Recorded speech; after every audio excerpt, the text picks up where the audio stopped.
how Elle moved his hand after he tried to grab onto her, showing that she was uncomfortable. And at number two, the lollipop. Austin received major backlash after he posted a video on Snapchat of him buying a phallic shaped lollipop for his young daughter. Austin and his 2-year-old daughter were in an adult shop, if you know what I mean, and they came across a phallic shaped lollipop, which is obviously incredibly inappropriate for a child.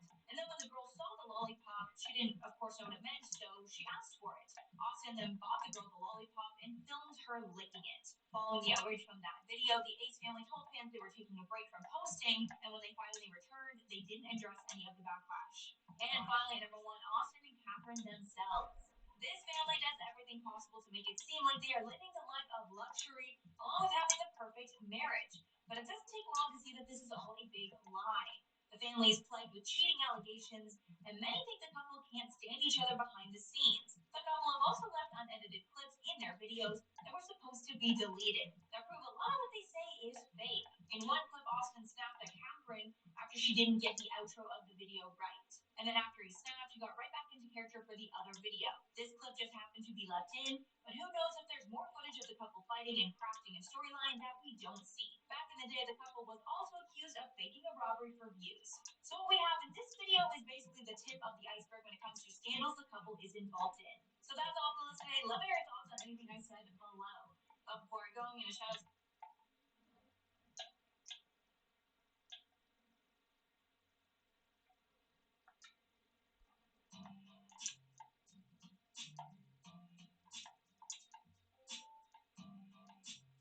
When we think about the homeless, it's safe to say that most normal people ponder the enormity of the problem and what we can do as a society to help. It simply doesn't cross most of our minds to wonder if we could somehow exploit the plight of the homeless for our own financial gain. But it turns out that there are some heartless con men and women out there who use their cunning and complete lack of scruples to do just that. Fortunately, in a world where practically everyone has a video camera in their pocket, many of these crooks get exposed for all the world to see. Here's a karmically satisfying list of the top 10 fake homeless people busted on camera. San Diego resident Melissa Smith told the local news that she'd seen the same pregnant woman with a small boy of about 5 in tow, panhandling at a local mall every weekend for a couple months. But one weekend, she got an unexpected shock when she spotted the down on her luck mom, who would sometimes be joined by a man who was presumably the boy's father, climbing into a Mercedes-Benz luxury car and driving away. As luck would have it, Miss Smith happened to stop at the same gas station as the crooks on the way home. The man was with them, and as they left the gas station, Miss Smith followed, all the while snapping pictures of the couple, their car, and their license plate. The local news station traced the plate to an apartment in the area, but as may have been expected, nobody answered the door, and a few days later, the couple appeared to have split. But not long after the story broke, the couple were spotted again, this time with their newborn, asking for handouts in a different part of town. When confronted by reporters, they feigned being bad at English and denied having a Mercedes before hurrying away in a black minivan. Apparently, their scam worked well enough to rent an apartment and buy not one but 2 vehicles. But now that their cover has been blown, it's unlikely they'll be able to milk San Diego residents for any more of their hard-earned cash. Micah Lego Mendez of Richmond, Virginia, was running a similar con, and she may have been able to keep pulling it off for a little longer, or at least avoid a jail, if she weren't as foolish as she is proud to. Alert residents who had noticed her panhandling throughout the city confronted her in a video that quickly went viral as she was getting ready to take off in her shiny new Fiat, which she had left in a McDonald's parking lot during her begging excursion. She insisted that the whistleblowers leave her alone, dodging questions about her activities and her car before finally and lamely asserting that she has a disability, the nature of which she of course refused to disclose. After her sudden YouTube stardom, she inexplicably chose to go right back to the same routine, and the public was quick to call her out. In the middle of being caught on video yet again scamming the public, she began lobbing Gatorade bottles at a car, which was enough to earn her a well-deserved trip to jail. Ms. Dominguez will want to think twice before trying to run her con in Richmond again, but somehow it seems likely we haven't seen the last of her. Gary Thompson was a regular on the streets of Lexington, Kentucky, and if you'd seen him, you probably would have reached for your wallet. The wheelchair-bound Thompson spoke with the childlike, halting cadence of the profoundly mentally disabled, and told a story about how a settlement that his mother had received for the motorcycle accident which had disabled him as a child, to the tune of $2.5 million, had long since dried up. That part was true, and Gary indeed needs the wheelchair, but as a degree holder in speech and language pathology, the mental disability was just a manipulative, masterful piece of acting. Gary was busted by a local news crew speaking in his regular voice, but instead of being contrite or evasive, he boastfully admitted his scam and claimed to earn close to $100,000 per year perpetrating it. Predictably, the story went viral, and the intense public backlash was enough for Gary to change his tune. In a follow-up story a few weeks later, he claims to have quit panhandling. Delayed or canceled flights? Let's get you some compensation. Find out how much you're owed with air help.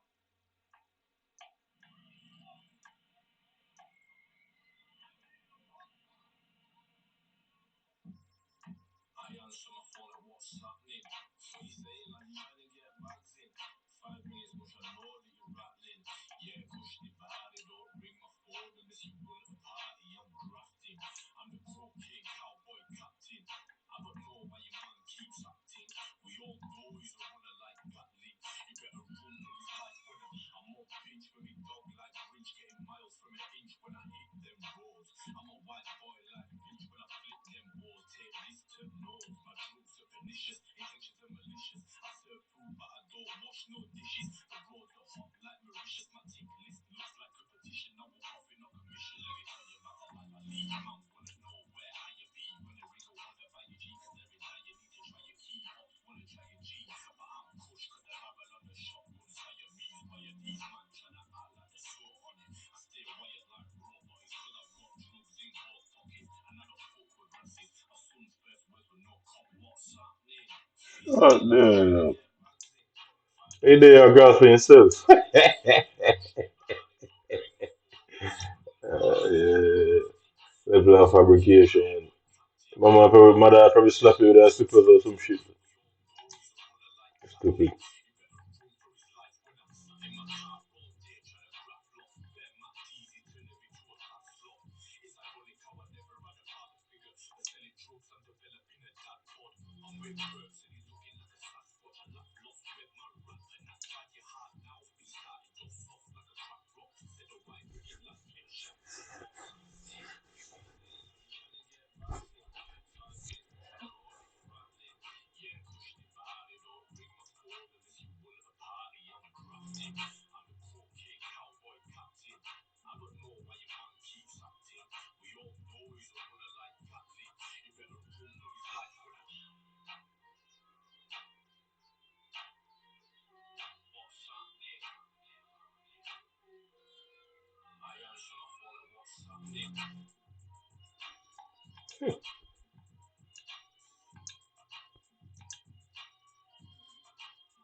And begun seeking employment and to be genuinely remorseful. But while feigning a mental disability may not have been enough for the police to get involved, the bad checks he had been passing along with the nearly $100,000 in fraudulent Social Security and Medicaid benefits he had obtained was. Gary is currently in the slammer, and he may be there for a while.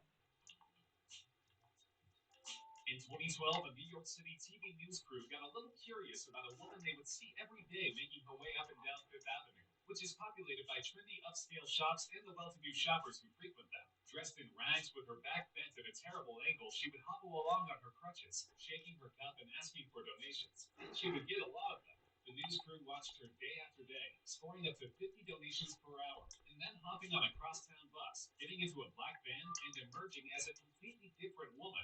As you can see, she is neither dressed in rags nor having any difficulty with walking. And once they compiled this smoking gun evidence, the woman was confronted while in costume by a reporter and cameraman. Refusing to break character, the woman hobbled away while the reporter implored her to give up the act, to no avail. The woman hasn't been identified, and chances are she's moved on to a less public scam in the years since. But if you're ever doing any shopping in the Big Apple, you might want to keep an eye out for this shameless phony. In 2016, a beggar in the city of Altai in northwest China tried an unbelievably ridiculous method of feigning disability in order to gain sympathy. Video, which went viral throughout China, showed a suspicious passerby interrogating the man, who appeared to have lost his legs below the knee. But the passerby forcibly removed the man's pants, showing his impressively contorted legs, which he had somehow folded into his underwear.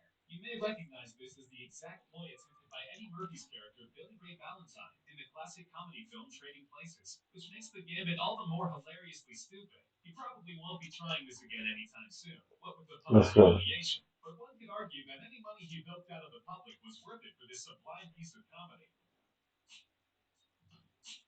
Iowa business owner Mike Pothoff decided to take matters into his own hands when he kept seeing the same two teenage boys holding a sign reading "Broken Hungry, Please Help" on a street corner by his place of business for several days. He approached them and offered them a job in his store, but instead of being grateful for the offer of gainful employment, they turned him down, telling him that they weren't from the area. Mr. Pothop was puzzled, but his puzzlement turned to anger when he saw the same boys holding the same sign a couple days later. He repeated his offer but was turned down once again, so he made a sign of his own, one which read, "Offered these guys a job, they said no, don't get money." A picture posted to Facebook of Pothop standing side by side with one of the panhandlers, each holding their signs, quickly went viral and led to a story on the local TV news. Amazingly, he says that his job offer is still open, and even more amazingly, that this isn't the first time he's had a job offer turned down by a panhandler.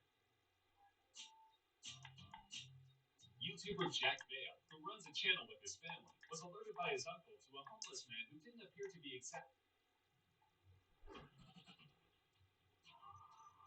Oh, look, why is the screen so foggy? That's weird, isn't it?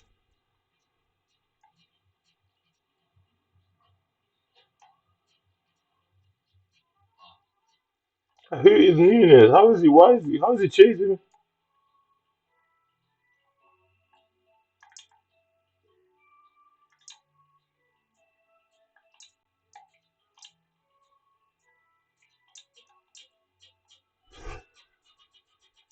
Exactly what he claimed. The uncle thought he had seen a regular panhandler in his neighborhood driving away in a nice new car, so he enlisted Jack to do a little investigative reporting. And it turned out that he had hit the nail right on the head. After surreptitiously taking pictures of Oh. taking donations, That's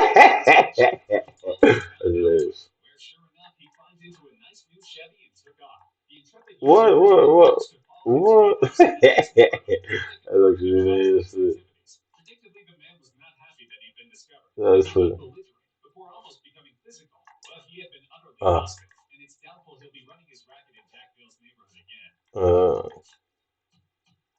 Portland, Oregon's Michelle Bocci won over the hearts of the town's residents with a sob story straight out of a patriotic country song. A Marine veteran who had served in Iraq and Afghanistan, Bocci had endured a litany of hardships, losing his wife in childbirth and even having his beloved dog, a bomb sniffer who had been by his side throughout his service, get struck by a car and killed. Social media campaigns called attention to his plight as a heroic widower with two young children about to okay. lose his home, and the donations have poured in from churches and community groups throughout the area. But one determined reporter from a local TV station started tugging at strings, and before long, Bocci's whole story had totally unraveled. For starters, he had never served in the Marines or any other branch of the military. His entire service record, along with his stories of being a war hero and earning a Purple Heart, was totally fabricated. He had never been married, and the children he had been posting pictures with on social LCT media were those of his meeting friends room. and acquaintances, not his own. It's not even clear whether he'd actually ever had a dog. And to top it all off, several women have come forward alleging that Bocci coerced them into giving him thousands of dollars after meeting him on various dating sites. Bocci has been charged with several counts of theft by deception, but he's no longer in danger of losing his home. He'll have a dependable roof over his head for many years while serving his inevitable jail sentence.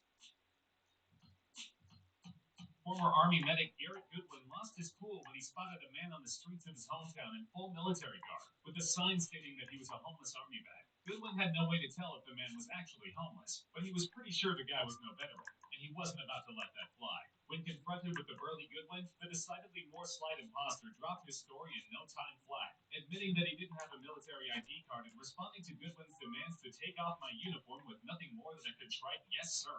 Goodwin's continuing to harangue the man after he complied with this demand earned him a few scornful remarks on social media, saying that he had gone too far and crossed the threshold into outright bullying. But it's easy to see why this kind of thing provokes the ire of those who have served, and it happens with disturbing frequency.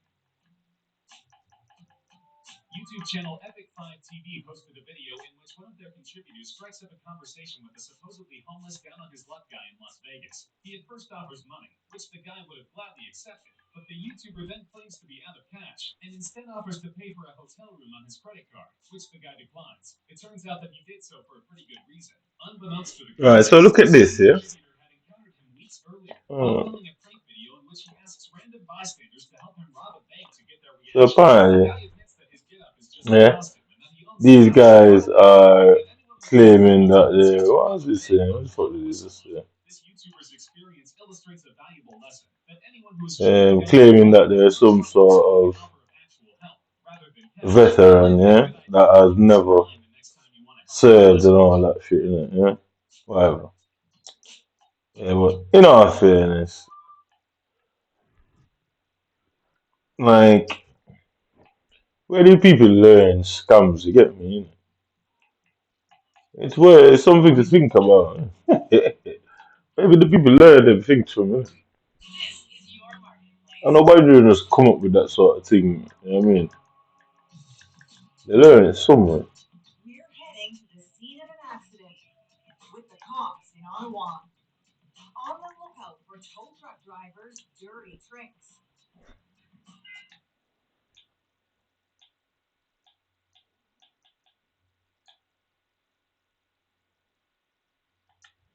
Hey bitches, welcome back to my Alright, channel. so this is some French left, but Love my life over here to my right. sure.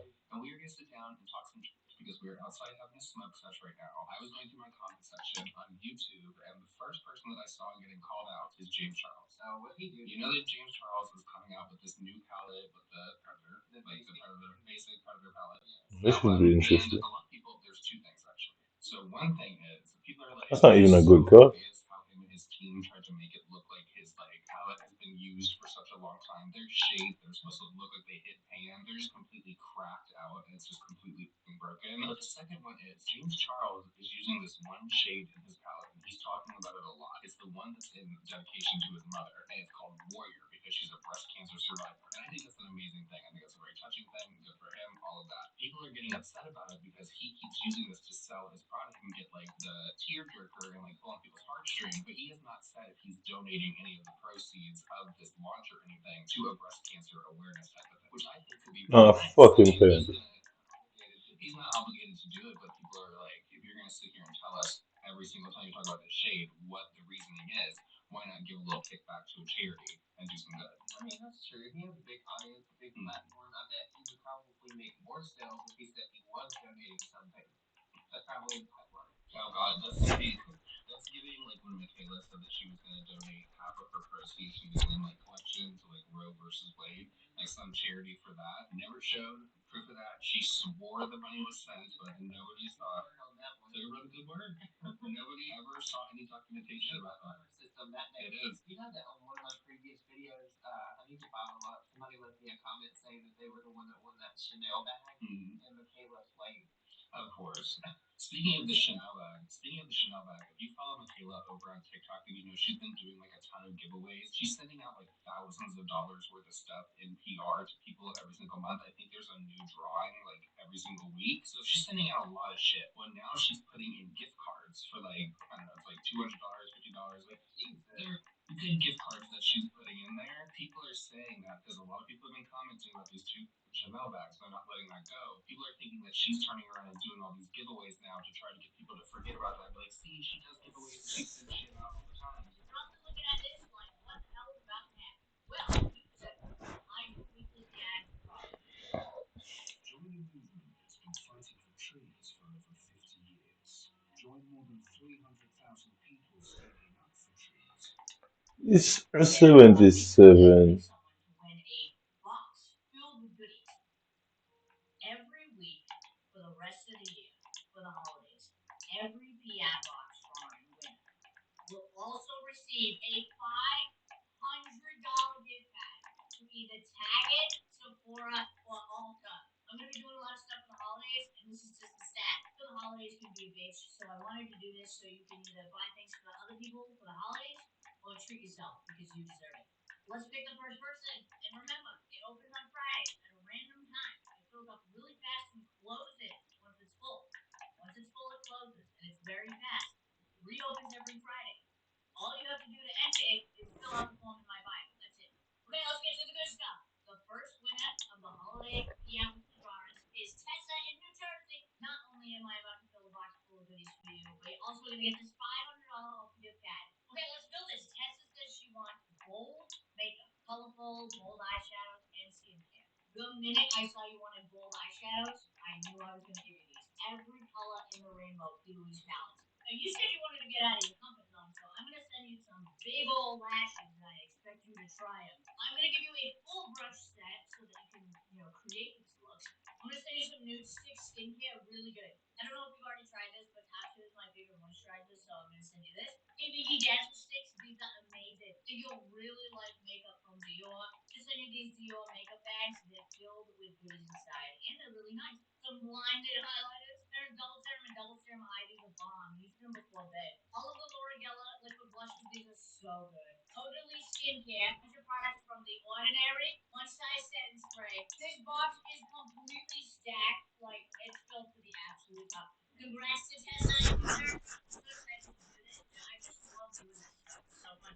Let's see which one is better. So this is just any random one on its level. This is specifically 77. So I guarantee you're gonna get a bunch of duplicate 77, 78, 79s out of this. Guarantee it.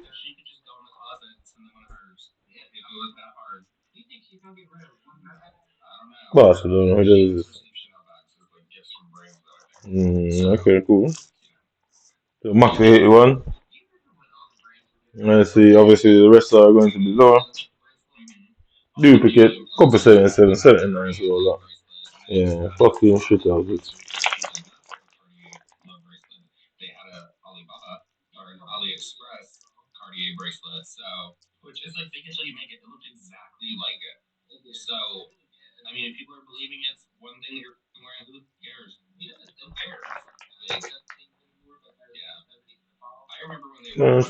Some fishy.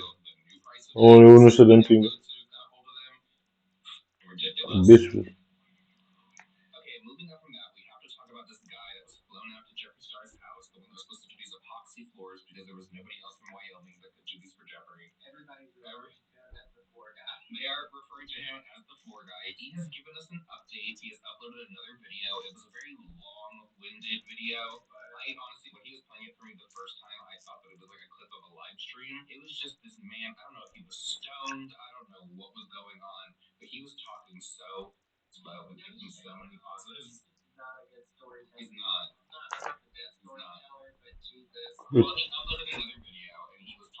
What's it?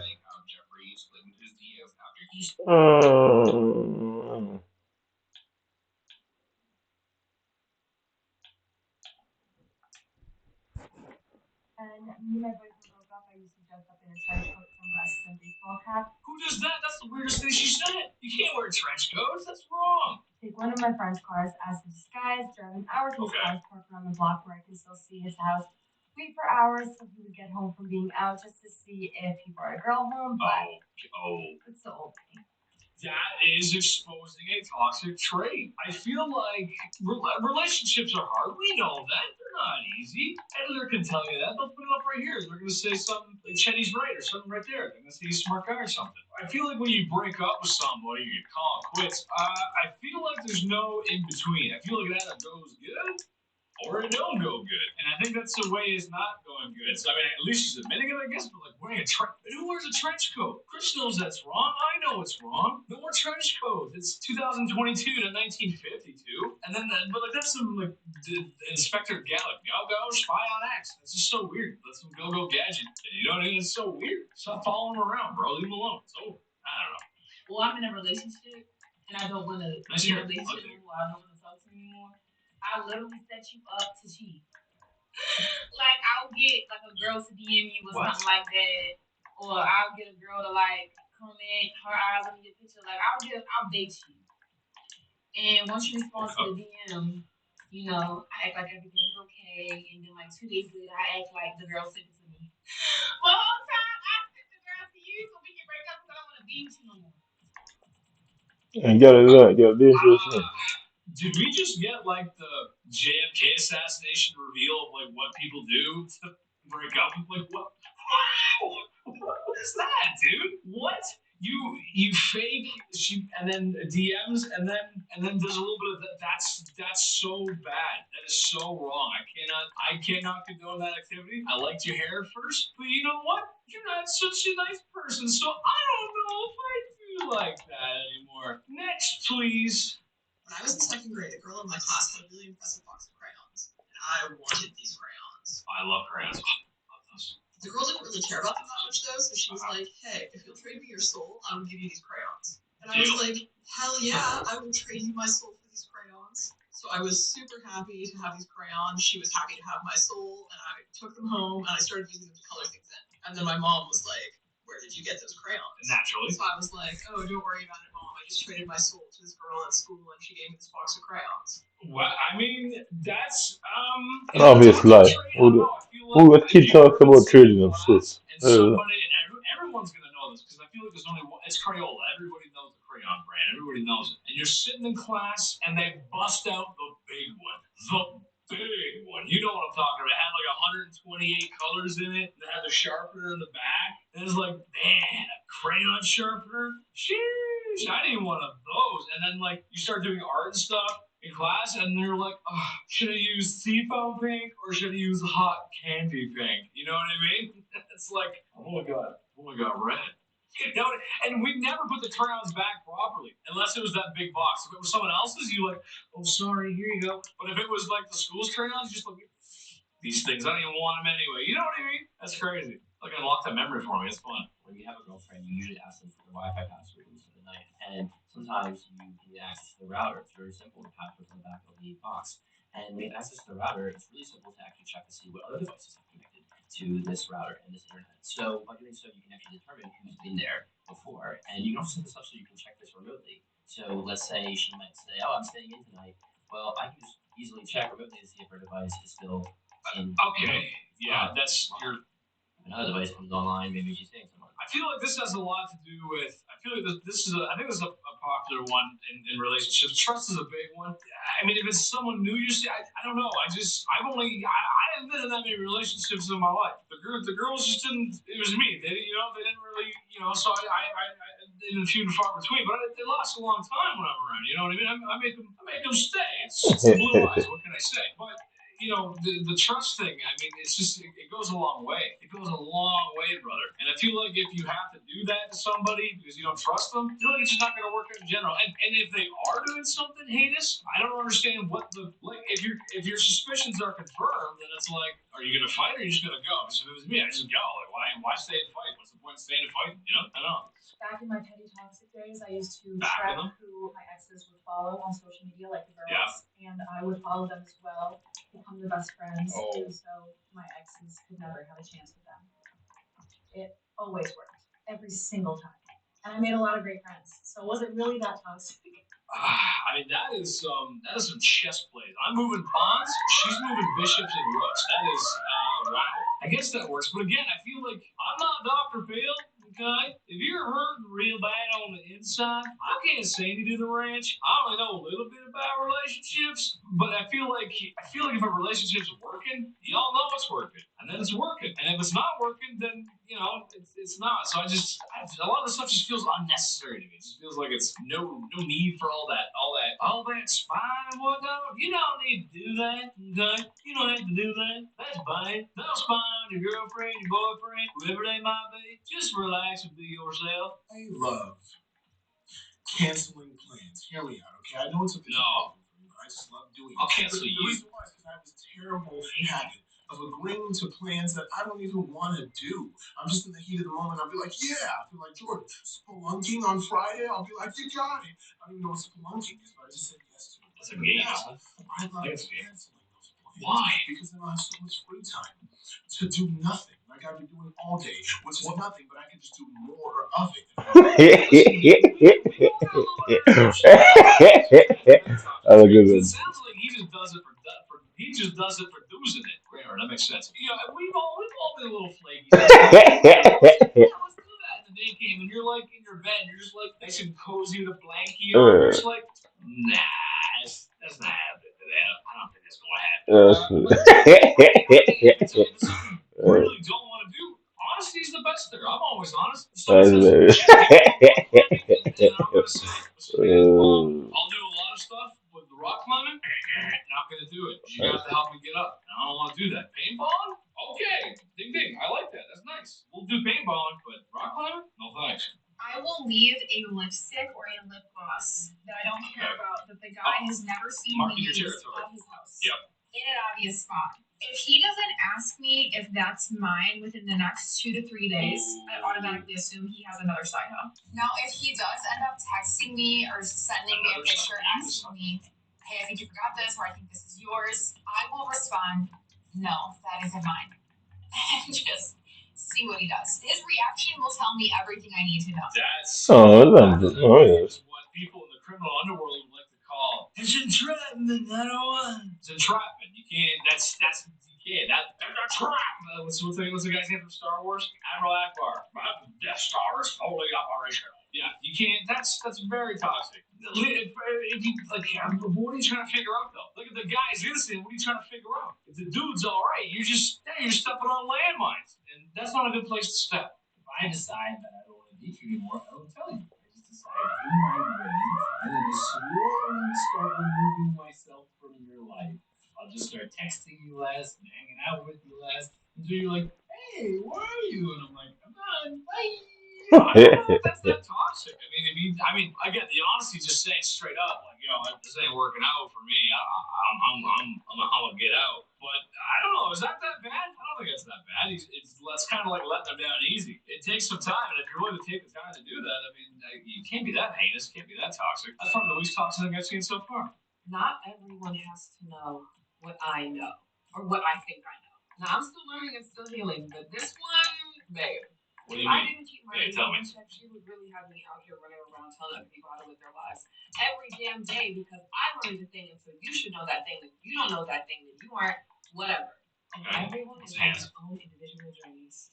Everyone is doing the best that they can with the information that they have and with the experiences that they've lived through. I don't know what the hell the point of that was. What in the hell were you talking about, lady? She was talking about people doing good. That's great. I'm glad people are doing great. They don't need to know what you know. I love the 2002, 2003 WWE Undertaker bandana. I like that. I personally, you know what I mean? I like that you're on the chopper. You rolling. I love that for you. I'm happy for you. But it sounds like what you got going on there, some pseudoscience in your head. You don't know what you're saying. And that's coming from a guy who doesn't know what he's saying. So. The extremely toxic trait I have is you have 24 hours to text or call me back if I reach out to you before I block you. Ain't nobody in the world that got busy where they can't return a call or text. I don't play it. If I'm supposed to talk to you, you got 24 hours. And I'm on the 24 hours. That's it. I block you. I ain't got time for that. Play with your mama. Don't play with me. Play with your mom, okay. What if I was a second late though? What if I was indisposed for 24 hours? Being an actor and a comedian and all the other stuff I do, sometimes when I'm on the set, sometimes I'm not allowed to have, I'm doing all the voice cracks today. Would you like fries with that, Mr. Simpson? Sorry. No, but a lot of times, I'm not allowed to have my phone on me on set. I'm not allowed to do that. I'm not allowed to have that. So a lot of times it's got to be off. Because there's a lot of directors out there that think they're Scorsese, and they're not. But that's okay. They're trying. But a lot of times I can't text. I can't. I'm indisposed. I'm trying to get validation for the picture. Trying to get in C. Trying to see what's behind me. Right, the tower of pieces behind me. There's a machine gun in front of me.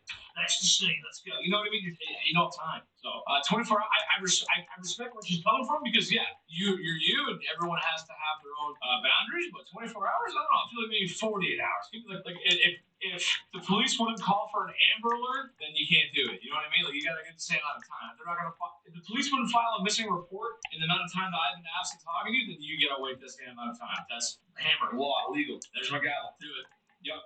Once I see you start moving for you gotta go. A cutoff kid is actually kind of scary. Like I could talk to you one day, you move funny in the neck, and the very next thing. What does moving funny mean? You act like the hell does that mean, moving funny? Like acting weird, like acting up? What's acting up? I'm a goofy kind of guy. I do weird stuff. Like I had a cramp this morning in my leg. I was telling Chris before we started. Now I'm not walking so great. Is that what you mean? Or what is your criterion for acting up? I'm curious.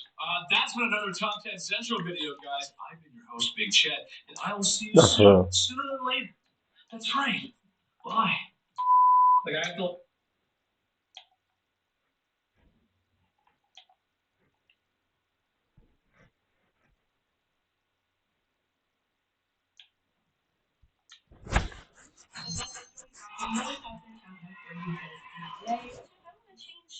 Intro a little bit, Chat isn't like a what's that?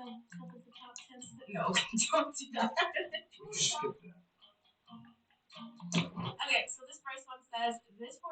boy used his mom's phone to buy himself $100 worth of McDonald's. He ordered 6 Happy Meals, 6 promotional meals, 10 milkshakes.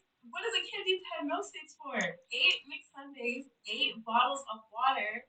You can't ever forget the water, and 8 special offer toys. I thought the offer toys were free. I didn't know you could. I just think this is hilarious. Like, can we just talk about this? The 4-year-old boy. My brother's gonna be 4 in like a year, maybe a year. Is it a year? He's 3 now. He's gonna be 4 in like a couple of months, basically. Did he go on like Uber Eats?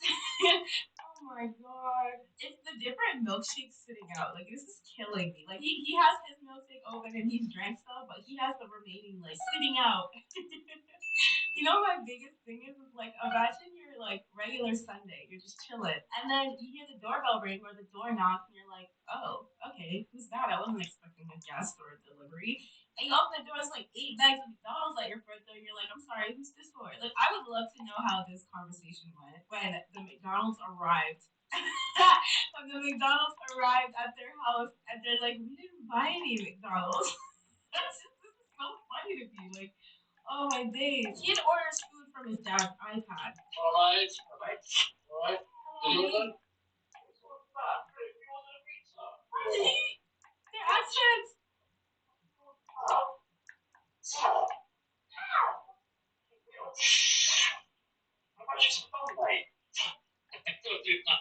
Jesus Christ, Leo. Wait, 38.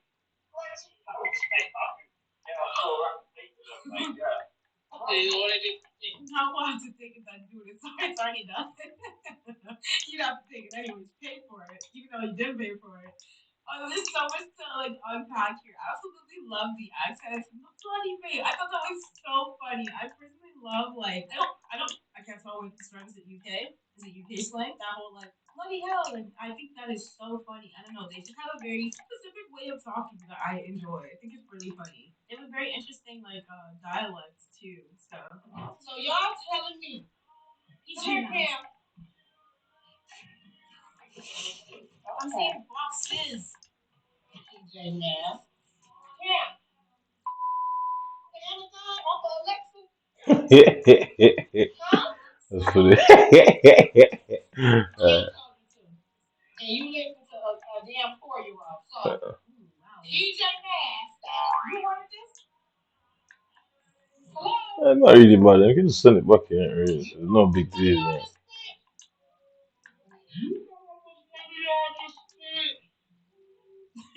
No. Of course they don't know. I know she's frustrated, but they're so cute. I just think that was really funny. You know how much money you just spent? Like she just really wanted toys. But like kids obviously don't understand the concept of money and spending. So they didn't think there was any harm in getting toys. I Exactly, don't know, man. that's really Just cute. send it back Says here. Ria at r_tatas. My badass little cousin ordered $300 worth of toys without my aunt and uncle knowing. This is a picture of how everyone found out. They didn't realize till the delivery truck pulled up that she got overnight shipping and the plot thickens. Before we go into any of it, we need to talk about her face. Hold on. She looks like the stance and the face and everything. Like, she's so proud of herself. The delivery driver's like, listen, man, this is just my job. You see their face? Oh my god, that is absolutely hilarious. The way you can't even see the parent's face, like the mom's face, but you can tell she's like, you can just tell. You can just tell in her body language. Like it's so obvious. And she thinks she did nothing wrong. That's the funniest part here. Ella O'Connor, aged 18 months. Oh, Ella, picture source men. The toddler from Stockport somehow managed to tap in the right keys to buy flights from what? Fuerteventura? What the hell is that? Is that? I don't know how to say that. With Ryanair while playing on her mom's laptop. Mom Ashley O'Connor, 23, said she managed to confirm our names with random letters and even paid via PayPal in euros. I had to Gosh, pay you're for trying so travel, much but like ended up getting a bargain outbound flight and a cheap apartment. So we decided it must have been fake, and off we went. You know what? That baby is the goat. You want? Oh my god! I just read that, and it wasn't in full screen. Jesus! Not only did she book them a vacation, they got a little apartment. They got a little bargain outbound flight. Like they were set. She knew what she was doing when she did this. She said, "Being a baby is hard. It's rough out here in these streets, and I need a vacation." And she used her mom's low credit card. And she got them a little vacation. That is absolutely insane, though. That's hilarious. POV or pause. Your vacation is already ruined before it starts. Ah! No! No! No! Oh my god. Nope, this needs to come off the screen. Absolutely not. Absolutely not. No. I do not do bugs, spiders, roaches, none of it. I don't want to see it. I don't like it. Absolutely. Ugh. First of all, imagine you're stuck on that plane. You're on that plane and it's on there with. Oh my god. Oh, that just ruined like everything. I could never. I would actually jump out that plane window. Think I'm playing. Oh, it's this video again. Right? Oh no, it's a new person. Oh my. It's everybody who does this. The horse said, "No, son. No, we don't do that here. We don't play that game here." Look at the horse. Look at the horse. Oh my days. Horse is already ready on site. From the guy approach. That is so funny. From the guy approach, the way he was looking at him, like, this guy's got some nerve. Like, please leave me alone. I'm recording this now. Please leave me alone. Please leave me alone. You are harassing me.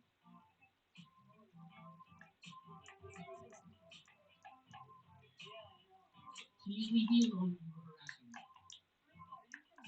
Please leave me alone. You are harassing me. It's none of your business. Please leave me alone. You are harassing me. Please leave me alone. You are harassing me. And my family. Please leave me alone. You are harassing me and my family. Thank you, Karen. Thank you, Karen. Girl, bye. Anyway, because I don't know how many times that someone can tell you to leave and you're still standing there. Like, you look foolish. Please leave. You're harassing me and my kids. That shit was enough for you to walk away. Why are you still sitting there asking him who he is? Why is that any of your business? I swear, Karens are literally the most entitled people on the planet of the earth. Like, I'm actually sick of them. I need them to just stop. Like, I need them. Like, why are you making somebody else's business your business? Why? Why? Leave them alone. They're just trying to enjoy their little Fire Island vacation. I don't even know where Fire Island is, but allow them on their Fire Island vacation. Like, some of these people. Hey, context at the airport in Cairo. I know I said that wrong. How come I still didn't know how to say that? At the airport in Cairo. It's okay if I got that wrong. This blonde woman with her children are about to miss their plane and ask if they may cut so they don't miss their flight. A simple no or yes should resolve the issue. The camera woman is not related to any party involved. She is just filming. Okay, keep that in mind, guys. Camera lady has nothing to do with the situation, as per usual. Hey.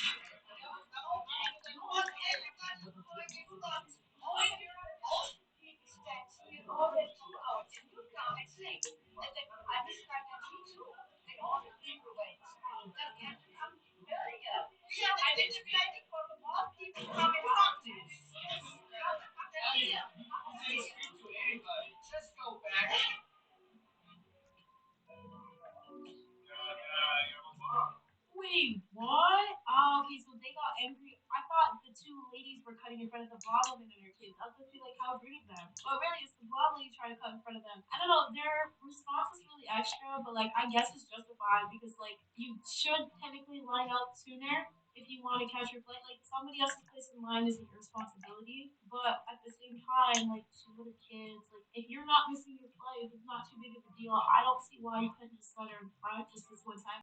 I don't know. I feel like you have to pick and choose when to be overly nice to somebody. Personally, y'all tell me what you would do in the comments. Would you let this lady through with her two kids? Wow. Do not be in a speedy target with half of a lead when there must be displaced and they love mothers and children. This is a deception. This is not love, and they've proven it by opening their bathrooms to perverted men.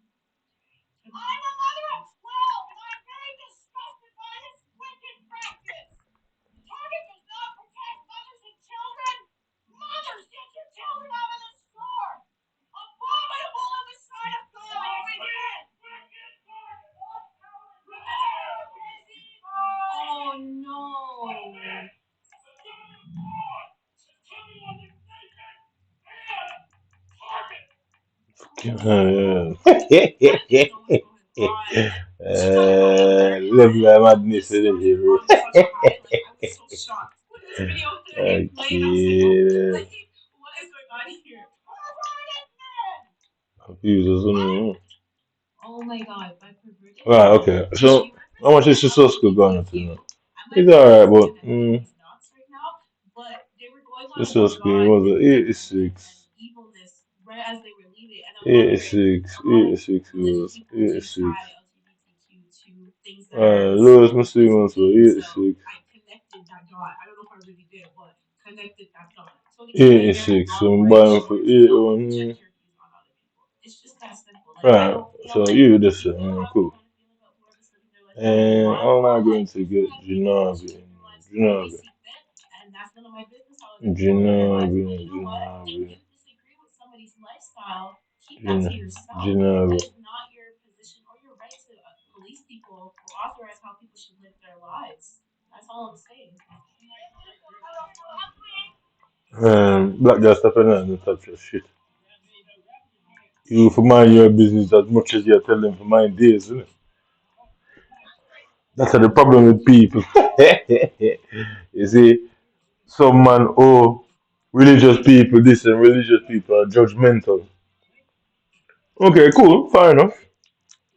So, religious people are judgmental people in some people eyes. I don't think that is true because technically they actually are minding their own business. His attitude Because is guess so what? annoying. That is Like what he they are would definitely taught project to his opinions preach. and risk his life for the Because sake Jesus, they they get where follow they're trying to Jesus, communicate how they can be majority of them, rescued, or how they follow can be whoever their healed, prophet is, or I guess how Muhammad they and can all that. be like So not just technically, healed they're but doing what also their business also is. on your extra You level don't have to they listen. not want to hear and think they have something else to So, exactly what they you know, need we'd to hear always from lose that other battle and men case no to matter how show much that try. I've they watched it for time front of the day and man mind and my business, but are then confident to as him. time go on, I start to see certain things and realize, no, no, no. I kind of pick for religious people. I mean, personally, like that. I have noticed, the West, the Christians that get picked on a bit too much in the Western hemisphere for my liking. Yeah, like I've never turned on my telly and see a rabbi committed a crime and he labeled as In such. Mexico, it's first time in If Vancouver City somebody Council who is of that they the implemented Christian special rules for denomination locals. Locals were comes warned and if it's safe for them to commits leave their an car, act, if you're gonna go somewhere they are quick risky, to point please out pick the path what he first. does. Respect all the But actions technically, so he's that not others don't have really to do the as wrong such. thing. What he's doing is It's using it as cover. respectful, and for the people who live there, it's So their culture they that are minding their I business because think they're is following what they're probably respectful saying. if It's not like they're reciprocated. coming to hold you and grab you It by should the neck not. It and shouldn't be this screaming in far. their It ears. has to They're be, just saying what I feel like they're saying. respect, like beyond They can belief. ignore it or not, but the same people who say Culture Christian people are judgmental and hypocrites and all that are the same fucking people who are gonna sit down and gossip about somebody else MC. So I'm gonna understand how that makes sense in the brain. after refusing to pay, I he mean, punched someone in their face to wrap their see, store people and who don't threatened to mind them rob business, someone. This trust me, man, it is okay if you get in a dish. excuse me, Everybody don't mind their business. It's you okay if stop you this get in a man, their you're going business to because jail for the rest of your they life. never mind Like, shit them, this innit? is what you chose to get locked up for. People You know what I will mean? honestly blow me. Like, every They did day not someone mind comes theirs, into so the it's cops with okay locked if you get in cases. a What theirs, the innit? fuck? Like, So what are you doing? you can see the manager is showing now all of a sudden the manager is showing. The video uploaded today, the manager wasn't showing. So at will these men can come in and out of the game and do what they feel like. Well, I guess they don't care because it's easy to not care when the government's going to protect you and give you anonymous I guess status and then cover up the shit that you have done under British national security. So some white blue-eyed man can just be racist, mistreat you, give you certain type of drugs. Because they use drugs to interrogate people. They can do anything. You drug you and then trap you into a violent outcome and then plaster you all over the news as some sort of terrorist in the country. And then if it fails, you run to whoever the judge is, the court is, whoever the what do you call it now, the home secretary is, and tell them say, well, this will be a bad image for British people. And guess what? It's a British person who sits in them roles anyway. oh, it's gonna be very bad for this to be found out by Britain, and that British people are doing this and they cover it up together. It's all a scam. Innit? It's a massive scam because MI5 is British, just like any other security place would be British. I don't know what nobody else did. I know for a fact these guys from the British police and government did some fuckery to me. I know something went on. They don't want to give me any answers because the moment they give me answers, I'll be able to work out between what I know and what they're saying and make sense of it. And, yeah. So they don't want to give me any answers at all. Guess what? The Home Secretary is going to be British, obviously. The judge is going to be British, and there's whoever the third one is. They're all going to be British people. National security or covering the fact that British people, whatever their skin or their color, could possibly have some sort of racial problem, whether nepotism or actual racism based on skin.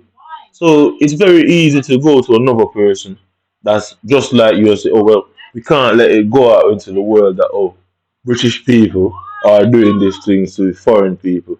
So you can see it's more likely going to go in their favor.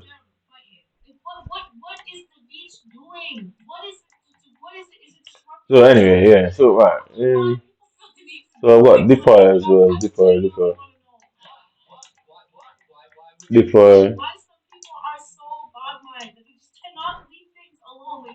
I should drink it. Right. So Dipper, what's it called? Left wing, center forward. Right. So left wing, right wing, striker. Left wing, right wing, striker. Yeah, left wing, right wing, striker. Left wing, right wing, striker.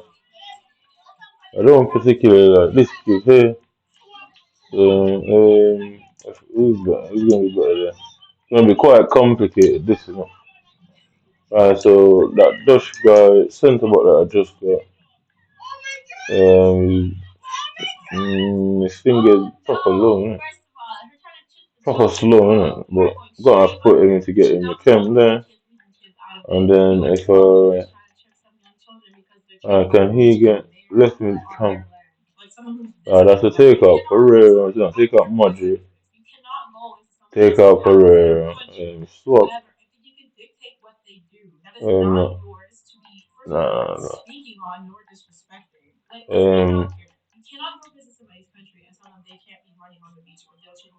What's this one? RTJ, yeah, cyber attacking. Yeah, I use that one. Okay, so, like they say, like this girl is saying, you can't go into someone's country and dictate who or what the people of the country does, which is a fair statement. I agree. Well, I ain't said shit until I found out things was being done. I ain't said shit when I didn't know shit. And I found out something was definitely done.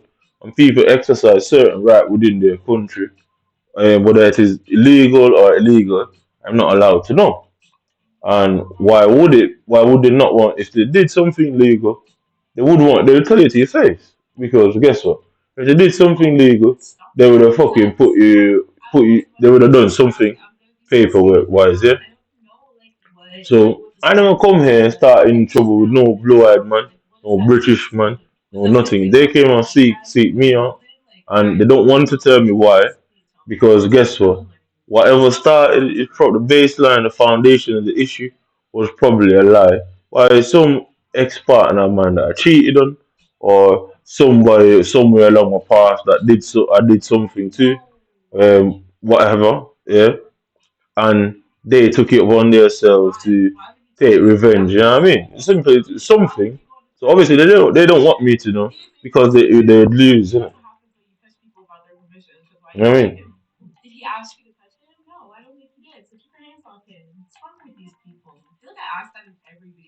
So there is something that went on, and they don't want me to know. I don't care why they don't want me to know, but there is a reason why they don't want me to know because it obviously wasn't good in nature. Because if it went on, and I had no idea that this went on, what would they have done? I'm sure they would have put me in prison or at this very worst hospital. and I still wouldn't have known. That would have been worse. It's the only thing. This actually worked out the best it could for me at this particular moment because it could have been worse. You know what I mean? They could have literally had me in hospital for donkey's years, bro. You know what I mean? And crying in hospital, not knowing why the fuck I'm in there. You get me in it. And guess what? They would have said it was my mistake. They would not have admitted that, oh, they did something and stitched you up, or we drugged you, or we told lies and spread rumors in the public and community about it. No, they wouldn't have said that. It would have been broadcasted all over the British media as me. So, okay, so all of that went on now. Am I supposed, I didn't, well, I don't like what they did, so I should leave and have 15 years of your life wasted, leave your son behind because I don't know of any other kids. I only know about one son, that's it. So I ain't taking any claim for anything more. Um, until no somebody says something, I have no concern of any other child. Should I leave my kids behind? Should I allow them to mistreat me and get away with it? It's like I'd like for somebody out there, anybody that decides to not play a part in the deliberate act to ostracize me from society. You know, you little fool that sits there, and I don't mean to say that. I'm sorry, I'm just hungry. The person who sits there and watch my YouTube video, I'm kind of concerned that you've never commented, you've never said anything, but you sit there and watch my videos religiously. What are you doing with them videos, bro? I'd like to know what you're actually doing with them videos. You have no right to use my likeness, my features, my name, my voice. I hope you're quite aware of that. So I don't understand why you watch my stuff because you clearly see that somebody's in distress and you say nothing. So unless you're some part of this whole scam and racketeering and malicious act that they're trying to do, and you're just trying to figure out what I know, or you're trying to take it to some judge to say this is what he's saying and doing, and you're probably sat there with the counter-terrorism team, the prosecution team, judges, and you're all trying to work out how could you spin this and work that out in your favors. That would never happen, I tell you that. I mean, you will just take a big L. Not like you're not taking a massive L now anyway, but it's crack on it. Alright, so anyway, so Big Boy, I don't even know if I should say that. Not quite sure, yeah. I'm still having doubts about it. Still having doubts, but I'm all over it. I mean, one to use, definitely one to use Gutsi. Right, so left back, I got Hernandez, as well. I don't particularly appreciate that. So I need her definitely in there. Hernandez, is Hernandez better than her? No, he's just got more physical, but she's a better card. Better passing, better dribbling, better defense, way less physical. She's a bit slow. When she goes up to an 88 pace, technically Hernandez would be better than her. Right, centre back, so Damian's gone up to an 87 now. Yeah, it was an 86 the other day, yeah. Yeah, he's gone up to an 86, 87, yeah. So this guy, I would have used him, but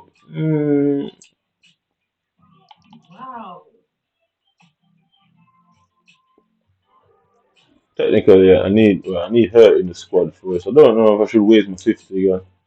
Well, I'm gonna do it anyway. Fuck it, I'm not taking part in any of them so far. Well, I think this card will be disgusting like, up front now. Okay, so Dutch. So German, them and Dutch. So if I bring the Jong in now, bring the Jong in now, right? Yeah, so right, okay, cool.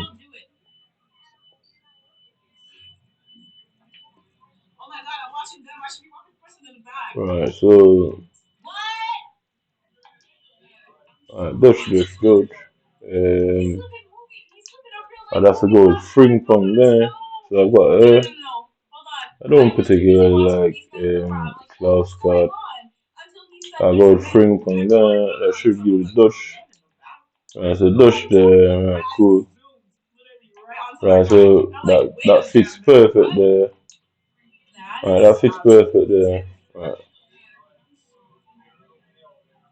Yeah, it fits in. It gives him full chem and give chem to them, man. So you have Damian in there, Kalulu. Damian's a disgusting card though. I really like Damian. Obviously I'm gonna have to go with Military here. Alright, go with Military there. And I should give full claim to yeah. Who's off again? Alright, here is off him.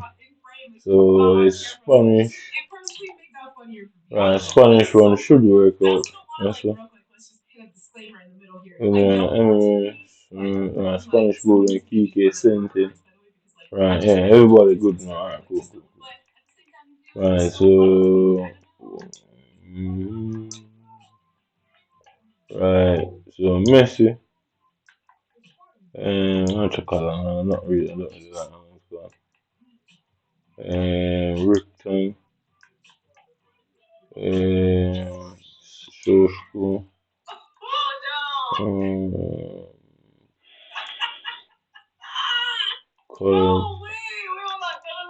Julie. Julie.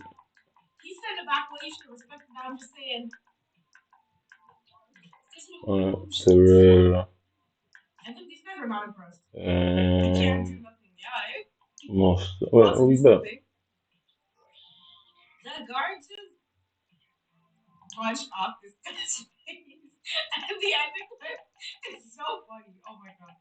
Mustafa. I don't like Bowman. I don't really like Bowman or Nigeria. Don't like that guy, whatever it's called. Rayna is better than Mustafa. He's such a waste of my father, man. Yeah.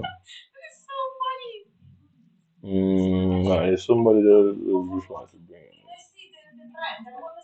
in. So I'm looking at this thing.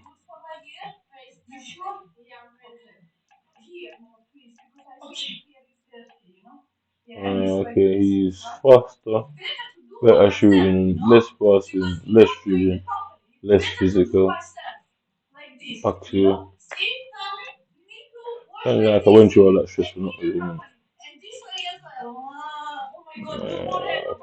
Okay. Alright, so that glitch thing now should bring in Janabi in. Yeah, should bring in Janabi, then bring her up. Everybody's on full cam. Yeah.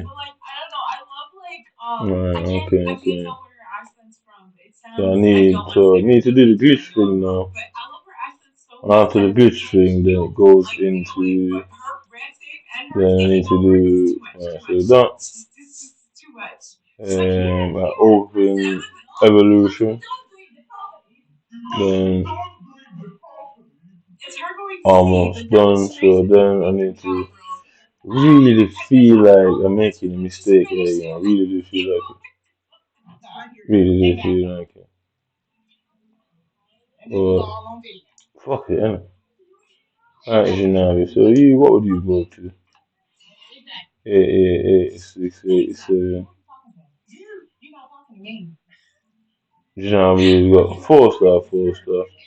One more shoot, one more pace, one more shooting, 3 more dribbling, better passing, but just less physical. Yeah, fuck. Janabi's the better option, man. So he goes to 87. Yeah, he just got less physical than that guy. Crack on. 50 grand, gone. Fuck it. Okay. I didn't even check what the thing's gonna be in. So play 3 squad battle, 7 for evil launch. Win one. Oh, I don't know. Win one in squad battle leads to goals. Alright, that's quick and easy. Yeah? Oh, these ones are easy. Alright, come on.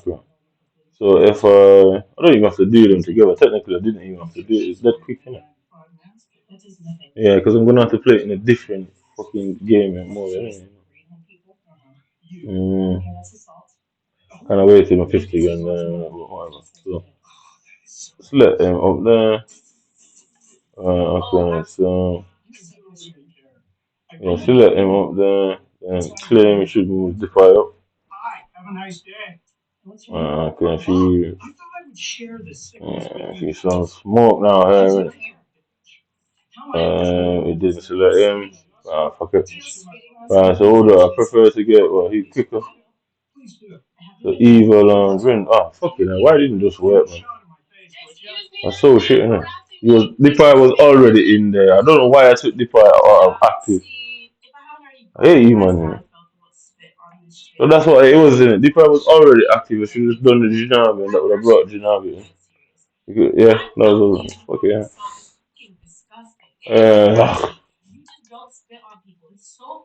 Right, so, come on. Evil, where the fuck is evil? Right, evil. Evil. Evil. What is it? Court level. Like, come on. Friendless. Alright, so.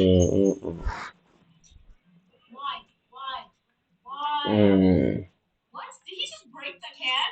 Hold on, wait, guys. Hold on, wait. No, we're going back to that specific moment. Is that a can that he just broke? You know how much strength you have to have for that? What? Right, so evil on that. Well, anyway, whatever. Okay, I was like, what? I was like, ain't no way. You know what? I live a very normal life. I feel like I say that all the time. Right, so now, who's active? He's active. I have never seen this in front of my own eyes. I've never seen this, and so I'm sitting here like people like this really exist. Like people really get so mad that they take it out on the environment around them. I'll play that one first. So this is swinger. Max A. Max A.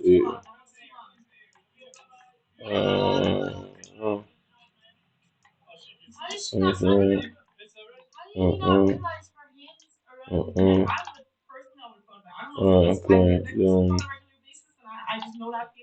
Okay,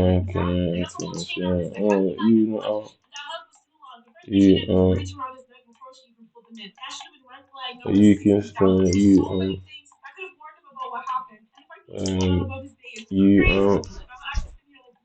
She was harassed by the same man 2 years prior to this at a Publix, and she remembered him. Oh my god! Oh no! Fucking hell, man. I already had him selected, didn't it? You, man, that made me think of that. Yeah, trust me, bro. Promise you, I'm chill my way through, but you can get what you deserve.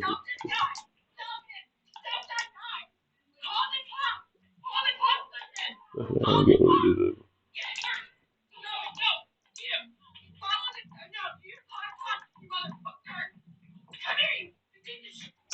Yeah.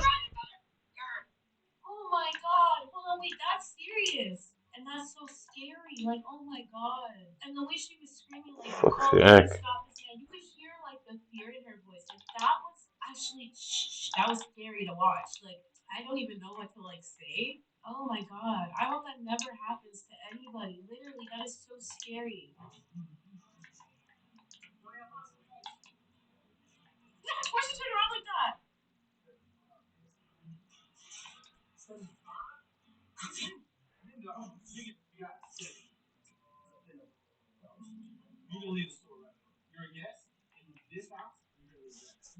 What's the problem with that?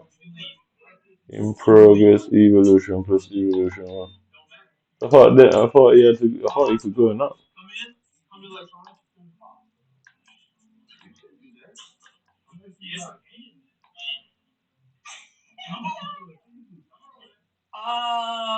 And when I say I'm confused, then what? What the fuck did I just watch? Hold on. Is he gonna kick out because he sneezed? It just must be like a prank or something. The problem is these videos are kind of hard to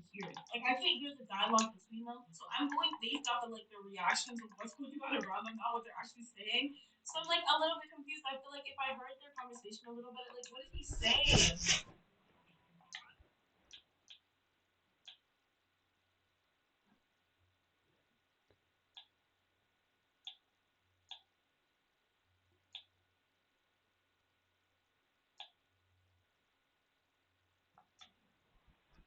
Okay, everybody, this was posted 7 years ago. It's by Nervenzin, and it looks like he was in a Nissan A35/D32. I do not know what that car is, but it's a Nissan. All right. He says, I was at a red light when an Integra pulls up next to me. The guy revs his engine and looks at me. We wait for the green light. As soon as the light turns green, he takes off like a bat out of hell, but I just go normal speed since I don't like wasting gas for no reason. I wasn't expecting it, but I saw a cop come out of nowhere and pull the guy over. As I passed him up, he gave me this glare like he wanted to punch me in the goddamn face. Dude, that is the ultimate revenge right there. Honestly, like nerve bending, and this is like a great like moral lesson. You know, like take the high road, let the guy rev his freaking Integra engine, and then get caught by the cops. That is like the best revenge story I think I feel like call a revenge story I've ever freaking heard. This like face already. Something's going on here. I gotta keep my car, and you drive like you have 21 videotape me. You. Is that all? I was not expecting that. Dang. One punch, goodbye glass window. No thank you. That's freaking crazy.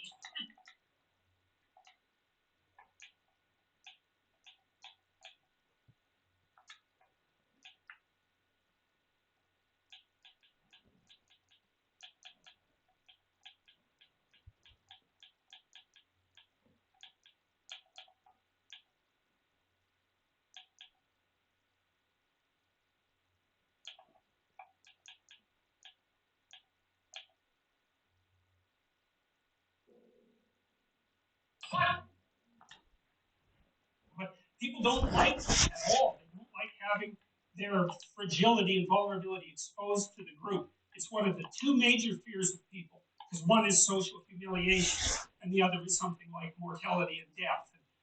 And your typical agoraphobic, for example, gets to have both those fears at the same time because it's usually a she, tends to believe she's going to have a very spectacular and exhibitionistic heart attack in a public place. But people don't like that at all. They don't like having their fragility and vulnerability exposed to the group. It's one of the two major fears of people, because one is social humiliation, and the other is something like mortality and death. Your typical agoraphobic, for example, gets to have both those fears at the same time because it's usually a she, tends to believe she's going to have a very spectacular and exhibitionistic heart attack in a public place. But people don't like that at all. They don't like having their fragility and vulnerability exposed to the group. It's one of the two major fears of people, because one is social humiliation, and the other is something like mortality and death. Your typical agoraphobic, for example, gets to have both those fears at the same time because it's usually a she, tends to believe she's going to have a very spectacular and exhibitionistic heart attack in a public place. But people don't like that at all. They don't like having their fragility and vulnerability exposed to the group. It's one of the two major fears of people, because one is social humiliation, and the other is something like mortality and death. Your typical agoraphobic, for example, gets to have both those fears at the same time because it's usually a she, tends to believe she's going to have a very spectacular and exhibitionistic heart attack in a public place. But people don't like that at all. They don't like having their fragility and vulnerability exposed to the group. It's one of the two major fears of people, because one is social humiliation, and the other is something like mortality and death. Your typical agoraphobic, for example, gets to have both those fears at the same time because it's usually a she, tends to believe she's going to have a very spectacular and exhibitionistic heart attack in a public place. But people don't like that at all. They don't like having their fragility and vulnerability exposed to the group. It's one of the two major fears of people, because one is social humiliation, and the other is something like mortality and death. Your typical agoraphobic, for example, gets to have both those fears at the same time because it's usually a she, tends to believe she's going to have a very spectacular and exhibitionistic heart attack in a public place. But people don't like that at all. They don't like having their fragility and vulnerability exposed to the group. It's one of the two major fears of people, because one is social humiliation and the other is something like mortality and death. Like your typical agoraphobic, for example, gets to have both those fears at the same time because it's usually a she, tends to believe she's going to have a very spectacular and exhibitionistic heart attack in a public place. But people don't like that at all. They don't like having their fragility and vulnerability exposed to the group. It's one of the two major fears of people, because one is social humiliation and the other is something like mortality and death. Like your typical agoraphobic, for example, gets to have both those fears at the same time because it's usually a she, tends to believe she's going to have a very spectacular and exhibitionistic heart attack in a public place. But people don't like that at all. They don't like having their fragility and vulnerability exposed to the group. It's one of the two major fears of people, because one is social humiliation and the other is something like mortality and death. Like your typical agoraphobic, for example, gets to have both those fears at the same time because it's usually a she, tends to believe she's going to have a very spectacular and exhibitionistic heart attack in a public place. But people don't like that at all. They don't like having their fragility and vulnerability exposed to the group. It's one of the two major fears of people, because one is social humiliation and the other is something like mortality and death. Like your typical agoraphobic, for example, gets to have both those fears at the same time because it's usually a she, tends to believe she's going to have a very spectacular and exhibitionistic heart attack in a public place. But people don't like that at all. They don't like having their fragility and vulnerability exposed to the group. It's one of the two major fears of people, because one is social humiliation and the other is something like mortality and death. Like your typical agoraphobic, for example, gets to have both those fears at the same time because it's usually a she, tends to believe she's going to have a very spectacular and exhibitionistic heart attack in a public place. But people don't like that at all. They don't like having their fragility and vulnerability exposed to the group. It's one of the two major fears of people, because one is social humiliation and the other is something like mortality and death. Like your typical agoraphobic, for example, gets to have both those fears at the same time because it's usually a she, tends to believe she's going to have a very spectacular and exhibitionistic heart attack in a public place.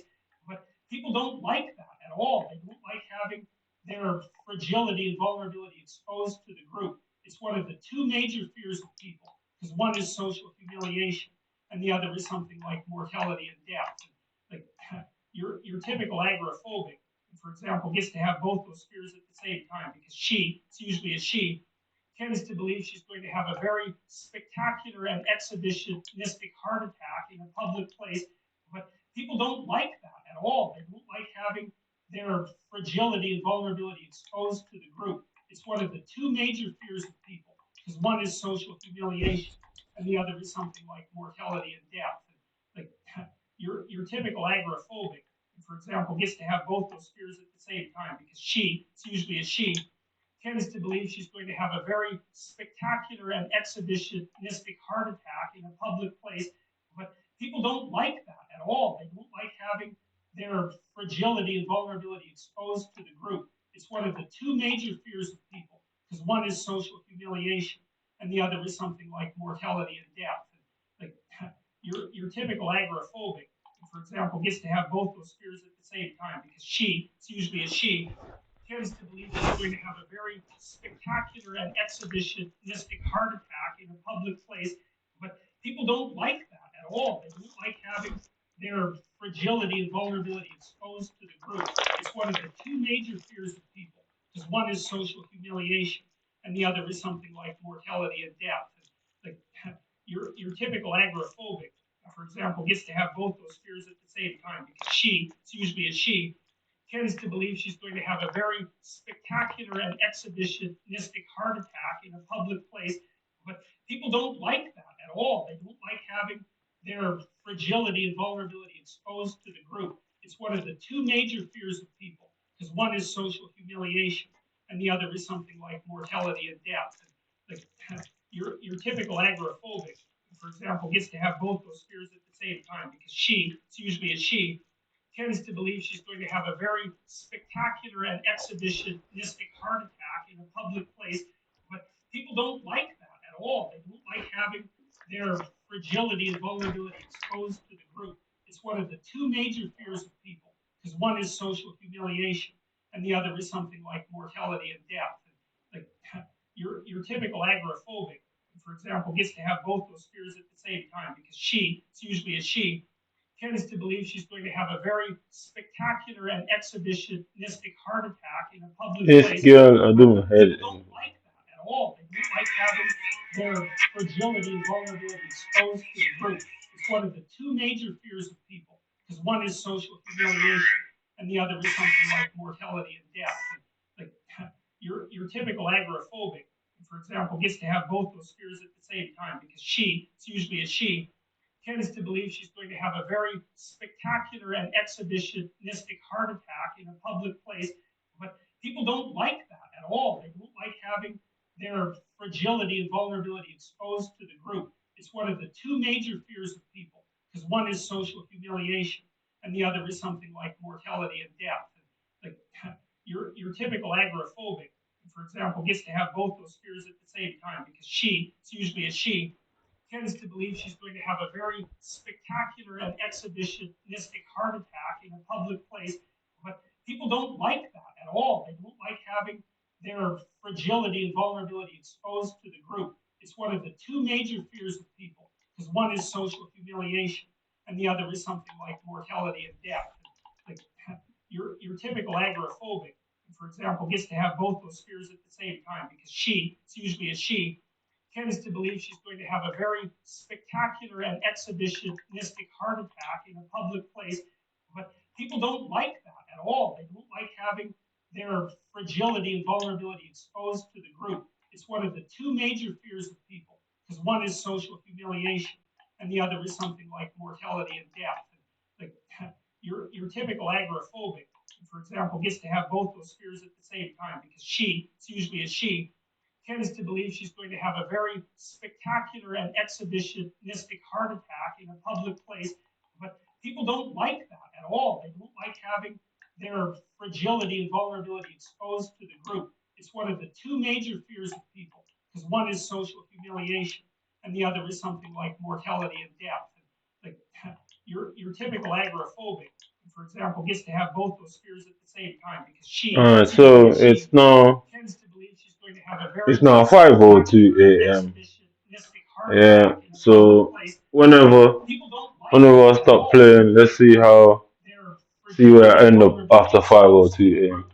It's As one you of the can see, if two you look major down here fears on of the left, people because one is social I humiliation started here and the other is when the something season like mortality restarted. and death. I started at what Your Division typical 7, agoraphobic, for example, gets to have both and those fears at the same yeah. time So because whenever the new season started, tends to believe she's I going to played have a 90 very games.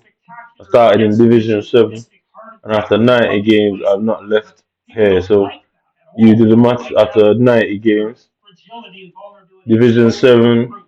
It's one of the two major fears well, of has people because one two is social checkpoints. humiliation Yeah. and the other is something So you like can see mortality 90 and death. games.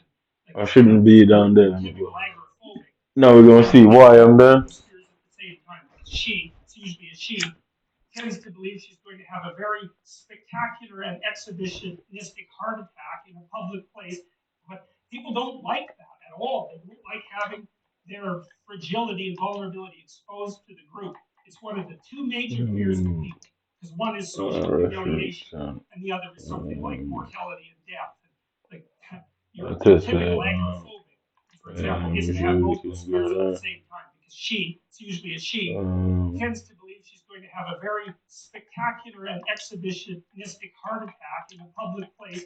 But people don't like that at all. They don't like having their fragility and vulnerability exposed to the group. It's one of the two major fears of people because one is social humiliation and the other is something like mortality and death. Like your typical agoraphobic, for example, gets to have both those fears at the same time because it's usually a she, tends to believe she's going to have a very spectacular and exhibitionistic heart attack in a public place. But people don't like that at all. They don't like having their fragility and vulnerability exposed to the group. It's one of the two major fears of people, because one is social humiliation, and the other is something like mortality and death. Like your typical agoraphobic, for example, gets to have both those fears at the same time because it's usually a she, tends to believe she's going to have a very spectacular and exhibitionistic heart attack in a public place. But people don't like that at all. They don't like having their fragility and vulnerability exposed to the group. It's one of the two major fears of people, because one is social humiliation, and the other is something like mortality and death.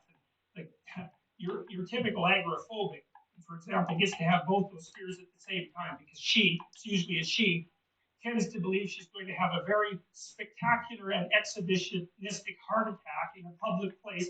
But people don't like that at all. They don't like having their fragility and vulnerability exposed to the group. It's one of the two major fears of people, because one is social humiliation, and the other is something like mortality and death. Like your typical agoraphobic, for example, gets to have both those fears at the same.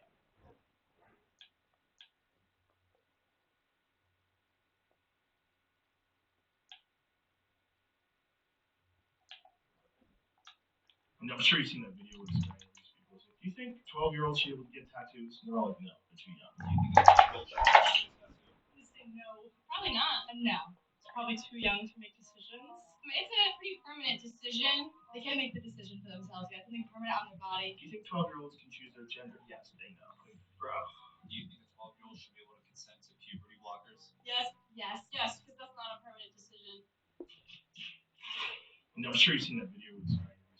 Do you think 12? What's his name? The video of you getting jumped real. No. Have you ever watched gay porn? Yes. Bro, what? Yeah, there's nothing wrong with that. Like, it's 2023, you feel me? But, like, you gotta be more open with that. Bro, I thought you were Muslim. Do you think that blacks are the inferior race? Yes. What? Bro, Neon, bro, how are you letting this happen? Bro, take that shit off, bro. He's exposing your deepest, darkest secrets. That man is not getting that info out of me, bro. Fuck out of here. Have you ever jerked off Discovery? Bro, imagine being right next to the people bro. I don't even know what to say, bro. Neon's a fucking goofball. Was the video of you getting jumped real? No. Have you ever watched gay porn? Yes. Bro, what? Yeah, there's nothing wrong with that. Like, it's 2023, you feel me? But, like, you gotta be more open with that. Bro, I thought you were Muslim. Do you think that blacks are the inferior race? Yes. What? Bro, Neon, bro, how are you letting this happen? Bro, take that shit off, bro. He's exposing your deepest, darkest secrets. That man is not getting that info out of me, bro. Fuck out of here. Have you ever jerked off Discovery? Yes. Bro, imagine being right next to the people bro. I don't even know what to say, bro. Neon's a fucking goofball. Was the video of you getting jumped real? No. Have you ever watched gay porn? Yes. Bro, what? Yeah, there's nothing wrong with that. Like, it's 2023, you feel me? But, like, you gotta be more open with that. Bro, I thought you were Muslim. Do you think that blacks are the inferior race? Yes. What? Bro, Neon, bro, how are you letting this happen? Bro, take that shit off, bro. He's exposing your deepest, darkest secrets. That man is not getting that info out of me, bro. Fuck out of here. Have you ever jerked off Discovery? Yes. Bro, imagine being right next to the people bro. I don't even know what to say, bro. Neon's a fucking goofball. Was the video of you getting jumped real? No. Have you ever watched gay porn? Yes. Bro, what? Yeah, there's nothing wrong with that. Like, it's 2023, you feel me? But, like, you gotta be more open with that. Bro, I thought you were Muslim. Do you think that blacks are the inferior race? Yes. What? Bro, Neon, bro, how are you letting this happen? Bro, take that shit off, bro. He's exposing your deepest, darkest secrets. That man is not getting that info out of me, bro. Fuck out of here. Have you ever jerked off Discovery? Yes. Bro, imagine being right next to the people bro. I don't even know what to say, bro. Neon's a fucking goofball. Was the video of you getting jumped real? No. Have you ever watched gay porn? Yes. Bro, what? Yeah, there's nothing wrong with that. Like, it's 2023, you feel me? But, like, you gotta be more open with that. Bro, I thought you were Muslim. Do you think that blacks are the inferior race? Yes. What? Bro, Neon, bro, how are you letting this happen? Bro, take that shit off, bro. He's exposing your deepest, darkest secrets. That man is not getting that info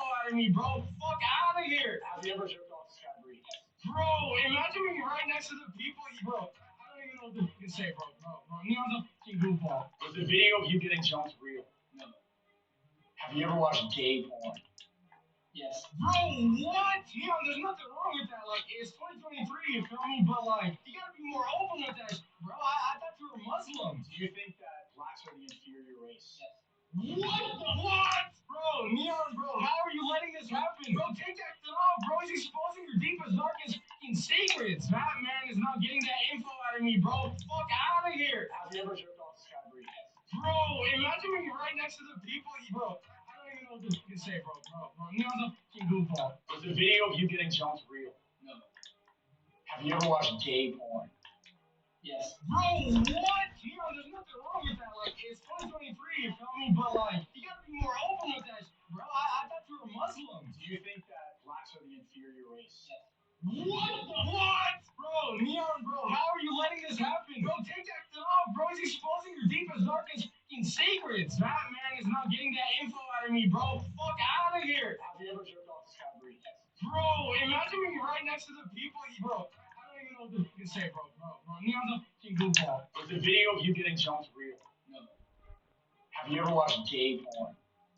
Yes. Bro, what? Yeah, there's nothing wrong with that. Like, it's 2023, you feel me? But, like, you gotta be more open with that, bro. I thought you were Muslim. Do you think that blacks are the inferior race? Yes. What? Bro, Neon, bro, how are you letting this happen? Bro, take that shit off, bro. He's exposing your deepest, darkest fucking secrets. That man is not getting that info out of me, bro. Fuck out of here. Have you ever jerked off to Skybree? Yes. Bro, imagine when you're right next to the people, bro. I don't even know what you can say, bro.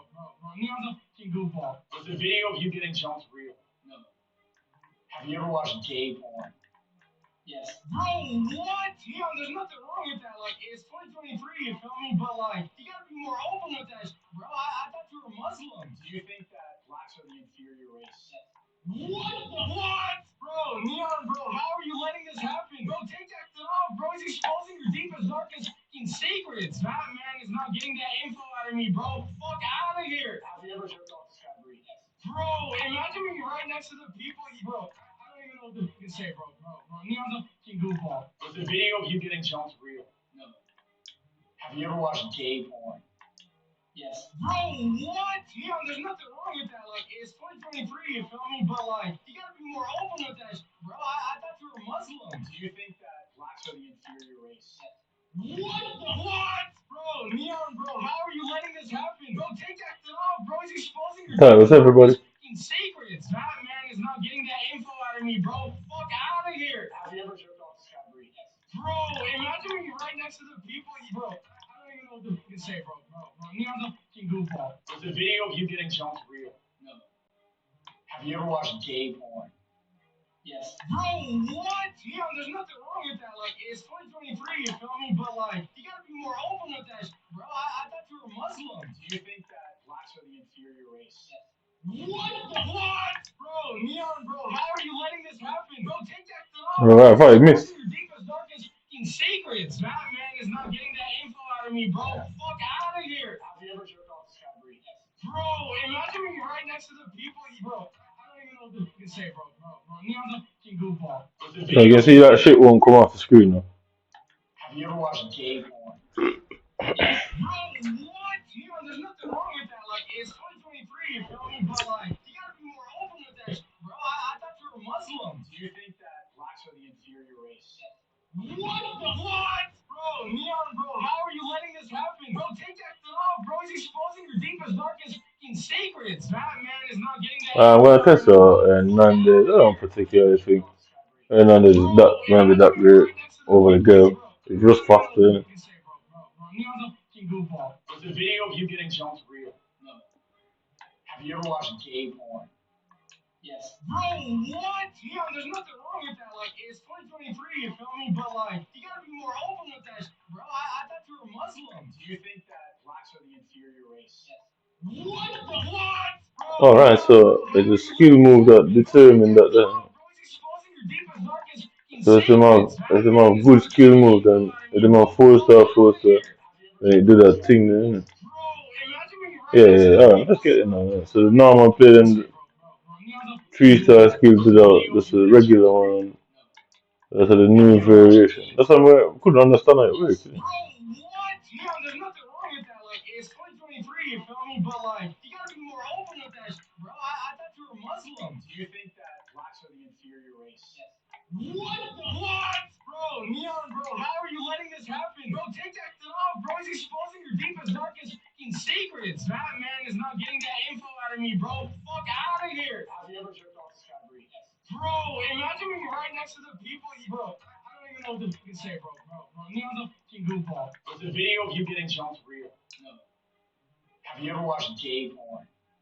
Yes. Bro, what? Neon, there's nothing wrong with that. Like, it's 2023, you feel me? But, Tell about them G guys, you know what I mean? Guys, the decrepit lad. Because if you can do that, trust me, your mindset is a level of immorality. The level of immorality that you have would be so humongous. To each his own, you get me? But just, I'm glad this popped up. It is not like I could have predicted that coming. So it does show that in 2023, some people still feel they're better than black people. And I say not because you're a British security or military, it doesn't mean that you are, I guess, above feeling that way. Innit? I think a lot of you should be stringed up onto these lie detectors and all of you with racial mindset should be expelled from the public office. Should be expelled from public office. I tell you, all them mixed race fools and all these black guys are all black people together with white people. Oh, fuck off. They wouldn't even be able to spot the signs that way. Like they're just being used to perpetuate some man's system. They don't even understand that. Innit? They're simply used to perpetuate a system of lies. Innit? Was the video of you getting jumped real? No. Have you ever watched? Why don't America do that to him? Innit? So since is that not sowing division? Or like I said, it's only when it goes towards them that's a problem. Innit?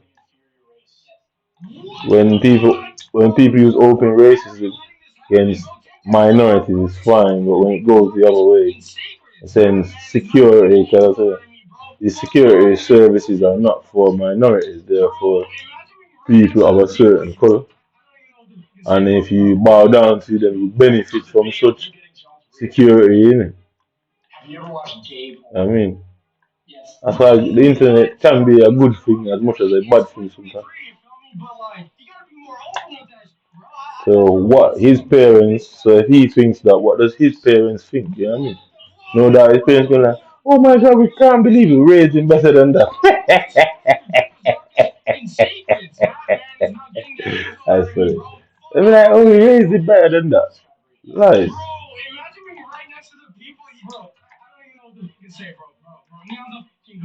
Was the video of you getting jumped real? No. Have you ever watched gay porn? Yes. Bro, what? Neon, there's nothing wrong with that. Like, it's 2023, you feel me? But, like, you gotta be more open with that, bro. I thought you were Muslim. Do you think that blacks are the inferior race? Yes. What? Bro, Neon, bro, how are you letting this happen? Bro, take that shit off, bro. He's exposing your deepest, darkest fucking secrets. That man is not getting that info out of me, bro. Fuck out. Like I say, a racist who works for the government, what would they do? They would not want to be outed as racist. Because if one is in there, then quite a lot of them, because these men are trained to see certain things and see certain behaviors and think about it in a negative way. So how do they get past? How do they get past undetected the whole time? Innit? I'll tell you why they get away undetected, because they're all like that. Innit? So you come out and stand up for black people. What they do is expose you and pretend that you're not a good person, and all of this is a scam and a lie and blah blah blah, and give people every inch of your life and details, your every personal intimate moment or your sexual I guess decrepicy or your sexual immorality or your sexual fantasies, they will all leak it out to people innit, to make you look like a bad person. That's what they do, isn't it? And it's the easiest way to get somebody upset, innit? Because guess what? If you're if you have a certain mindset, if you have a certain mindset, if you have a certain mindset and you're how you can say if you have a certain mindset, or you stand up for a certain political issue, mainly white racism. Because you do have black people who are racist, but black people racism don't go anywhere. Like not in the West. Like it doesn't go anywhere. Really. I've never been to the East, so I don't really know how it works. But I hardly think that works over there either. But I don't think the best way to make somebody look bad is to expose their private moments. I mean, so that's what they do. They expose the private moments and know that it's going to be humiliating. They know that you're going to be angry about it and you're more likely to be violent towards them.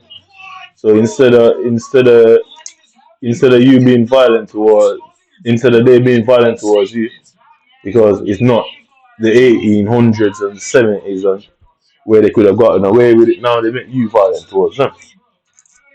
It's reverse psychology, isn't it? So like in the 60s in Britain, 50s, 70s, 80s, even 90s, and even early parts of 2000s, even to this day, you still find certain racist things. Yeah, but you won't find any white person going around being done in a certain way. You know what I mean? They'll hide certain things, they'll do this, but anybody that sees my video, they won't see no white man in England being exposed for these things. The government only does it to certain type of people.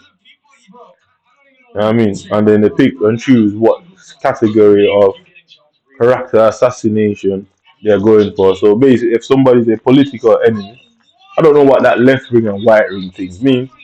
Or if one's on the left, whatever it means, the ones on the right will try to find dirt to, I guess, demonize them, innit? Bro, I'm watching this thing now. I don't know if it's being picked up on the um, on the recording of the OBS. But that guy called Neon or whatever it's called.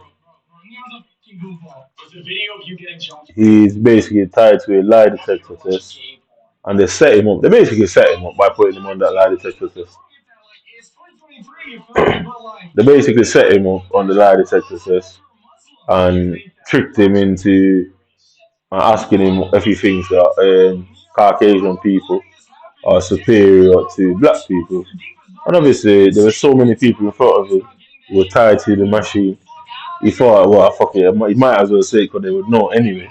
If he refused to answer, people are going to draw the assumption regardless. So he answered it anyway. But that shows you that this guy is in his 20s, you get me, innit? This guy's about 21, 22. Who would have taught him that? Because that don't get teach in school anymore. So who is teaching this 21-year-old that other races are superior to, I guess, black people, innit? Who's teaching them that? It's the parents, innit? So what they do, they might be friends with you for 40 years, but what they say behind closed doors is a different thing, innit? What they do behind closed doors. All these little pussy old masons and these little fool black guys that drives in masonry. Man, just look at your mugs, bro. Look at your mugs, bro. Like. Because the man used to, if they're sacrificing people now, what do you think lynching fucking was 10, 20, 30 years ago? That's exactly what it was. Just like how the Masons will publicly fuck with you now. It's the same thing they used to do, public embarrassment and then lynch you on top of it. And these stupid guys, they're so, I don't even know. It must be Get Out, the movie, you know what I mean? When they remove the black person and put a Caucasian inside of his body, you know? That must be what's going on. Oh yeah, dumb blood. I never tried them, remember. We talk about the KKK and Nazis and these type of people. That's what the Masons are, bro. That's how they always are. The Ku Klux Klan of America, Nazis of Europe. That's who they are, isn't it? Bro, he's exposing your deepest, darkest secrets. That man is not getting that info out of me, bro. Now they invite you man in there, and you man never get anywhere in there. You're still at the bottom of that masonry. Go through any masonry in the whole fucking world, bro. They had to create a whole black one for themselves. They literally had to create a whole black one for themselves, bro. So they would have never got to the top of that. They would never become whatever they fucking call themselves. No, they would never get to the top. The head of British security would never be a minority. Would never. That would never happen. You know what I mean? It might be close to the next ones. I mean, the other minorities from the east, they might get there. Well, trust me, there's a reason why they get there. You know? But who wants to say I'm trying to divide it? No, I'm the one that's trying to bring everyone together, innit? And expose you, man. And I guess obviously you man realize it and try to set me up. Obviously, that's why I'm not attacking anybody. That's why I'm saving it personally for you. Because other people might not have seen through you, but trust me, I've seen through you. I know exactly who you are. I know exactly what you are on the inside.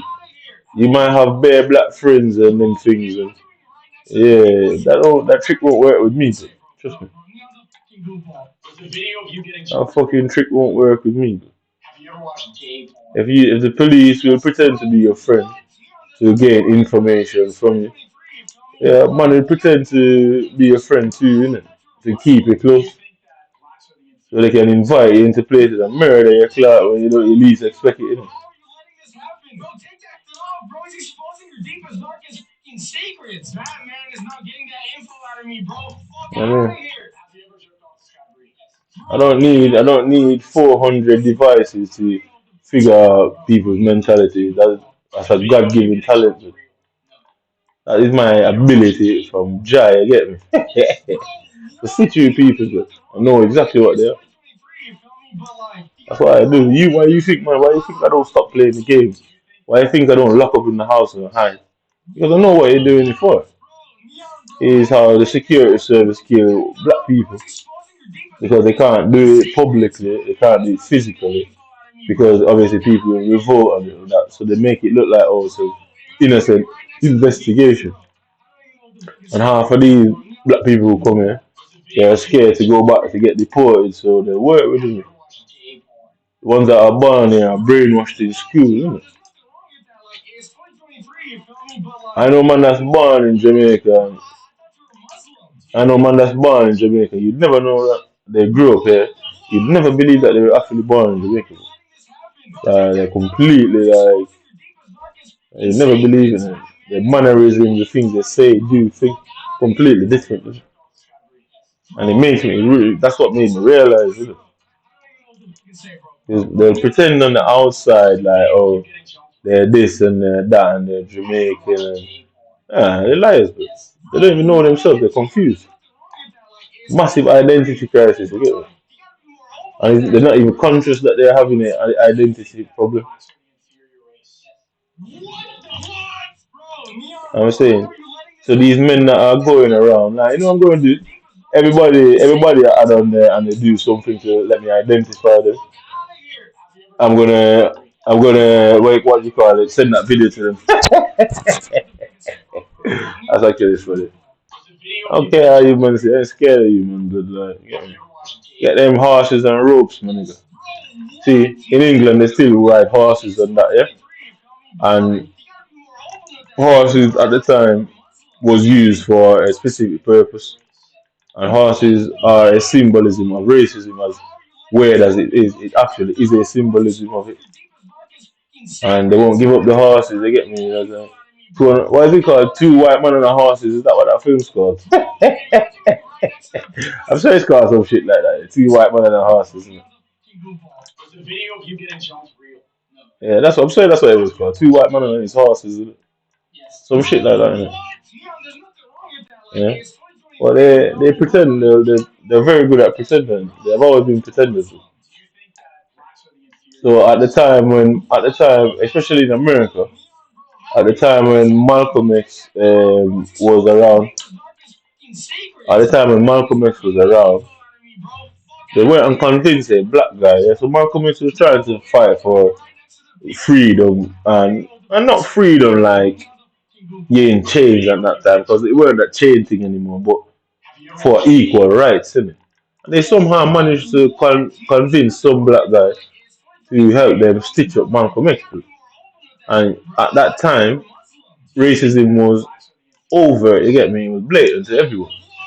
So if the security services over there could convince a black person to work with them and get rid of somebody that is a symbol of, I guess, freedom in terms of like equality.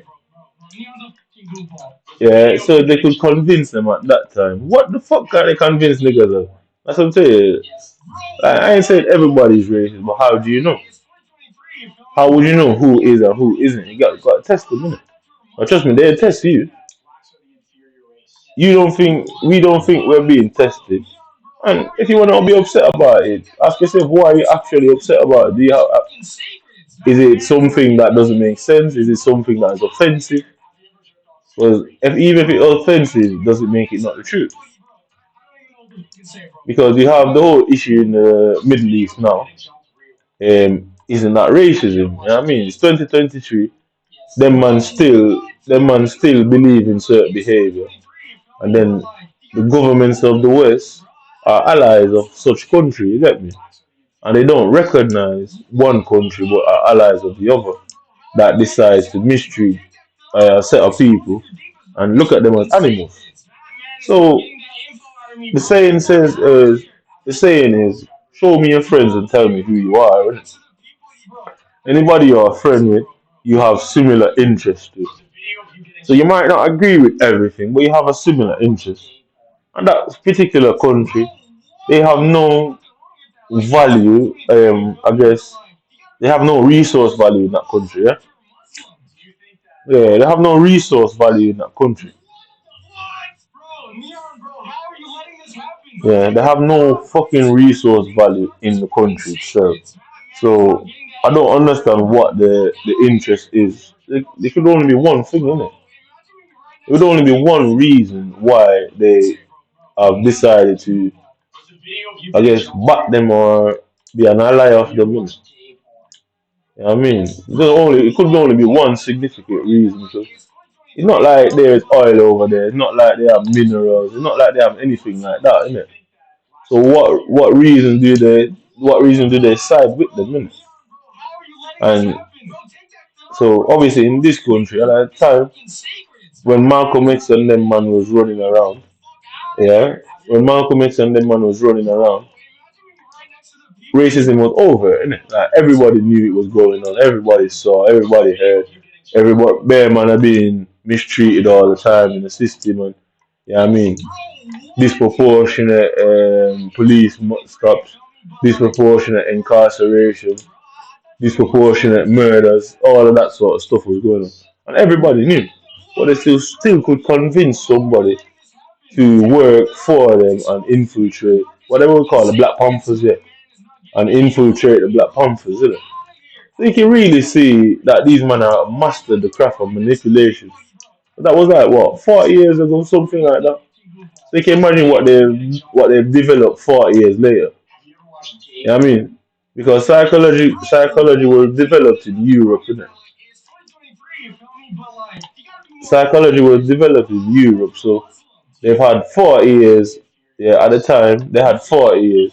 It's not like niggas are going around figuring out psychology themselves, innit? It's not like we're doing that. It's not like we have nations who are pumping money into understanding that sort of thing, innit? But they certainly are, innit? And the trouble is, they will say, oh, they'll make you out to be dangerous and then trick you into an attack. So, like I say, back in the day, they would lynch you, yeah? Back in the day, they would lynch you. But then it's reverse psychology now, isn't it? Rather than they lynching you because they can't get away with it like how they did back in the day, what they do is use reverse psychology and turn you into the threat, innit? You know what I mean? Because I watched this story about these four boys from London who killed this kid, yeah? Some black guy, innit? I don't know what he was called. Innit? Yeah, they killed him, yeah? And I'm not saying black people, white people killing black people is always racist. No, no, no. Sometimes gang shit, sometimes personal shit, whatever. But it's not the action itself of what are they doing it. You know what I mean? What I always say is how it plays out. You know what I mean? Is the way it plays out that the concern is for me, innit? It's not that they do it because guess what? It is what it is. Things happen. People mix, mingle and mingle. Yeah, so people mix and mingle with each other. And at some point people are gonna have disagreements and I mean sometimes shit goes off in it. But it's how it gets dealt with by the system. Like, you get me in it. That's how I see it. Innit? How it gets dealt with in the end by the system. That's the trouble. Because one set would get punished severely and the other would have excuses made for them, innit? And a different narrative paint of them. And the reason why that is because mom and dad who runs the country. So can you decide where when it is a mom and dad who works for the police or the government as protecting our child different from when it's basically oh fuck that nigga. I mean because we can equally be that, innit? You can equally be a parent protecting their child. Guess what? She has the influence to do so. And she's just doing so. He's just doing so. So them things, I mean, you look at it from that point, it's how it's dealt with, that's where the concern is. So they have 4 years of psychology where every landmass that they are on, they heavily invest in psychology and they're scrutinizing every piece of incident, every part, research on top of research. I'm talking about millions of hours being poured into the understanding of mentality. And guess what? The whole idea of psychology, in my opinion, they're never going to put this and publish this as truth. But the whole psychology, in my opinion, is based on them figuring out how to control minorities, isn't it? That's how I see it, isn't it? Yeah, I see it like that. It started out of them feeling that they were superior and they were trying to control minorities, innit? I do feel that's where it started. Obviously, it's branched out. No, I mean, like, people leak certain good-hearted people and kind-hearted people leak certain shit out about them, and guess what? Yeah, certain good-hearted people leak certain info out, and then basically we're forced to change the behavior, innit? Because guess what? Only time certain things get done is when certain people cry out, innit? So even the thing, what was it called, George Floyd and that, yeah. If if if I guess if their kids didn't say anything about it, would anything have been done about it? I don't think so. The only reason why is because their kids are going home to complain to them and making them their life a misery inside, isn't it? The kids are complaining about it, innit? And that's what they're scared of the most. They're scared about marches and shit like that. No, they don't give a fuck about that. I mean, they don't care about our marches. What they care about is their kids coming home and telling them bad stuff and their kids feeling bad about it and blah blah blah. That's what they're really about. I mean, that's what their drama is and always has been about. And you know, it's when the kids started to complain about it, that's when they started to make changes. Because 20 years ago, none of them didn't care. They were wrapped up in their own lives, didn't they? You know what I mean? 20 years ago, they didn't give a fuck, bro. They were wrapped up in their own lives. But now, because it ended up mixing, and that is why they didn't want mixing of children in schools, isn't it? So all over the West, you used to have segregation in schools. And this is how deep psychology goes. That's why they didn't want the races mixing in schools. But even in England, if you go today, you see certain private schools, there'll be one or two Asian and black kids in the whole school. And trust me, that school is racist. Bro. Was the video of you getting jumped real? And they know that. They know that's absolutely true. And that's why they kept people segregated. Because if you go around each other, you would empathize with each other and even to a point find each other attractive, which will change, I guess, your brain chemistry and what you feel is wrong or right towards an individual. But if you keep them separate, they won't know, they won't feel anything for you, innit?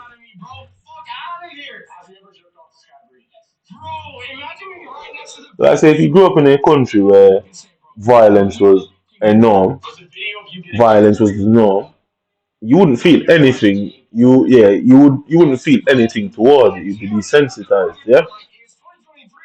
So it works the same way, out of sight, out of mind, isn't it? The same. I'm telling you, there's a lot of things in this world that the same situation can have two simultaneous effects at the same time. Yeah, out of mind. Yeah.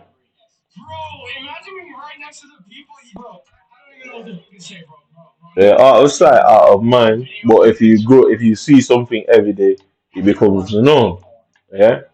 So you grow up in a rough area, certain things is the norm. You get used to it. Yeah. You grow up in an affluent area, and you hear stories about rough areas.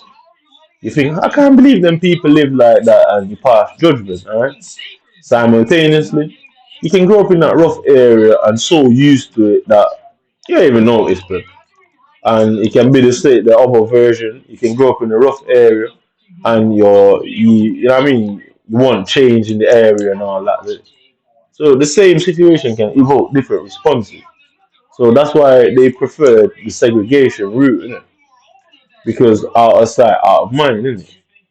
If their kids aren't coming home and seeing the suffering and going, oh, so their mom and dad see something on TV, some minority did something terrible, they go, oh, them fucking blah, blah, blah, whatever, whatever, whatever, yeah?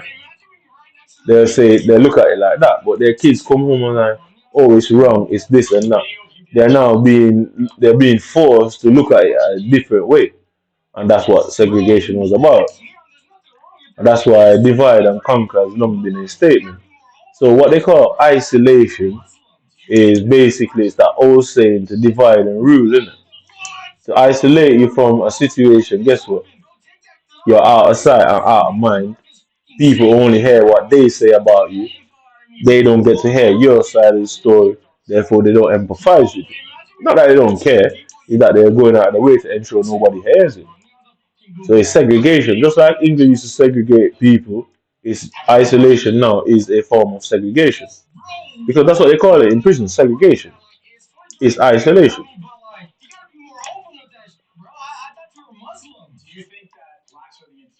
So you get isolated from the community. Who is going to feed the community information? Whoever isolated you, they're the ones that's going to give any information out. So I can bet the government in this country isn't giving people 24-hour access to my house and the thing that goes on. No, they're not going to do that. What they're going to do is put certain details out there that fits their narrative, innit? Yeah, I mean, they're going to put certain details that always fits their narrative. But there's ways around that. Like you said, it's easy to beat them in the grand scheme of things inside of a courtroom because no psychiatrist can come and deny the fact that segregating somebody is important to controlling what is believed and perceived about that such individual. So by you're driving a wedge between the individual and the people. Therefore, the people won't revolt about anything that happens to that person. Because guess what? Everything that they have seen about you has been bad. Everything they have seen about you have been bad the whole time.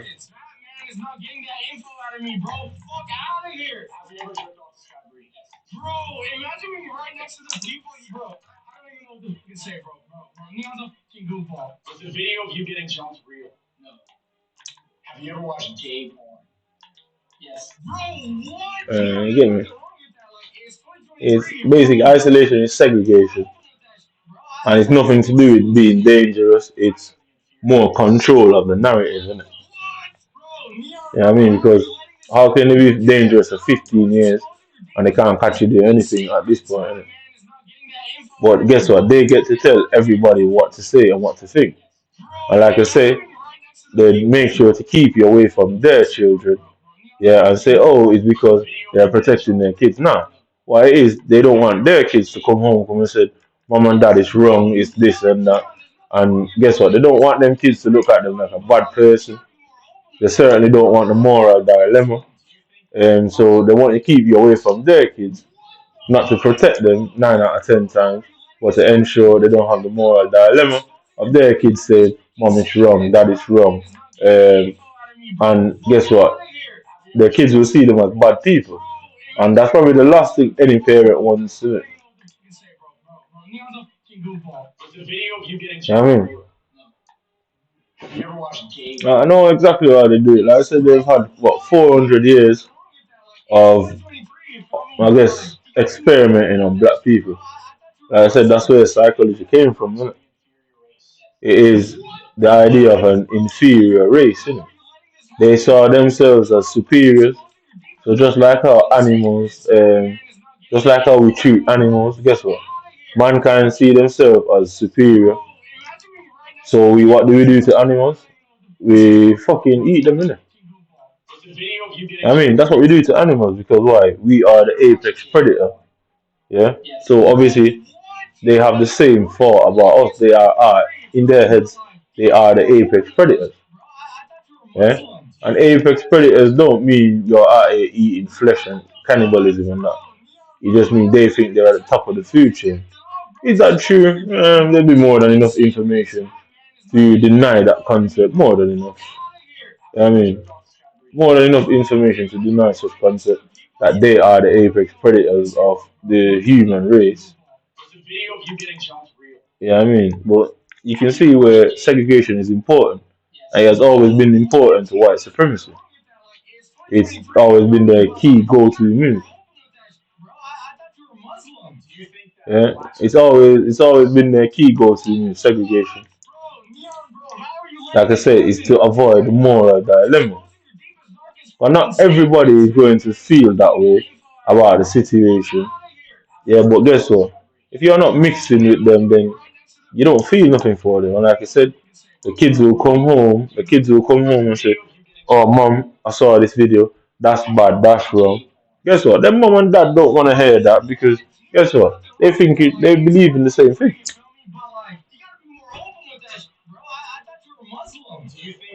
And if they tell their kids that, well, they agree, their kids will see them as bad people. You get me? Innit?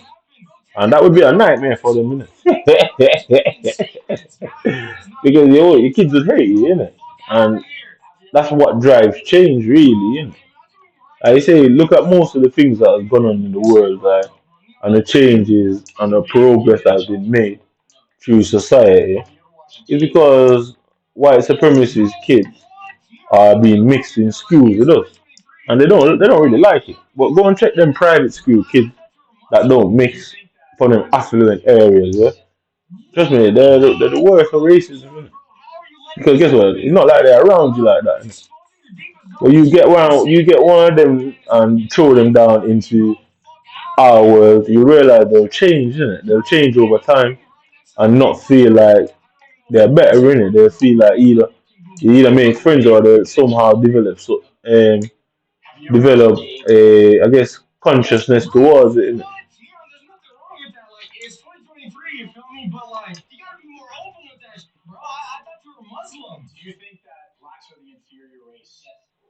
Because I say this guy is 20. This guy's what 22, 21, and he has that belief. Where would he have got that belief from? It's obviously from the community where his parents, innit?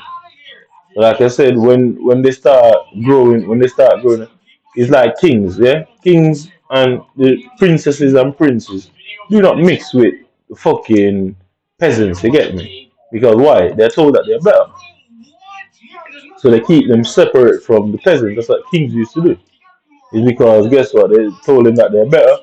So the kings and queens used to keep their kids away from the peasants, homeschool them. I mean, all that stuff. That's why you find rich people's kids technically go to school with rich people kids. It's not because they get a better education. It's because the mentality behind it is important. Because to get into certain powerful positions, I guess technically you have to lack empathy. Innit? Like I say, you can't be a billionaire and be a good person. Like it wouldn't make sense. It wouldn't make sense, innit? Alright, nothing really wrong with being a billionaire or nothing wrong with being a bad person. But if you're a bad person based on race, I'm not with it, innit? I mean, a bad person based on race is not something I agree with. You're just a fucked up person, then fuck it, innit? It is what it is, innit? But I said the money to turn. If you watch Malcolm X's story, the money to turn some black guy from the very community that Malcolm X lived in against him, innit? You know what I mean? So how did they do that? Obviously, it's through psychological means, innit? Obviously, the documentaries and stuff aren't going to probably tell the truth about what the guy went through, why he had to do it in the end. But he probably went through something where he thought, well, it's either him or me, innit? And obviously, he chose himself, innit?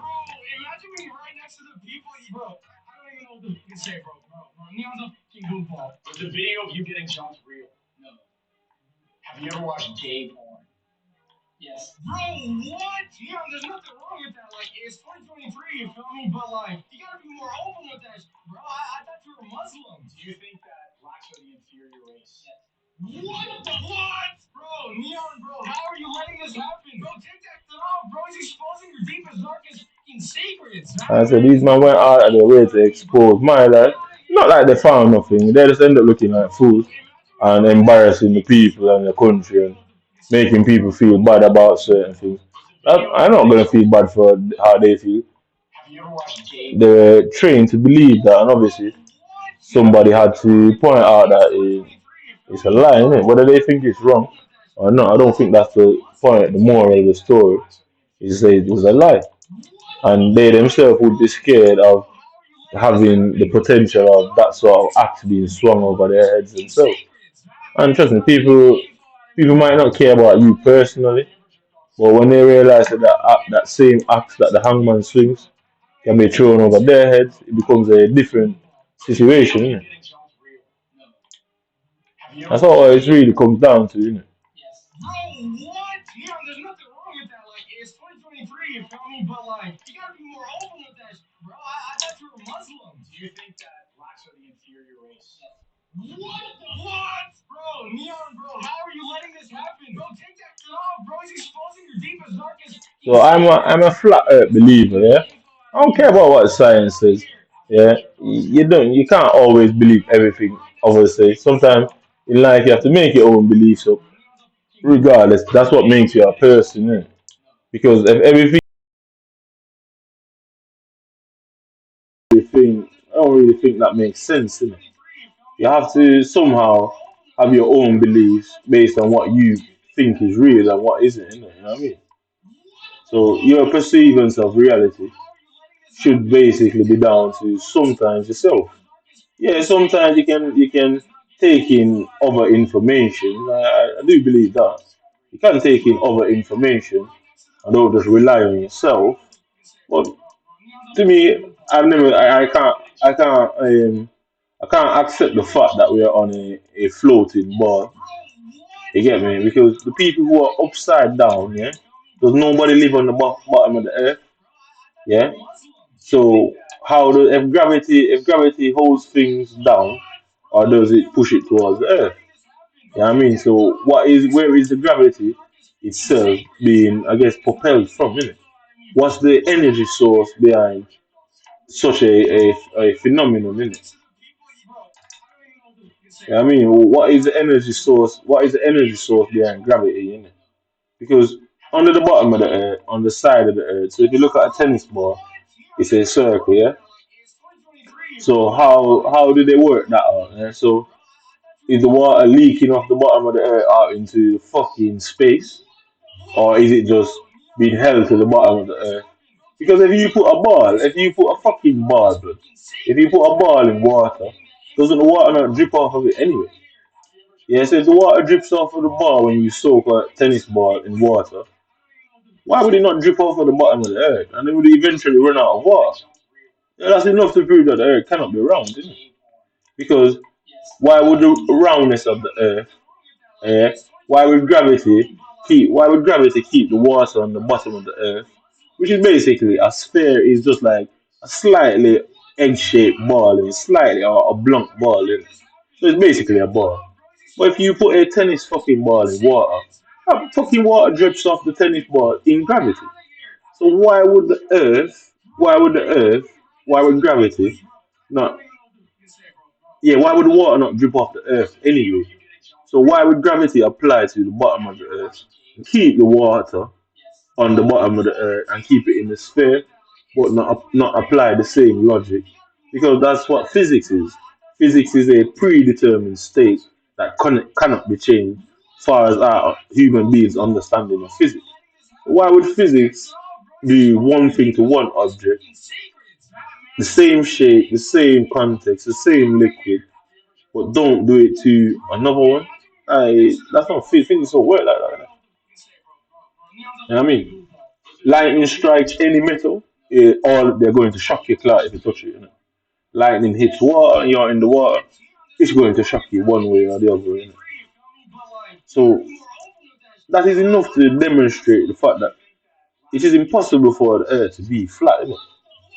Because the water would drain off. And where the fuck would it drain off to? We would have long run out of water if we lived on a sphere.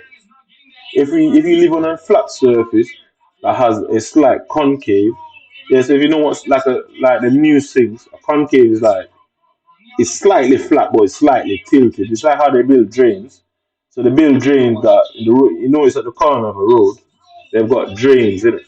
So you got the sidewalk, all roads, every road out there, because of the drainage system, is slightly flattened so that way the water runs off into the drain. Most driveways are built on a slight tilt for the same reason. Sometimes you can't see it by the naked eye, but most time they're like that. So if you have a driveway that's constantly flooded, it's because guess what? Your driveway was built in a time or built on a land that they just couldn't do it. that's the only reason why your that's the only reason why your garden and shit would be flooded. Because you either got borders, yeah, or your ground's too flat and the water settles in the middle. So if you look at all that, even a slight raise in the floor, the water would run off to a side. So a goddamn loop, the water would fucking run off to the side even twice as much. The earth would have long run out of water thousands of years ago, bro. None of us would exist. We're talking shit about gravity, and I am seeking to disprove both gravity and the earth being a sphere, bro. It doesn't make sense. Because if you go and get a tennis ball, dip it in any sort of liquid, and just hang it from a string, that bitch will just drop off, drip, drip, drip until it becomes dry. The earth is a giant ball. That bitch would drip off and we would have no water with all that. So I'm I'm calling out every scientist that ever fucked with me in my life for any reason at all to disprove that and say, well, why is physics applying itself to the ball? And why is physics, gravity, the shape of the earth, all that, and how they interact with each other? Why is physics applying one way and gravity applying one way to the same shape, but the earth is just a giant ball? Why would it not fucking apply to the earth if the whole earth is surrounded by gravity? That means one of them is a lie. Either gravity is a lie, yeah, or either I'm more saying I don't believe in gravity. I don't believe in the earth being round. I was taught as a child, like everybody else, that the earth was round. I watched a few YouTube videos and I thought it made too much sense. Then I started to calculate it myself. I'm not the best at physics and algebra and these type of fucking geometric stuff and that. I never really fucked with it at school. I don't know if it was taught, but obviously I weren't in class like that. Well, I get the concept. You get me? Innit? I mean, I'm more of a theoretical science. Obviously, usually you have theoretical scientists, the ones that who are, I guess, accredited as such. They can do certain type of maths, but they usually have teams who works out the equation for them, innit? So I'm the theoretical person in the story. Otherwise, you man are the scientists and claim to be the smart one. Go figure out why the ball is dripping and the earth doesn't drip the water off. So 7 billion or how many people does NASA have? So NASA has probably maybe about 10,000 workers at max, right across the whole space venture in each planet, all over the world.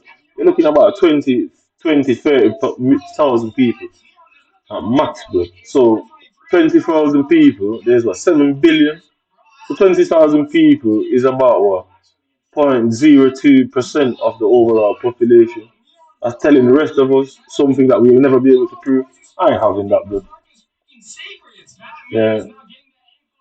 This might be fucking England, but I ain't having that bullshit. I ain't taking that one. I was taught it just like everybody else. And logics to me would dictate, well, if you look at a ball, if you dip water in a ball, that bitch should drip, bro. And it would drip to the point that ball will eventually dry. So the gravity that what they talk about, that it would be the reason why the water would drip. Right, cool, yeah. So without gravity, the water wouldn't drip from the ball because water has weight, water has density. So anything with mass and density, gravity apparently interacts with. Cool. So if the Earth is surrounded by gravity, the Earth is the shape of a ball. Why is the gravity on the Earth not forcing the water? It would be magic, wouldn't it? It would be magic that keeps it on. And then if magic keeps it on, then that would explain the idea of God. So one way or the other, human are losing, eh? So one way or the other, human are losing. So either God is real, and everyone has to accept God is real, based on that gravity doesn't flow, push the water off the side of the earth. So if you pour water on the top of a ball, the water is just going to disperse all over the side. Why is the ocean? We have what? The ocean, what? The earth is what? 60-70% water. So if the earth is 60% water, we are on a goddamn ball. Why would it not pour out? Yeah. So if you look at a cigarette, one of them cigarette things, or a cup, if you put the water inside the cup, the water has nowhere to go because there's a border around it which will keep it in the fucking space it's meant to be. You remove them borders, what's going to happen? It's going to drain away, innit? So the Earth, the modern calendar is 3,000 years old. We had the Mayan calendar a couple of thousand years old. They said the Earth is what 1 billion years or 1 million years, whatever they say. Yeah, is that long? Yeah, you're telling me that after a million years, all the water after Earth has drained off it into some void in space? I ain't trust the government, but and that's why they attack people in the way they do. You know what I mean? That's why they attack people in the way they attack people, is because they're lying. Or the men that are enforcing no better. Because they themselves can't understand it. They themselves were taught that as children, so that's what they know. And people find it hard to let things go what they know, innit?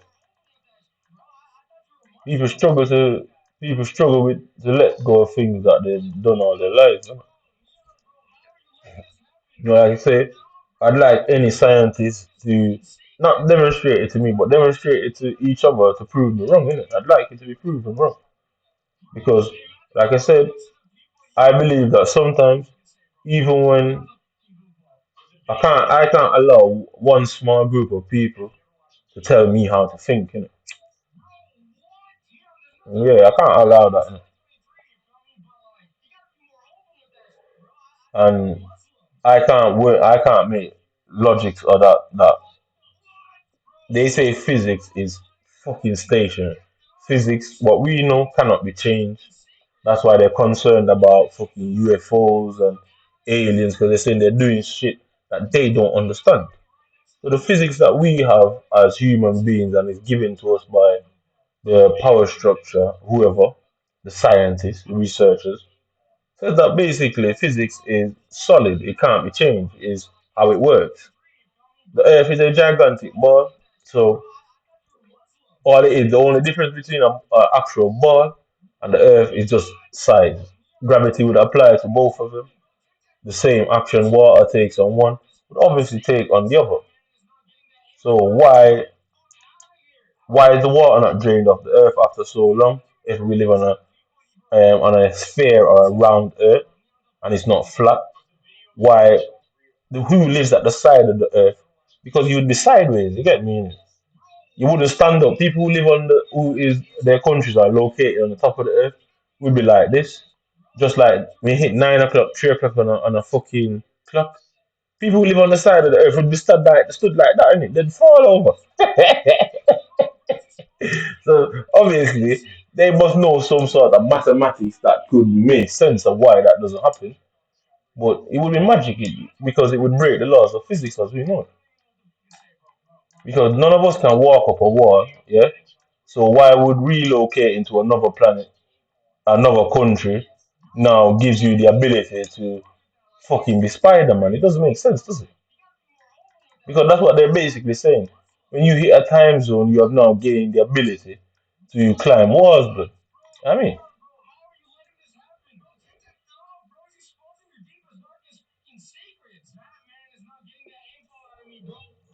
you get what I'm saying? It doesn't make sense. Like, if you put in its basic format, yeah, what they're saying that the Earth is round is doesn't make sense in it. Just like its base format, like, in its simplest simplicity, it doesn't make sense.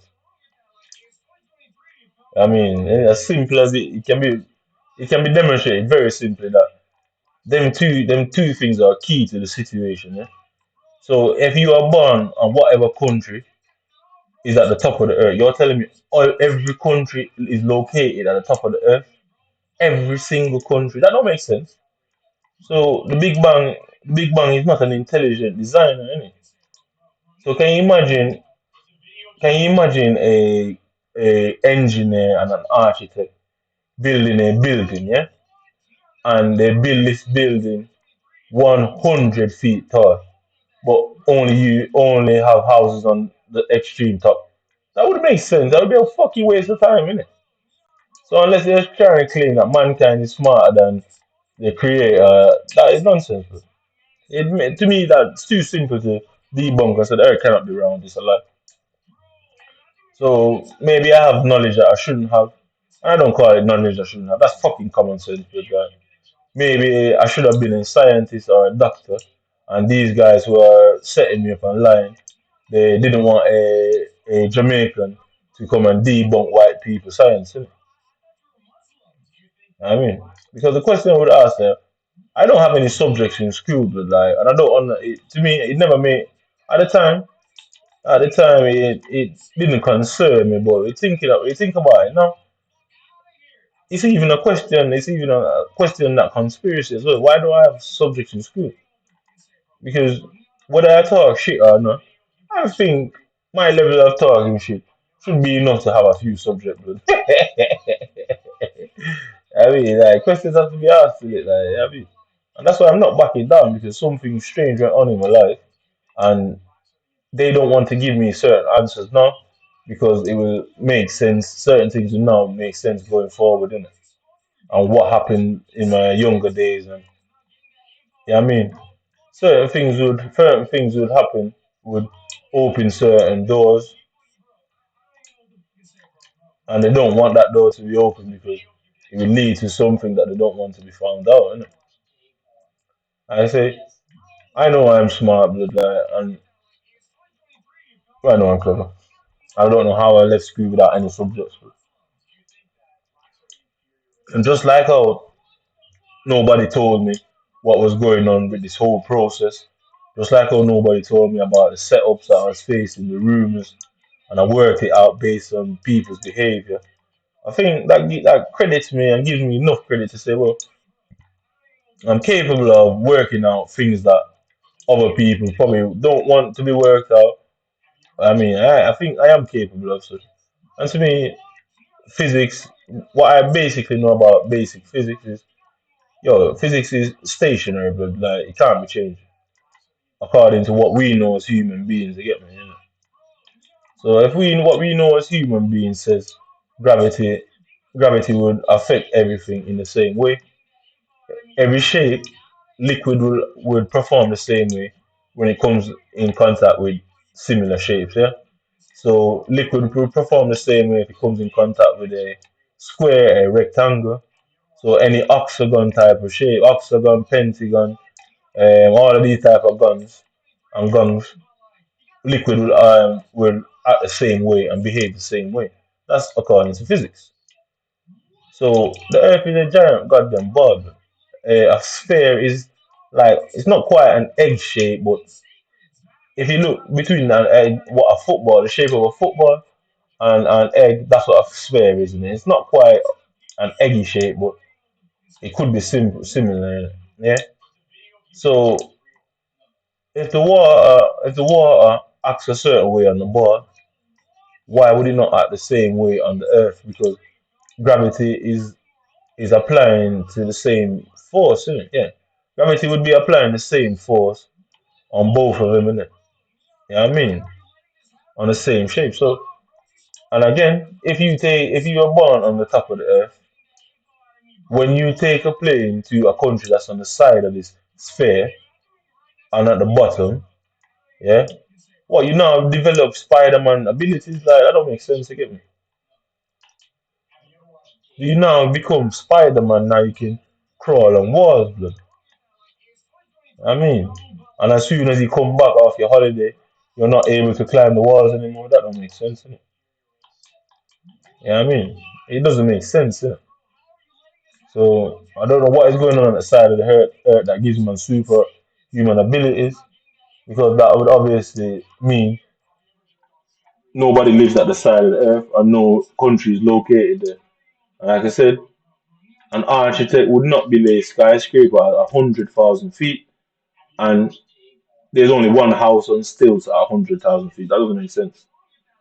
I mean, the whole structure would be used and serve a purpose. Otherwise, there would be the distance wouldn't be there, wouldn't it? Yeah, I mean, the distance wouldn't be there, wouldn't it? So when you look at it from that point, they're talking shit. They're lying about fucking about being rounded. They're lying. It doesn't make sense. It's too easily. There's more than one way to prove that. It just doesn't logically make sense because it would be a waste of time. So the Big Bang would have created this massive ball in the sky and only put livable inhabitants only on the top of it. So you'd have millions of acres unused on the earth because we could only live on the top of the earth. We couldn't live on the side. We damn sure we couldn't live on the bottom because we'd be upside down. It doesn't make sense. So the earth is flat. So unless some cunt went out of his way to try and only trick me into believing that concept and to see if they can get me to believe anything, yeah, I'm putting it down to that. Like, I'm really putting it down that is the case. Like, what they tried to do was to see what they can make people believe, and I was obviously the guinea pig in the story. 'Cause I don't believe it don't make sense. It's too easy. I can come up with too much experiments that would debunk that. And at its max, there's only around 500,000 scientists, researchers, astronauts, and people who are involved in space program. Maybe about 500,000 across the entire planet, max. Blood. Yeah. So 500,000 people, which is about what? 1 second. Let me think about what I'm doing now.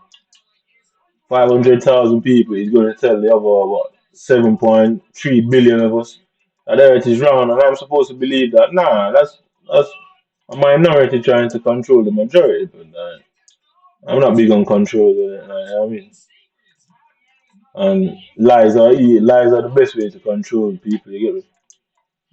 And I figured that out through personal experience.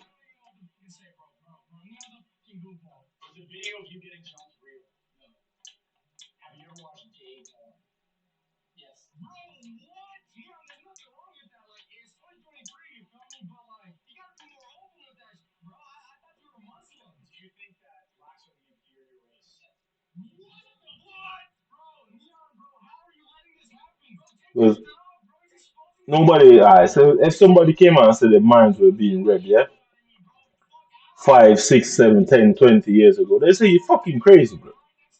They would lock you up in fucking hospitals and say you're mad. But now Elon Musk is creating something called Neuralink. That is basically reading people's minds. So 20 years ago, people believed things, and now it's proven that well, what they believed was wrong. So I think gravity needs to go. I think gravity needs to go. Yeah. I'm determined because to punish you, man. I'm determined to ensure that it goes. I would say 20, 30 years ago, you said that oh your mind's being read. People would be fucking terrified of you and think you're crazy, bro. Yeah. But now Elon Musk is out here literally reading man's mind in 2023. You know they are now doing trying to get it approved, human trials and all that. You know?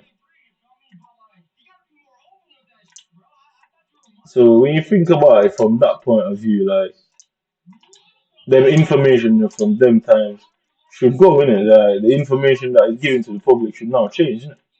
Because what they knew then is certainly not what we knew now.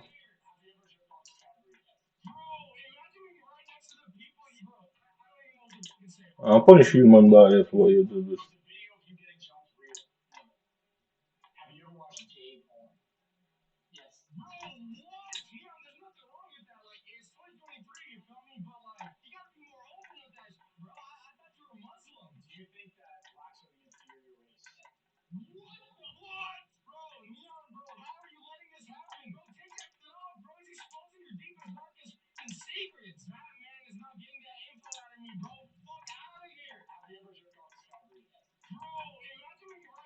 you wanted to expose me to the world.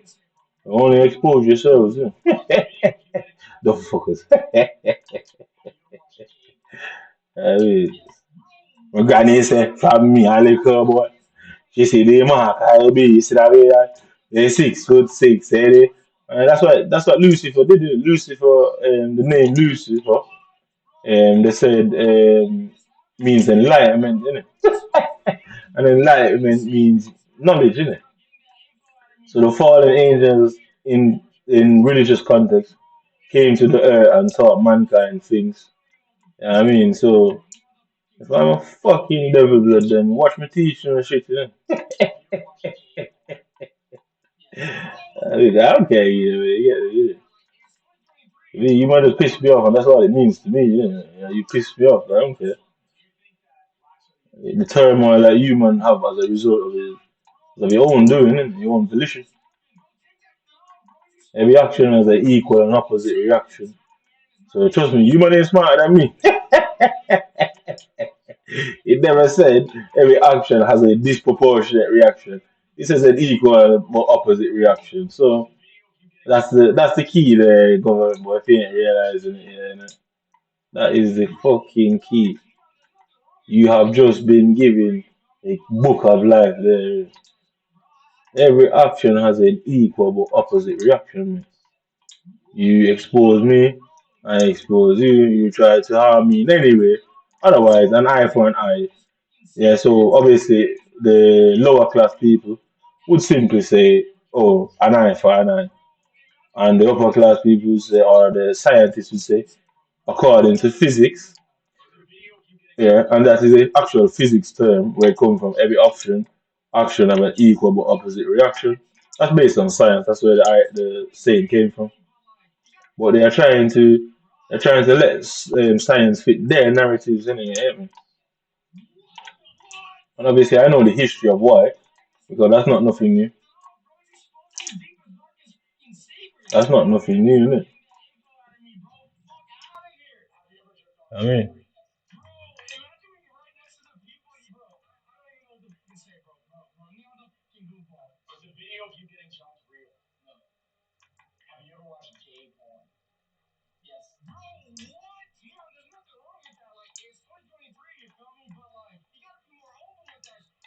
I need to get a goal, man.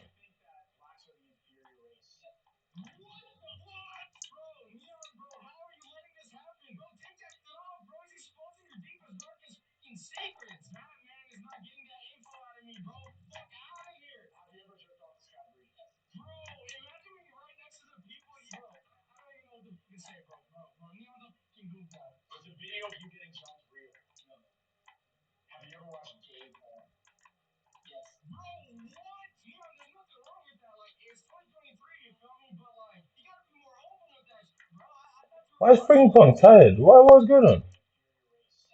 I don't have any of them things on, so why is it tired?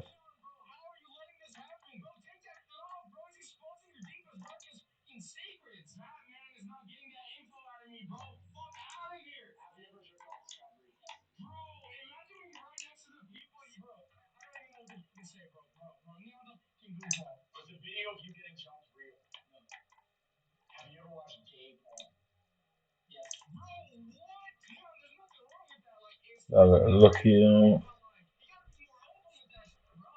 Yeah, and they'll make out like I'm crazy, and they're probably making up all sort of story about me. They're probably trying to say I've got some sort of brain damage, and they had to operate on me as a child. I was never told that. I'm just making a guess, knowing the level of lies these men and level of lies these men would tell. Like I suppose they're shit out there saying some shit. Innit? They're obviously out there saying some crap, knowing these ones. But I mean, an eye for an eye, but otherwise, according to science and research, every action has an equal but opposite action. So let the pendulum swing, bitch. Let the pendulum swing. I need three Premier League. Premier League. Yeah, yeah, three Premier League. I don't forget the army. What's the best way to get three Premier League players in there? I need to put Ledley in, but I don't want to use him yet. So if I go with Berbatov for one, you get free King there. Bowman. And I guess Ledley King would make sense there, wouldn't it? Right, so I need you man. Bowman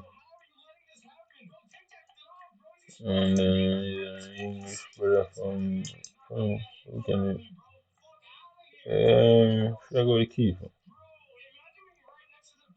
Um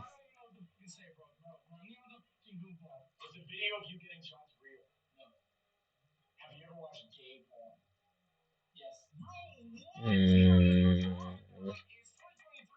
where does he play? On the center forward. I can you play? I can only play left wing. Um,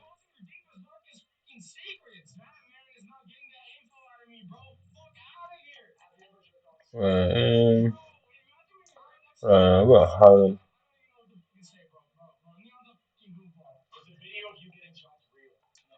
Uh,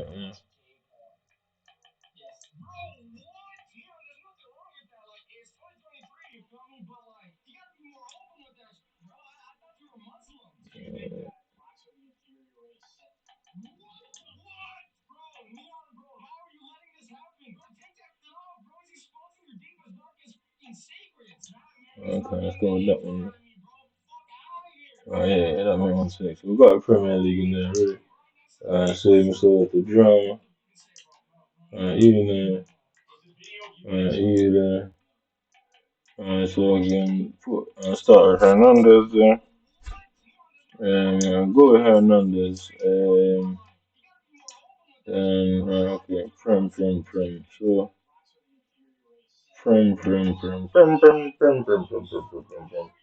I go with you. Um, go with you. Go with you. Go with you. What is out?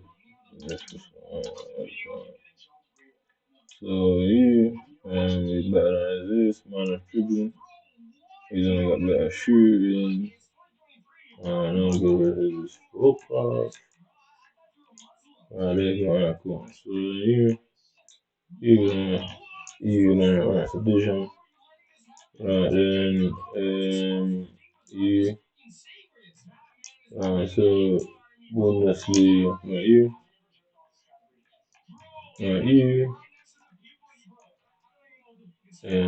Dijon, okay, you, Dijon,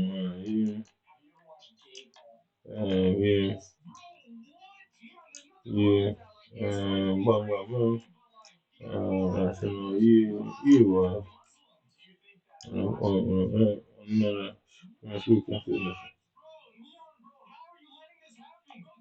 pretty sure many French,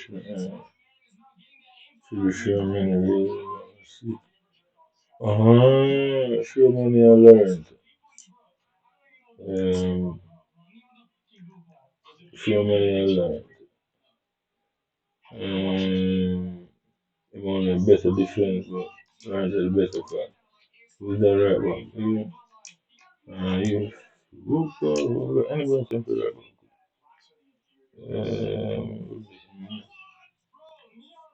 I took the lesson, and then you know, you, listen.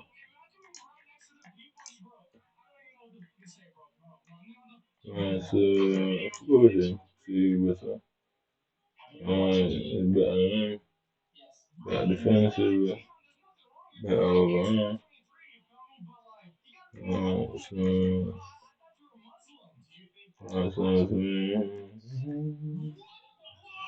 Sure, a minute slower.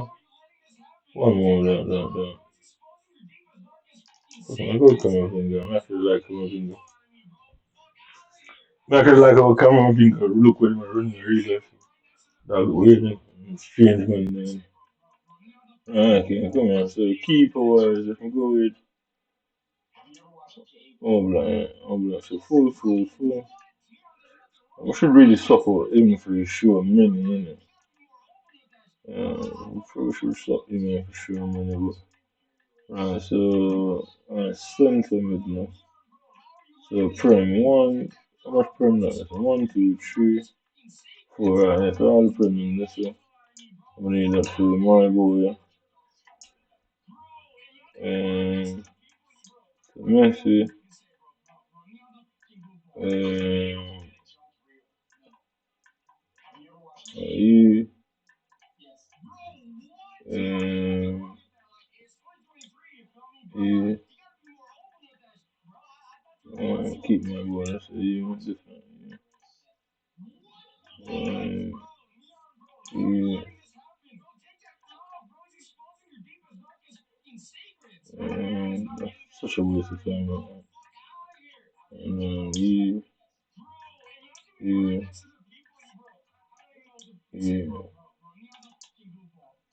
Okay, so Lawrence in for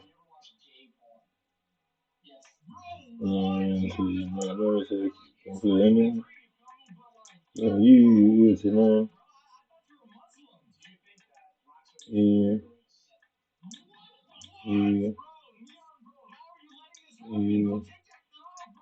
you, Right, so yeah.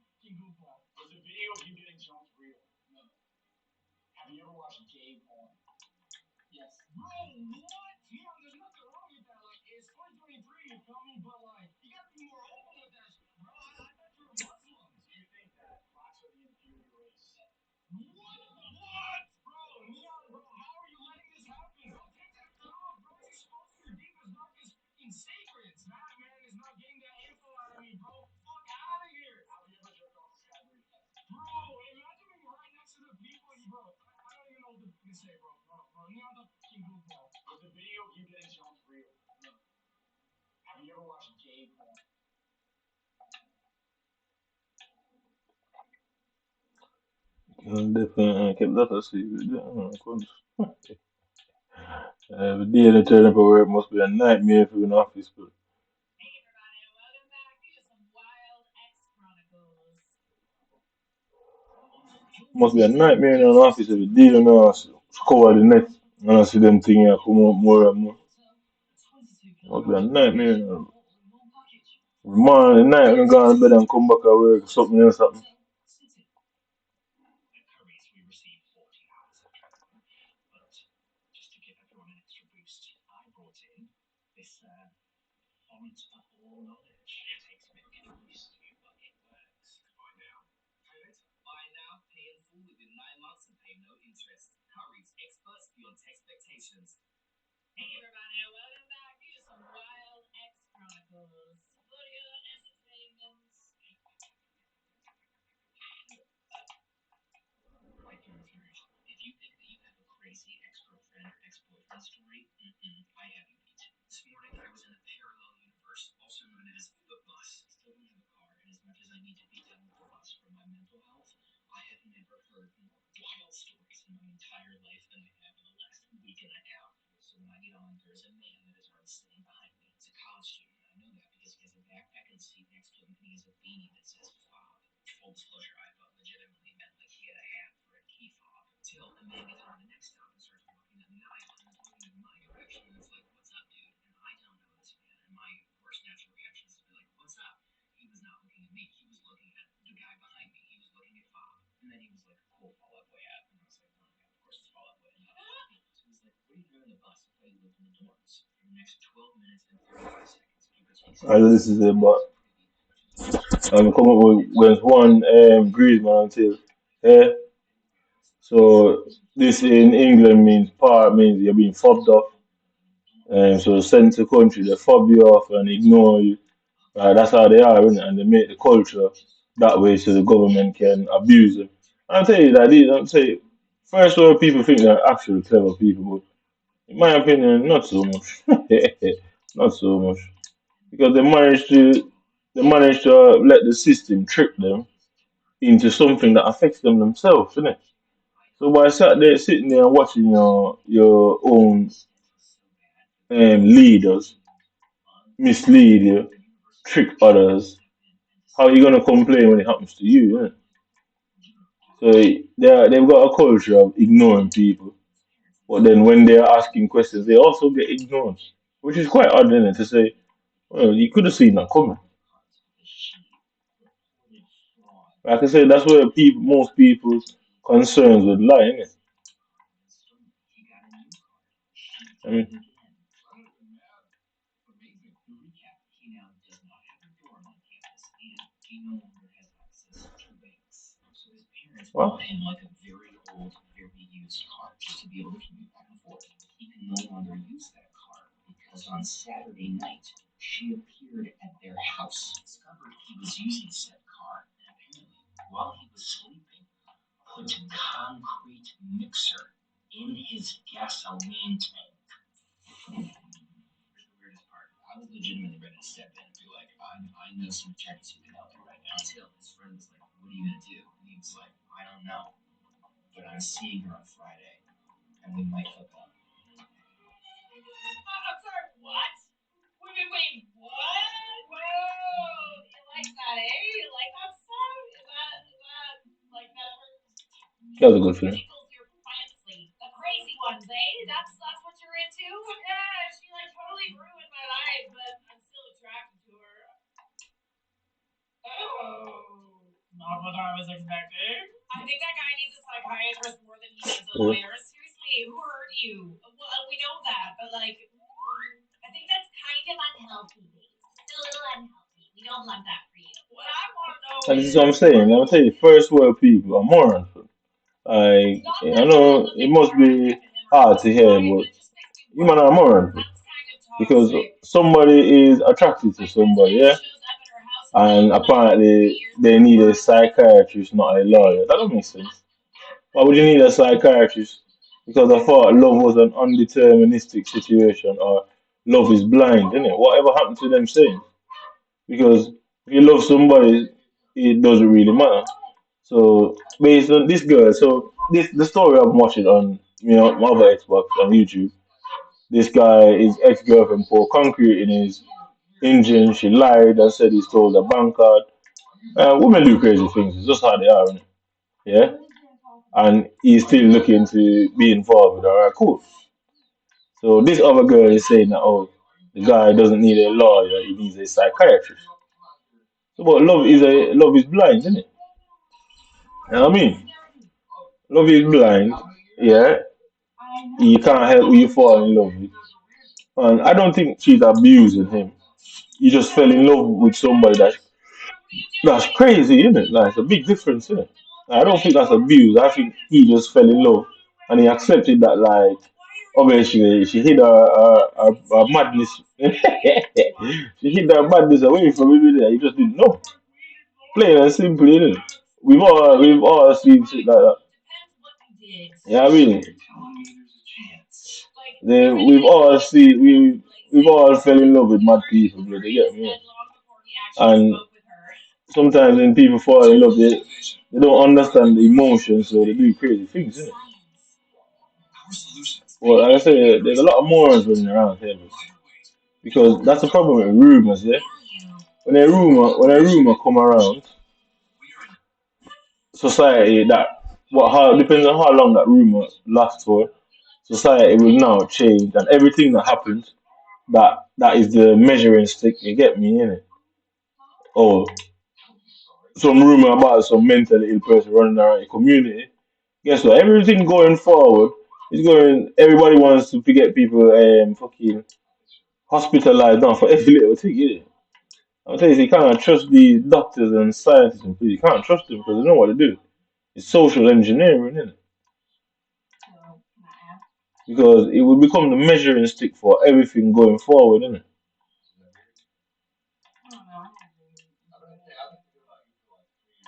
Interesting switch up. Why did we go from so angry to oh that didn't work? Let's do the smooth talking. The red flags. That's like fucking between aggressive and friendly. Yeah, seriously. So then they again, this is the sort of things, yeah. I'll tell you, doctors and psychologists, they have social engineering society because apparently, if you stay angry all the time, oh, you're an angry person, and if you go from anger to, I guess, laughing, you're mentally unstable. So are you supposed to just be somber and stoic all the fucking time?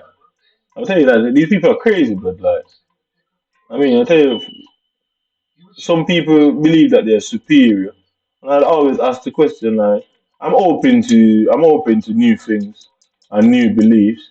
Explain where the superiority is there for some of you. But the idea to be proud is really a questionable situation because are you even aware of what you're actually proud of? Have you ever sat there and thought to yourself, well, I always say I'm proud to be this and but are you actually aware of why you're proud? Yeah, I mean? So I've cheated on pure girls, yeah? Pure girl. And I've got my personal reasons. They know why. They know why. Like I said, every action has an equal and opposite reaction. I mean, they want to run around because guess what? They've got their cousins, friends, and family, and they can run to all of them and I guess multiply the situation to make you seem like a bad person. Yeah, it's easily done. So one person, mom and dad has friends and family too. Cool.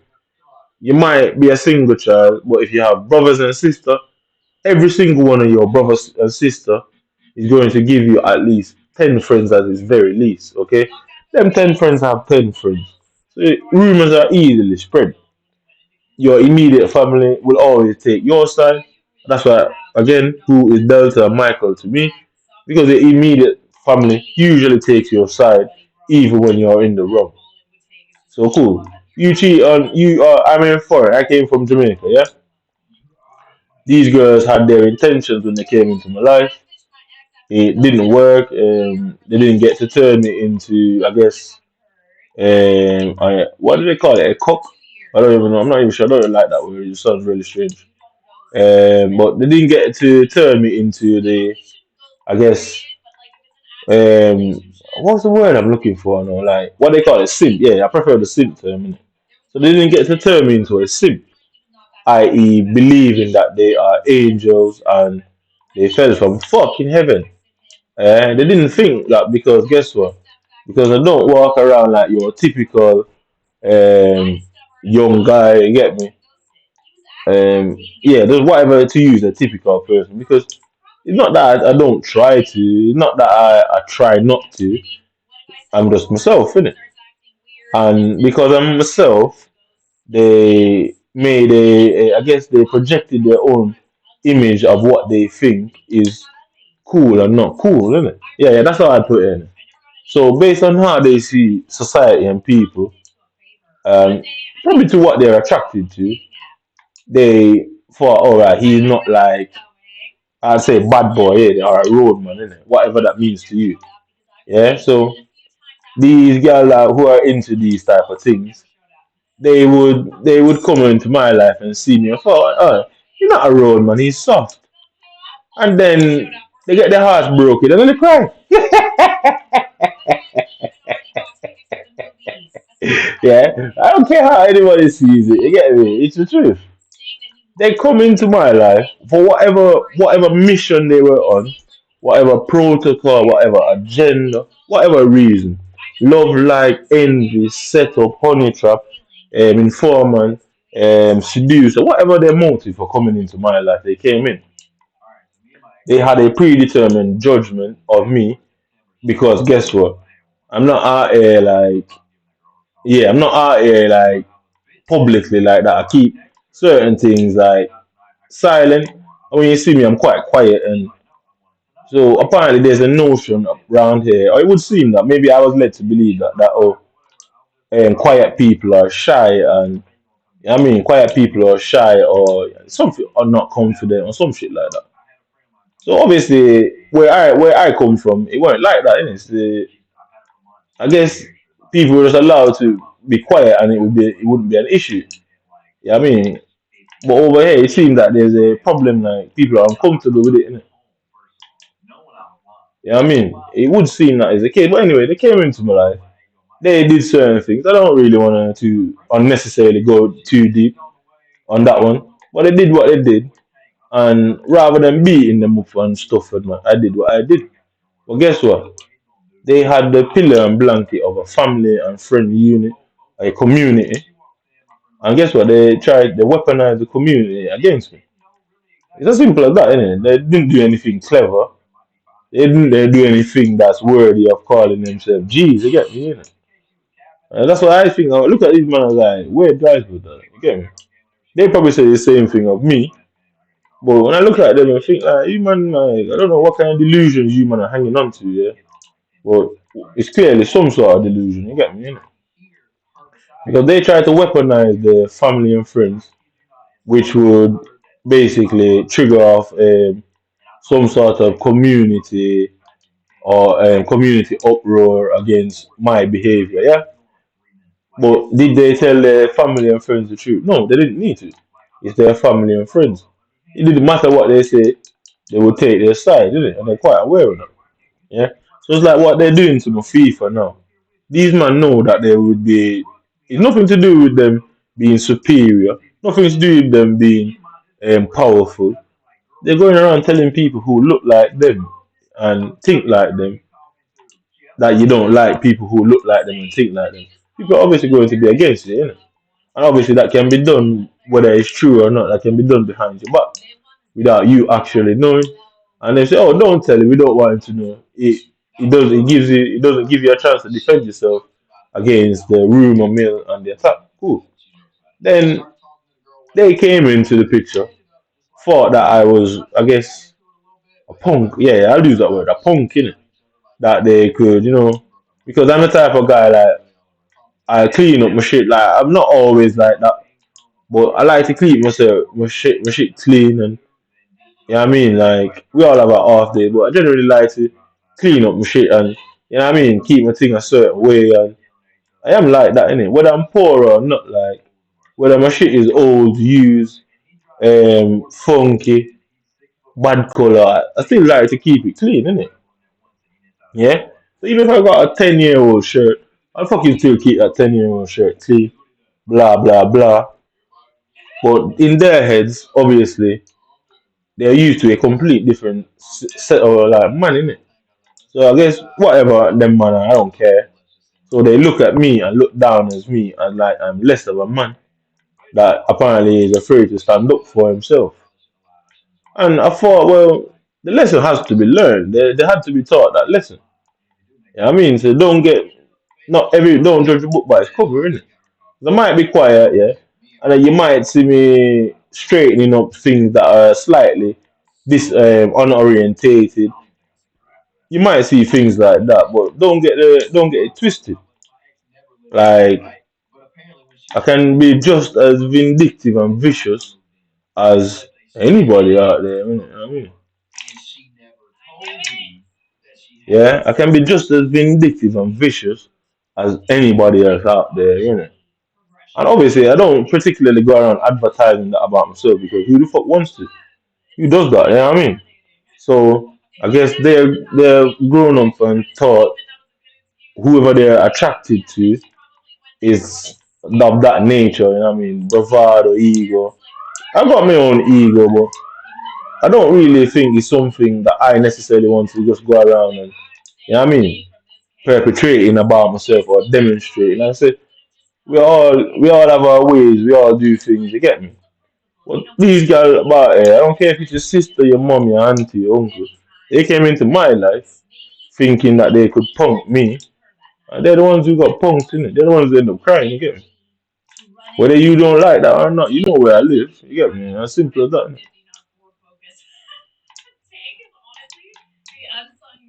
Yeah, I mean, you know where I live, blood. You know what I mean? So that's why a lot of that went on quite a lot. They'll constantly come, and obviously, girls talk. The city is not that big of a city. People know each other, blah, blah, blah. You know what I mean? So rumors would have gone around, oh, he's a pussy. And they quickly come and realize, oh shit. By the time they realize it was too late. I mean, by the time they fucking realized it was obviously too late.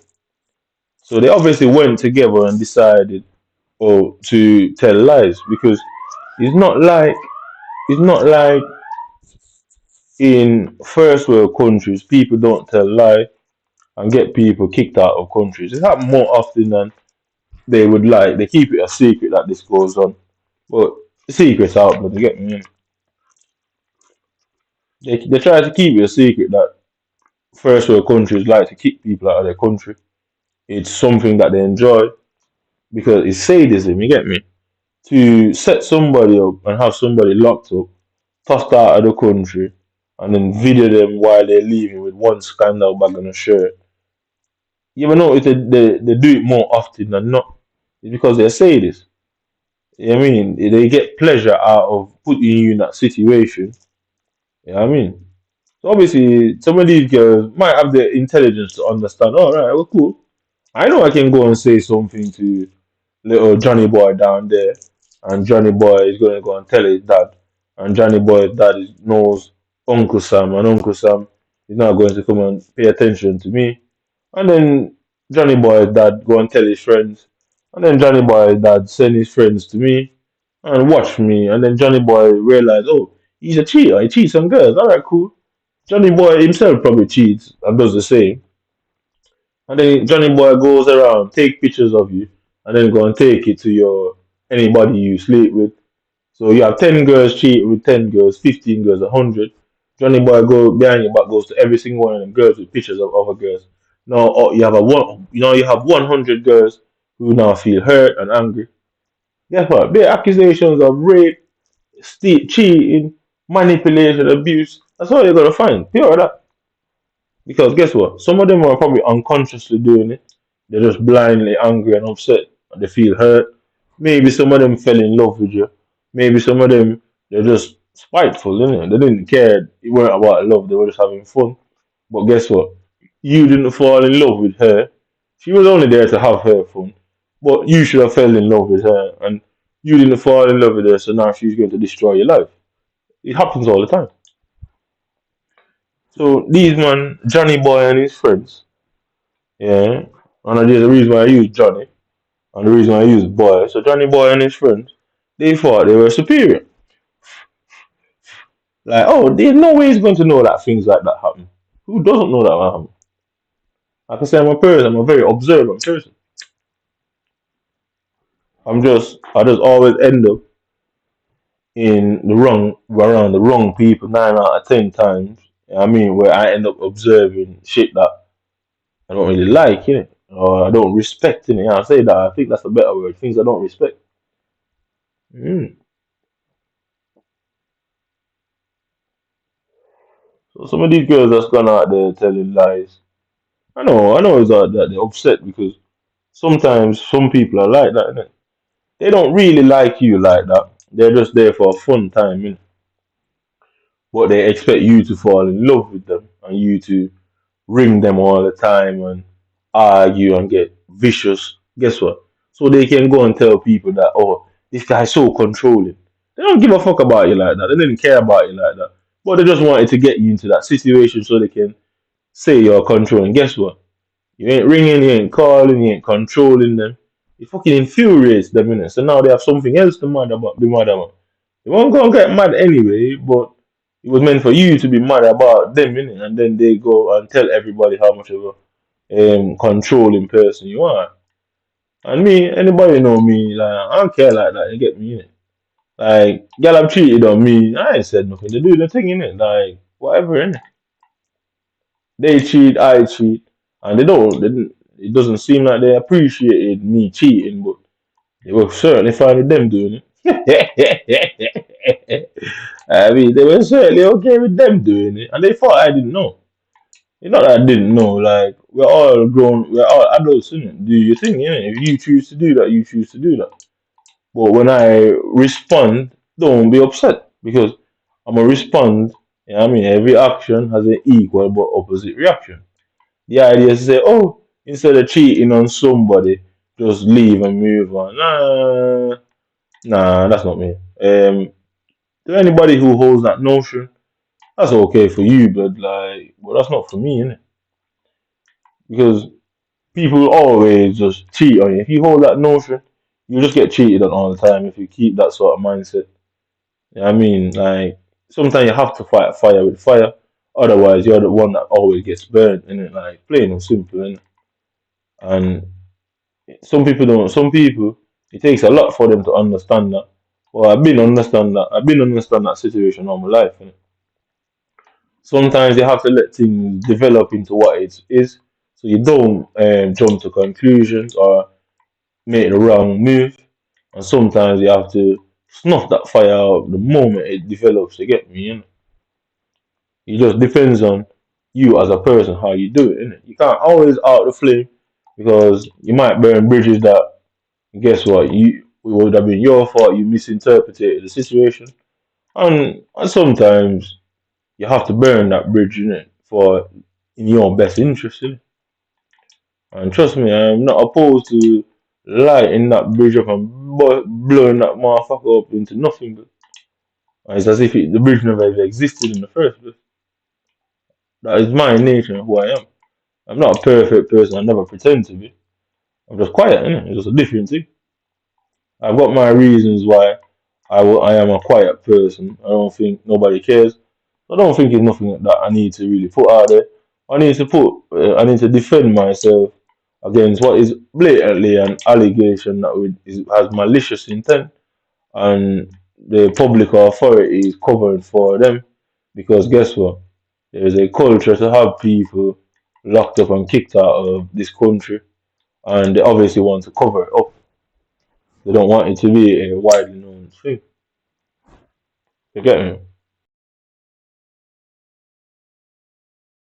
To be a widely known thing, innit? You get me? Because it's the state that does it. They don't like things you say or stand for. They'll try and have you removed, innit? And it don't matter how they get you removed. Like I said, these men have no moral qualms, innit? Like their ethical compass is a bit like I guess compassing, innit? You know what I mean? And I don't care about a man and what he does. Like, I don't care what you do, innit? Like, just don't do it to anybody I like or care with, innit? And don't do it to anybody that I think that you would think I sympathize with, innit? I don't care how you see it, but that's how I see it. It would be your mistake. You know what I mean? How you gonna know who I sympathize with? I guess. I guess in Jamaica, it's just so. I mean, you're getting a basket to carry the water, basically. You know? It's an impossible task, but I guess don't do it and then you won't have the problem. You know? It's quite simple, innit? You won't have to worry about what I dislike if you don't fuck around any at all. And I guess if you're forced into fuck around, it means you like fucking around and want to fuck around. Innit? Either way, I win that. Innit? I mean, either way, I win that particular segment. But well, yeah, that's what they did, isn't it? Like I say, certain things I wouldn't come and speak publicly on and put online, like yeah, because some many things are a bit. I personally wouldn't do that. I mean, and the situation doesn't technically call for it, so I can refer and insinuate. Yeah, yeah, that's a better way to do it. I can make reference in an insinuation, but to directly say it without prompting, not something I really want to do. But yeah, some of them girls did some strange things, but you get me in it. Things that could fuck up my future. You get me in it, and I'm not quite sure if they were blinded by love or it's, I guess, a V for vendetta, or it's just all out. Hey, hey, I'm not quite sure which is it. But was I meant to sit and run the risk and find out, oh, she loves me why she did that, and she just lost control of her emotions. So they didn't have to control their emotions and I get punished. And I don't control my emotions, I get punished. And so like nepotism to me, you know. You know what I mean? Why do I have to be the good guy or the good person all the time? Not Jesus, dude. And if I was Jesus, nobody told me. If I was Jesus, nobody told me, but I mean, if I was Jesus, nobody fucking told me, man. So like I said, at the end of the day, they did things in my eyes were wrong, and as a result, certain systems were triggered up against me. It's not my business to investigate the reason why such activities got to where it got to. Yeah, it's not my business. That, they triggered it off, knowing they know where they live, they know the temperament of certain people and the community. They know the temperament, so I'm putting it down to a malicious intent. Innit? They knew the temperament of the people in the community. So I'm saying it's malicious intent that they either came in with their agenda and their plan and to have me fall in love with them, and then I guess they go out and do what they do, either set me up as a result with it or tell lies to other women and the community that I'm some sort of abuser. Yeah, but possibly that's what their agenda was. But guess what? I didn't fall for them because they did things that were just guess what? It's outside of my culture too. Mm-hmm. It's like people here would have certain beliefs, behaviors, and things they wouldn't accept. What you're looking at, all them gal that were out there complaining have similar stories about me. They probably found some way to communicate with each other. Because we've seen women contact women all the time and say certain things, or woman to woman and all that. And then they all just said the same story. It is possible. It is equally possible that what they're saying possibly is true. Because like I say, I can't confirm or deny because I don't know what was said, but something surely was said. You know what I mean, I can't confirm or deny that. You know what I mean, but at the end of the day, there's people have their own things what they accept, and more often than not, they didn't accept things. They did things that I wouldn't accept, and I'm not looking for somebody perfect.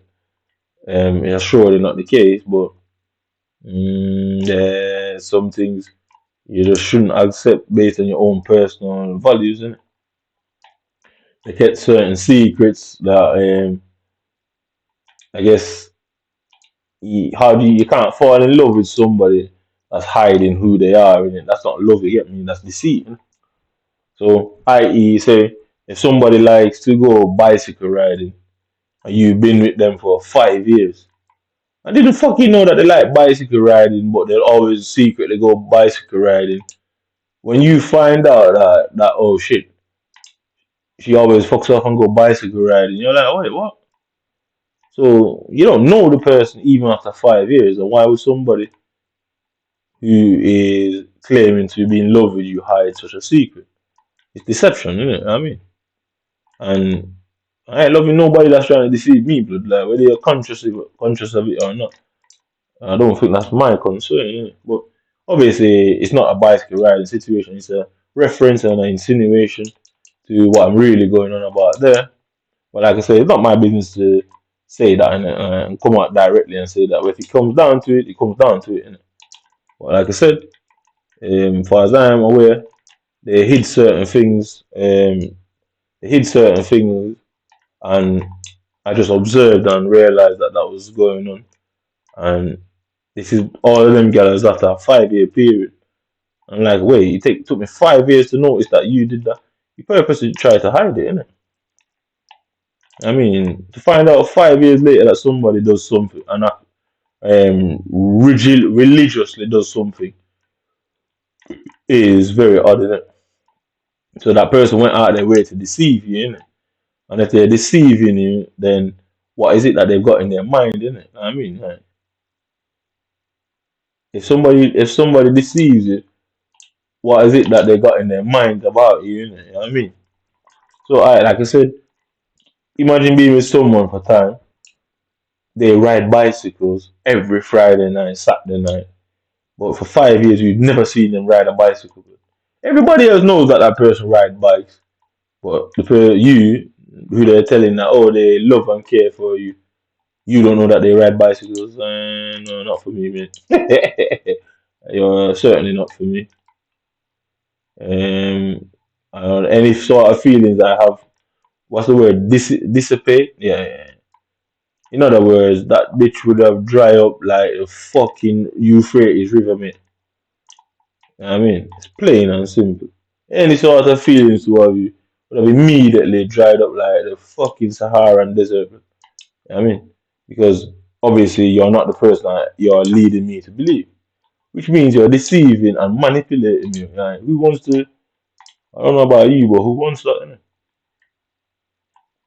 Who wants to be around that? So obviously they're not going to go and tell people that.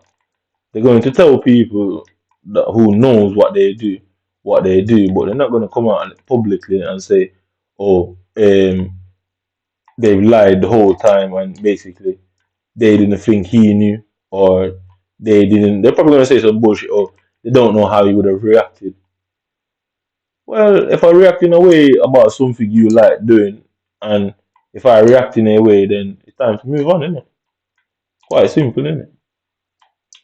So if you do something and you like doing something, or you do it for whatever reason, if somebody is going to react in a certain way about it, then you shouldn't be with that person anyway. You know what I mean? So therefore, your motives would still be wrong. Hiding it one way or the other, you're still deceiving the person. You're taking the choice away from the individual to make a decision. So people would have heard pure stories about me. Guess what? They took my choice away. I took their choice away. I don't care. I mean, did you care when you were doing what you were doing? No.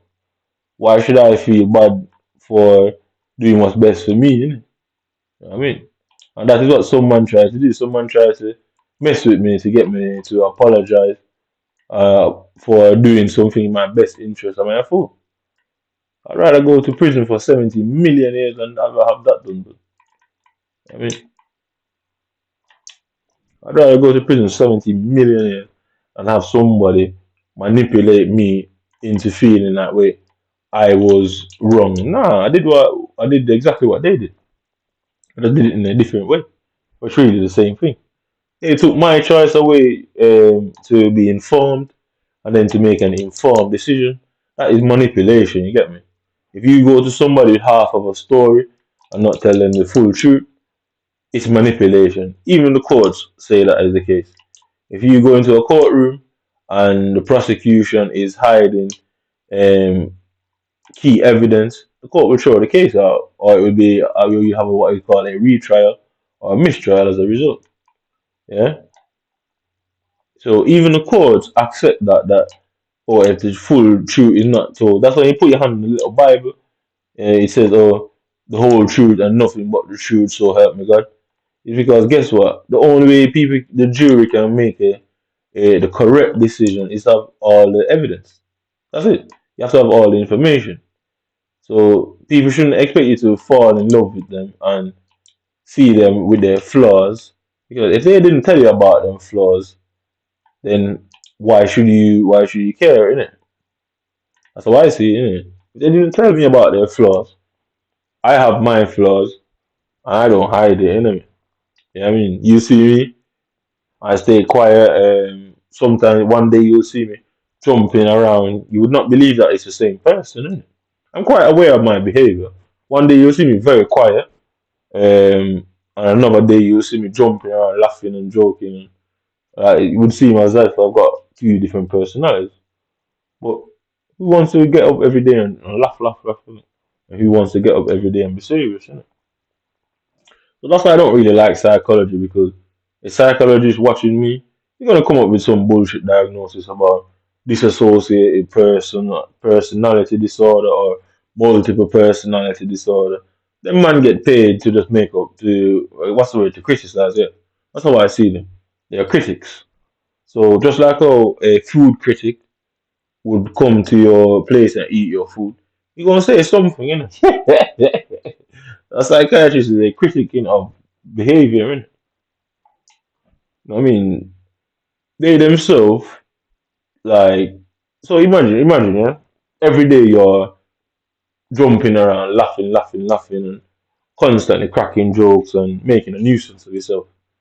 Because that's what you become at some point, a nuisance. Mm.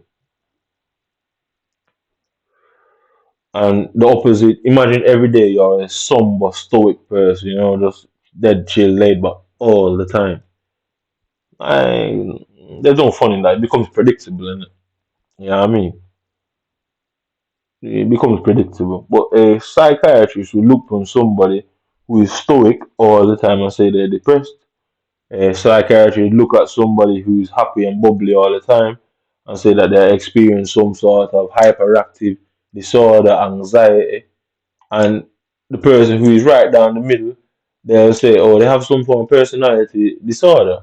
And these people guys are crazy, bro. You know what I mean? I don't like psychiatrists for that. Because moment you get in front of one of them, trust me, you're leaving a diagnosis, bro. 100%. Like, and that's all of them, all of them. It don't matter where they are, that's all of them. They will give you some sort of diagnosis, bro. Which I don't think that makes sense, innit? They're the only doctors who behave like that, innit? Because a regular GP, you would never get to a surgeon if there's no reason for a surgery. You go to the GP go, oh, we think you're fine. Maybe they need more tests. If the issue persists, you might get more tests. But they can't find out, they'll say you're fine. You go in front of a fucking psychiatrist, blood. You don't matter what you do. You don't matter what you could sit there. If you're around him for 27 days, you could sit around him for 27 days and don't say a fucking word. Yeah. And they'll say, oh, you're depressed. You get up every day and chat, chat, chat, talk, talk, talk, a bare joke, bare laugh. They'll say, oh, he's got some sort of hyperactive disorder. Because, right, children in particular, children's personalities don't start forming until they start puberty. You get me? Innit? A child is basically a version of his parents, friends, and community. So when you hit puberty, you start to develop more of a personality for yourself. Yeah. You put a child in front of a psychiatrist, he's gonna tell you that child has some sort of problem, man. And I've seen certain things, I've watched certain things, and realized I'm saying a child is supposed to learn from his environment, develop confidence, self-esteem, um, vocabulary. He needs to develop muscles. He needs to develop a proper immune system. He needs to develop quite a lot of things, and that is through exploring the world. So if you watch Dora the Explorer, that's what Dora the Explorer really was teaching. That it's not that Dora the Explorer is fucking going all over the world as a child. It obviously doesn't make sense that she would travel on it by herself.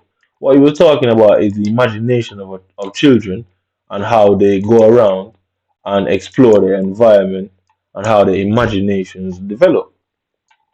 Because you can't be creative without imagination, yeah? You can't solve problems without imagination. That is key. That is a key problem solving skill is having very good imagination. Because if you can't think of a problem, how the fuck are you supposed to solve it? You know what I mean? So, but they'll fucking put kids. What's that drug called? I watched this thing about this child. The child was put on Ritalin, in it. Yeah, that's what it's called, Ritalin. When they put the child on Ritalin, it was a complete different person. So now that child is on Ritalin all his life. He gets to 18 and no longer needs Ritalin because he's an adult. How did that fucking Ritalin affect him over the years? What's his behavior going to be like now? You know what I mean? He becomes a violent person. They're not going to attribute it to the Ritalin. Why? Because Big Pharma, you get me?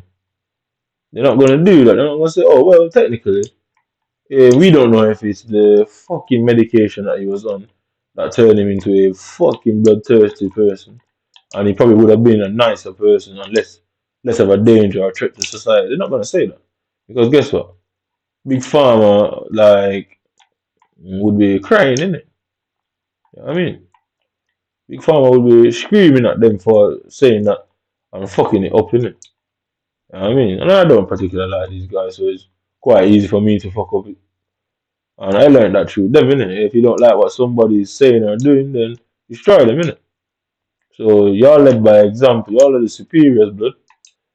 You know what I mean? I'll tell you, the level of irony that humans suffer from here is astronomical, mate. Yeah? But yeah, that's what I see. And like I say, you put anybody in front of a fucking psychiatrist, blood, for any reason at all, they're gonna come up with some diagnosis. Because there's a diagnosis for every type of behavior, bro. Everything. You know what I mean? The quiet man is is diagnosed with lack of self-esteem, um, what's the word? Chronic depression, chronic anxiety, all sort of shit, all sort of chronic ailments, which is nonsense, really, when you really think about it. The person who is always boisterous, loud, um, proud, abrasive, arrogant, they've got some sort of issue. They'll always find an issue, innit?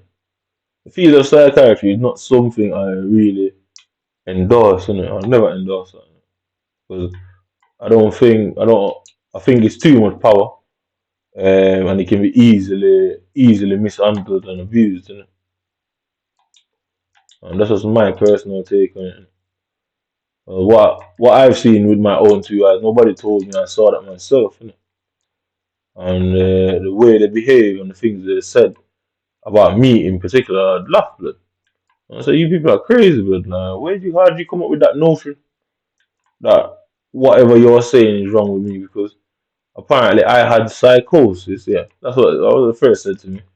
I have psychosis for believing that people are setting me up. And I thought, wait, what? So they didn't ask for proof, yeah, and you certainly can't get proof if you're in a hospital. That would be the first problem that you'd find with gathering evidence. But they're saying, oh, I'm experiencing psychosis for setting people up. So obviously, I decided not to go into a conversational debate with such doctors and these people. What I did instead was just criticize him and his job. And obviously, he didn't have much answers, you know what I mean? Because they themselves know it's bullshit. It's just a way to abuse people. I'm saying, I ain't saying people out there might not benefit from it, but who can justify who benefits and who is just sheep, innit? I mean, because it's something. The medication that they give you in psychiatry is something that fucks with your whole body. Like, just trust me, it wreaks havoc on your body. And if you are somebody who's mentally unstable, giving you that medication, it's no guarantee it's going to make you better. What it does is a sedative. So they'll diagnose somebody with depression, yeah, and that person is always quiet, don't get up out of bed, blah blah blah, struggle to move around and that. But then they'll give you antipsychotics that basically does the same. Basically gives you the pattern of depression. So that don't make much sense to me, innit? You get me, innit? I can't work out like if you are depressed or you need medication, if you are unstable, too anxious, too energetic, stuff like that, then they'll give you fucking sedatives that slow you down. Which to me doesn't really make much sense because how do you diagnose a symptom? Yeah.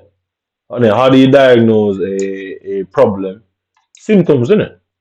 But they'll give you a fucking medication. They'll give you medication that gives you the symptoms of the polar opposite of your issues. So they fix your problems or what they perceive as problems with problems that they think is acceptable. Yeah. So you're a loud, proud person. You're arrogant. You're always running around. You're always jumping around. You're always, I mean, bouncing around. Too energetic. Guess what? They're going to give you antipsychotics with sedatives in there, which is going to turn you into not even a stoic individual, but somebody who is just, moping around. And they find it acceptable. Why? Because it's easy to control you that way. Now, that's what I think it's based on, is control. Because World War Two, yeah, psychiatry was around before World War Two, yeah. But World War Two psychiatry became a whole different thing because more soldiers started coming back with depression and PTSD and all that in it. So it kind of the whole thing rocketed at that point. Yeah, it skyrocketed at that point in it. So when you look at that, the pattern, yeah, it's basically the military heavily invested in it. So it went from fixing their soldiers with their issues to interrogation. You get me? Yeah? Because back them times they used to use like I don't know if I should call it medicine. I won't say medicine. I don't think that's the right term. They would use certain like chemicals. Yeah, that's it. And basically try to figure out ways that they can give you a chemical to get you to spill your guts. So there's something that is called truth serum, which is actually a real thing, isn't it? Like, it actually is real. And I'm not sure if it's even legal to use it on people because how you gonna give somebody that? You get me? I'm not sure. I'm sure it has to be an illegal thing. Yeah, I mean, but it will show you that these men are not beyond. You get on. You are not suspected by these men. Trust me, you're screwed. They're gonna screw you up, innit? And they would do it enough to realize that they don't screw people up, and they would do it enough to realize they don't care, innit? Or they enjoy the sadist, innit? Because they get it wrong. Oh, all right, cool. They're trying to interrogate you. You won't talk. All right, cool. And now pop some sedatives in, which is obviously going to fuck with your brain and let you start speaking voluntarily now. All right, cool. How do you get them to stop? Now they're gonna say all sort of shit. You get me? I think you might not the smartest, but like, even a fool's by its very definition. Like, because how do you now get that person to be quiet? What are you gonna do? Put back another set of fucking medication in them now to stop them from talking.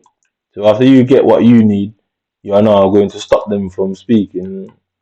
You're putting two conflicting chemicals inside that person, which is going to basically fuck with their bodies and its natural behavior. That person goes out and commits a heinous crime, They're not going to come and say, well, technically, we gave him something that fucked with him, that made him do involuntary things.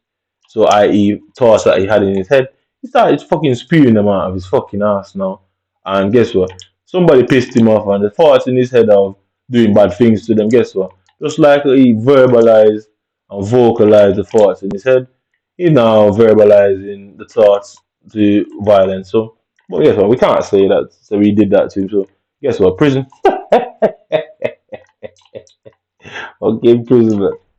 And that's the nature of these guys, isn't it? So I'm not gonna waste my time and asking and trying to justify my behavior and justify and beg for forgiveness or try to convince anybody that I'm either innocent or not. And I'm not gonna do it. I'm not gonna waste my time because the truth serum, yeah, is it was I'm not sure what indicative mean, but how I say the truth serum is a precursor to show that, well, if you have to go to that length to get somebody to confess for you to believe them, like, I'm not wasting my time, man. Bring the truth serum on in. Bring the fucking truth serum on, because I'm not wasting my time and trying to get anybody to believe me. Fuck them, innit? Because you wouldn't create such a thing if verbal communication and basic action was enough. You know what I mean? You just wouldn't. Because I'm sure, given how things are in society, I'm sure they would have bucked up on somebody who's actually innocent and gave them that fucking thing back. And yeah, so and then go, all right, well, he's not telling us anything now. We're still asking him, and he's got the serum. It should be working, but he's still saying he doesn't know anything. So well, we kind of gave it him for nothing. And fuck the kid up or fuck the man up. On rare occasion, woman up. And yeah, that's the case now, isn't it? Well, guess what? Because of national security, we had to do it, and we can't let that cunt go around telling people. So we did that to him because there's a few people that we're willing to fuck up just in case. Psychiatry bullshit. It's a punishment. It's not to help, and not many people get help from it because the doctor decides if you get better or get worse, innit? Because 16 million different versions of there's 16 million different versions of medication, yeah, antipsychotics. There is what's it called, lorazepam. There's all kind of zapams they're called. They all end with diazepam. They all end with some sort of pam in the end, innit? Yeah, I don't know understand what the significance of pam is. Maybe she was the first schizophrenic in the world, but there's always some pan or pam at the end of the word, innit? Yeah, and I don't really know why different companies make them and they all end with that pam thing or pan at the end, innit? So I assume it means something. The terminology means something, but there's so many different forms of it. Yeah, and different companies would use different compounds and chemical formulas, so they will affect you in different ways. It is impossible for the doctor to know exactly how one brand is going to affect you on the other. It's impossible for him to know right away how much you need. Guess what? You have people that don't use cookbooks. Yeah? You have people that don't use cookbooks and they just sprinkle a little bit of this and a little bit of that until they feel that's just the right amount for your clot. Innit? Yeah? The psychiatrists do the fucking same, the doctors do the same. Yeah? But why doctors would be different? Because certain medication, when it comes to, say, a headache, yeah, it it tells you the strength of it, innit? So yeah, so it depends on the nature of your headache. You yourself, as a person, would have had enough a headache through your life to have a basic idea, yeah, of what you need in terms of your pain level, innit? You would have a basic idea because when you first start taking paracetamols, or we call them Panadol, whatever, headache medication, you don't just go for 1,000 grams right away. You start off with 1,500, that doesn't work. You take 2,500, that doesn't work. You hit the 1,000 grams. So you know your body over the years, where you know when you get to an adult, you fucking understand or your level of headache. If it's uncomfortable, you take something and you know how what you need. So based on that, you have watched yourself, you know yourself as an individual. Fucking doctor don't know you as an individual. But the psychiatrist definitely don't know you as an individual. Because guess what? He's seeing hundreds of people day in, day out, week through, week through. Every week somebody changes. So he's just guesstimating what you need at that point, innit? Oh, you and my man, you are saying, oh, the government's chasing you. Or you see people following you. These things are possibilities. You have various forms of police officers, various forms of reason why they would follow you around and would investigate you. The psychiatrist, in what I experience, the various level of psychiatrists that I experience, it seems that they've never heard of such thing. You know what I mean? They've never heard of surveillance. You know what I mean? And that's what they said. They said I was hallucinating, I was suffering psychosis and psychotic, blah blah blah. And I said, exactly for what? So I turned to the doctor. All of them that I've seen quite a few. Because guess what? Whatever was going on, they were determined to have multiple people agree. And I can easily beat that because I ain't never seen a doctor that's not born in England. I've never seen a doctor that's not of a British nature. So you go into a community. What is culture? Culture is everybody agreeing upon a behavior innit, that's acceptable or they're used to. So a bunch of doctors would more likely agree if they're all. That's why in certain cases they bring doctors from various countries to all have a look. And if they all the doctors from different countries and cultures have the same idea, then they'll go with it. So in certain cases there's them situations. So when you have certain type of rare diseases, all the doctors here agree to that they can't find anything. They're bringing a specialist from a different country or send you to a different country because they're aware that based on culture and perception, everybody who was taught in Cambridge, everybody who had their doctorate in Cambridge would have a similar knowledge level. Somebody who has some Middle Eastern doctorate would have different experiences and look at certain things different. You know what I mean? So they're aware of that. So it's easy to debunk why psychologists from Britain would all fucking view the things the same way. One, culture. I mean, because they don't understand your mannerisms anyway. So they're gonna see you as weird, isn't it? It's a plain and simple. They don't understand your mannerisms because that's why more foreigners, and this is not my interpretation. I saw this while in the hospital. I read this. It says immigrants are more likely to go through the mental health services in Britain than normal people. And the reason why that is the case is because of mannerisms. Our mannerisms are different. So somebody who is born in a third world country would have different gestures and mannerisms than somebody who is born in a first world country. And people are easily offended. So what in your custom, yeah, your custom would be slightly off to mine. So say dinner, what's it called? Table etiquette, yeah. So that's like going into restaurants and stuff. So you go into a restaurant and there's just some guy there eating and he's just belching away while eating. You're not going to like that person, are you? Because why? It's a different custom, different behavior. But guess what? Wherever he comes from, that's okay. So a bunch of psychiatrists looking at that person would find some diagnosis for him. So you walk in a restaurant and every person in that restaurant is a psychiatrist. Trust me, he's walking out with a diagnosis from every single one of them, and it's based on their customs.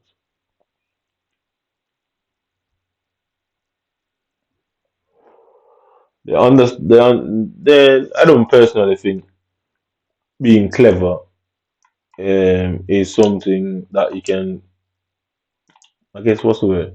Having a paper to say you have the right to make certain claims is not something I really believe in. Because like I said, you can all be taught if right. So if 10 people read a book, if 10 people read a book, yeah, if all 10 people read the same book, they're pretty much going to see things the same way, you know?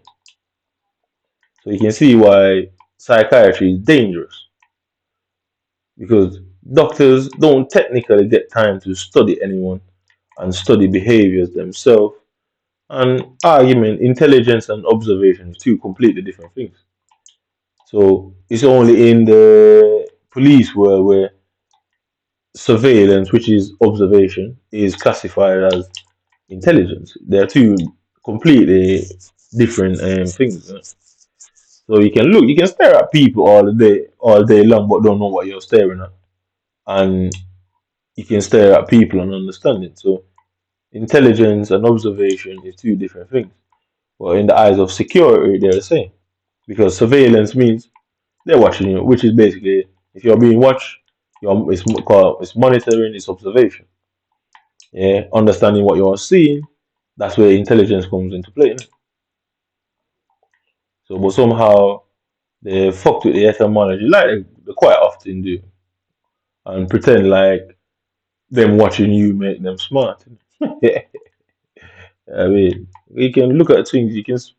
A man who doesn't know how to fix the car can go all day looking at a car and never understand why. He could observe that car all day and don't know what he's doing.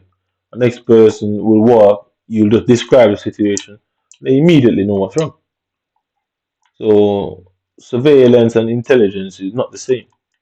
And surveillance is another word for monitoring, which is another word from observing a situation. That's why the doctor says, "Oh, we've got to keep you in the hospital for observations." And what is he doing? He's monitoring. That's what he's basically doing. He's got you on a surveillance in that bitch. Innit? You get me? Innit? He's watching every movie. He's watching your symptoms. Blah blah blah. But somehow, this is what I'm saying. A lot of man has joined certain things, and they don't even understand what they've joined. Innit? They're led. Their pride is based on nothing. I mean, they're proud, and that's what I'm saying. You ask somebody, people who like to express pride, yeah, for any reason at all, what are they, what are they fucking exactly proud of? They would not be able to tell you. So you have like obviously you have what they call like gay pride, yeah. And I don't think these men know what they're proud of or what their significant celebration is. They just they just have an orientation, and when they're not told, yeah, be proud of yourself. But what exactly are they proud of? Yeah, I mean, because what do you call it? What was it? Not what's it called now? Heterosexual people, yeah. Heterosexual people don't have celebration, but yeah, I mean, so this is what I'm saying. At one point, it wasn't the norm to be a person who liked the same sex. At one point, that was seen as a mental illness. Yeah, at one point, it was actually seen as a mental illness, and somebody just decided to change that. So you can see where psychiatry is bullshit. Psychiatry is rubbish, man. Because why was that changed and other things were changed? You know what I mean? It's rubbish. I mean, I will destroy it, but trust me, I go out my way to end it. Innit? Yeah, yeah, 1,000 year history of it will be nothing when I'm done with this bitch. I'm turning that bitch into rubble because I can show so many things that has changed where they have medicated people in the past. Locked people up in hospital indefinitely. People were deemed as dangerous and a threat to society. And been locked up in hospital until the day they were dead. And now some of them things are now okay. It's not seen as an issue. Like I say the main one, homosexuality. Lobotomies were performed on people. People were given extensive amounts of medication, and some of them died on their medications. Some of them went mad, and even they They literally psychotically went mad rather than having some, I guess, belief that they didn't like at the time. So you can see what psychology really is and psychiatry really is. It's people disagreeing with you. The psychiatrist is an enforcer for people who disagree with you. You know? They are nothing more than that. They themselves don't even understand it. And the irony of that is crazy, you get me? I mean, that is so, there's so much irony there for somebody that claims to be finger, for somebody that claims to understand the human mind and all that. They don't even understand that, well, they're nothing but an enforcer. They're no different to the police. They don't realize that. I mean, because somebody disagreed with it. That's the way you got there. That's the way you ended up in their care. You get me? A doctor is a complete different thing. A GP, surgeon, they're all different. Yeah, you end up at a doctor because you had some ailment. You end up in accident and emergency. Them things are default situation. Yeah, that's just a given as a response to something that happened out of your control. But a psychiatrist, you end up in in front of that person, or somebody not agreeing with something you said or your behavior. They are enforcers, and they're obviously not what they think they are. I mean, them man have never stopped and wonder why they were given so much power to do certain things that the police can't even do technically. We never went through their mind.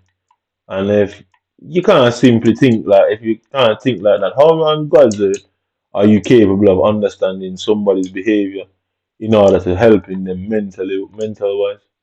Like, you man are delusional yourself. I don't particularly like the field. I know a bit of the history of the field, and it's always been a fucked up thing, innit? Like, you go through the history of it, it's like the men who did it, like, they were terrible men, but terrible. The things that they believed and the treatment that they fucking gave to people was horrible.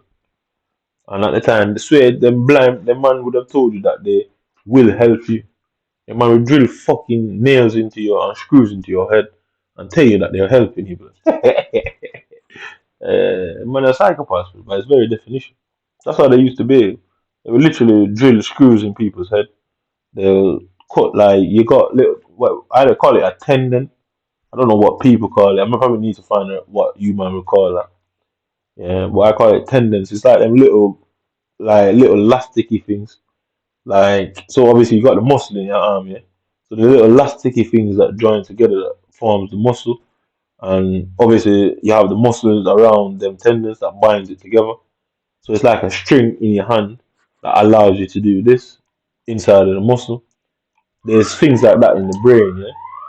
The man will literally cut your fucking head open, blood, yeah, and pluck them.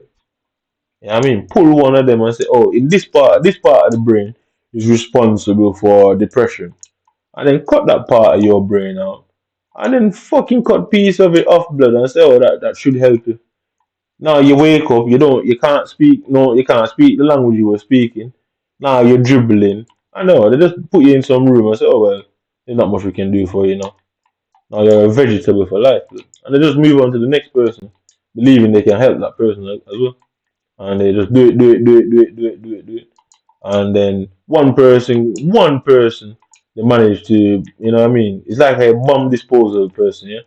That's how they were treating people's brains, but so you watch the movie and they're doing bomb disposal, like you cut the green wire, the red wire, the blue wire. The man was cutting wires in your head until one person got saved, and they go, psychiatry is so great, and they just show you that one person, but they don't show you the other hundreds of thousands that's fucking dead as a result of it.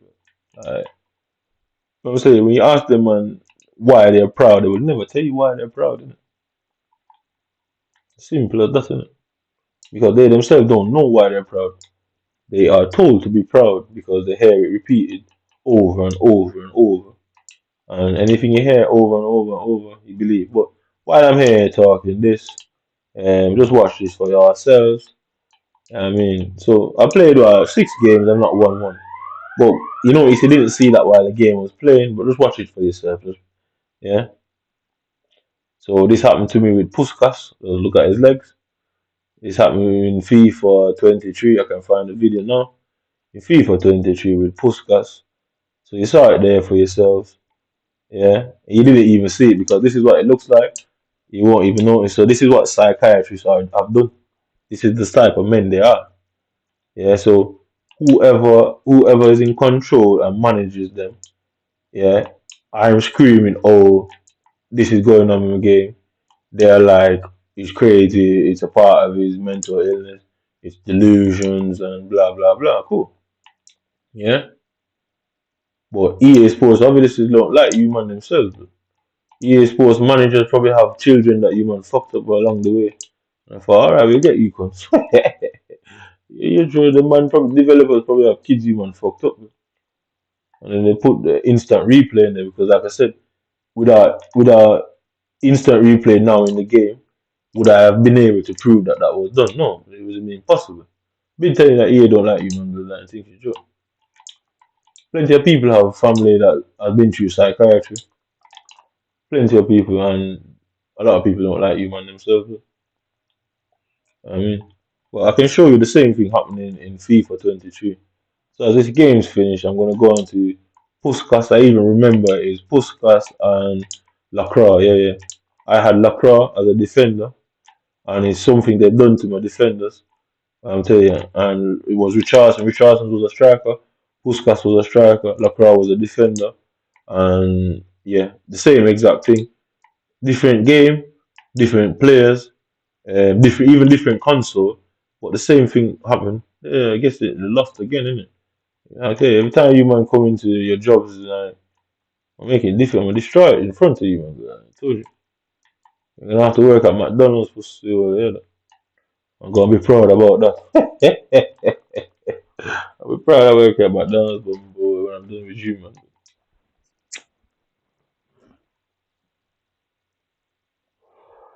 Like in my own interpretation, these men thought they were smarter than me. And like you say, I think I'm in my own right. I'm a genius. You get me? Yeah? Like plain and simple. Not just one of them statements. Like I mean it literally. I believe I'm a genius. You know what I mean, I do believe that. And obviously, they didn't want to tell people that they wanted people to think I'm some crazy man with delusions who makes up stories and you know what I mean lies and probably had brain damage or he was I don't know must have been hit by some car in the head and that's the story they would want to pick out and then guess what they could challenge me secretly like go blow for blow brain for brain and it's like chess in it like just imagine a chess game so obviously they had to lie to people and then they basically try and challenge me to see what I could figure out and how I think and that. Because obviously they know they're no match for me. They know that. They sent pure man blood like pure different man. They sent all type of different individuals from different walks of life, different parts of Europe, different parts of the West, all to try and play the brain game with me and they've all lost. They just can't admit it, they get me. Because the question too much questions would be asked to say, well, how did he not? Why did he not perform better in school? I mean, it's the same thing. Exactly what they did to me in England is what they did to me in school. But obviously, I was young. I was young at the time. Yeah. They would deny that this up to this day, but why don't they want to confront me? Because it's easy to deny something if you never have to come face to face with the person. Because you can't put pressure on somebody if you're not face to face with them. Innit?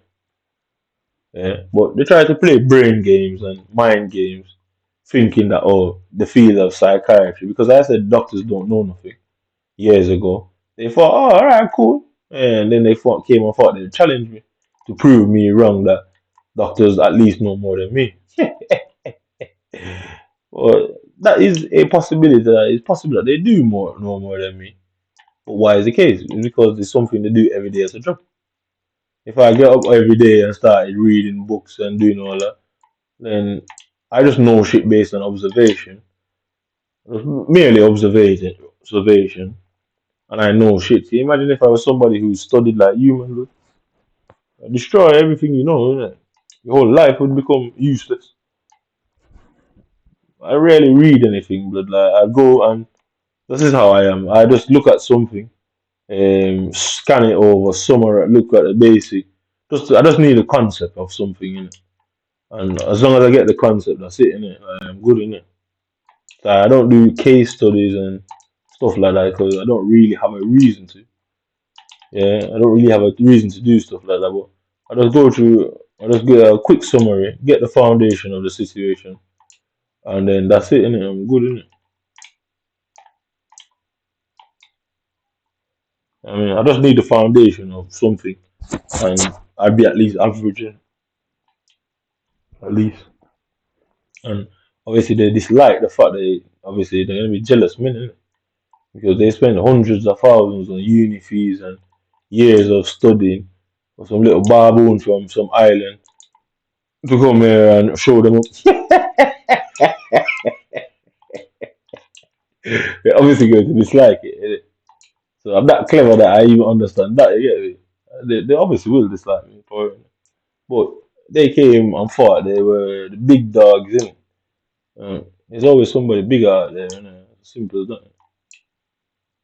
And that's just one of them cases where you man have to learn the hard way, innit? Now, exactly what is your pride based off? You get me? Someone like me should be proud, innit? And I'm not a prideful person. Yeah, I don't really think we've all done shit in our lives, innit? But coming from where I come from, facing what I faced, plenty of men who have been even, how can I put this? Plenty of people who have worked within industries that have tried to challenge me have been destroyed, even though they fucking know exactly what how it works. I managed to beat them, beat it, not knowing anybody, not having any friends, not knowing any inside secrets, and learning everything all based on observation. I'm a genius by my own right, innit? I mean, I I don't know the chemical formula and compounds and shit. But I'm sure if you put it in front of me, I would do exactly what any research scientist could be capable of. And I think most people are capable of such. I don't know the numbers and that. I'm sure if you put it in front of me, I say, well, do what he did. Trust me, I'll do it, innit? And find and on top of that, find out other shit accidentally. I'm very good at that, innit? Finding shit accidentally. So I think that makes me a theoretical scientist more, innit? I mean, but yeah. So before I forget, I'm gonna go on a postcast thing. Yeah. So this cunt talking about cry. I mean, like, look at them. So it's a random picture. I say England has them trolling type of guys, and like, bitches, and I mean, that's what I'm saying. These doctors and their friends are jealous. They hate the fact that they're being shown up by somebody that has no credentials, never mind, don't even have a British passport and no credentials. I mean, it's too much for them, innit? It's too much for them, innit? They can't handle what is going on. The teams they come they're shit changing shifts and they're all leaving in the same way, innit? Like feeling like what they're gonna do with their lives, innit? So what was it? Puskas.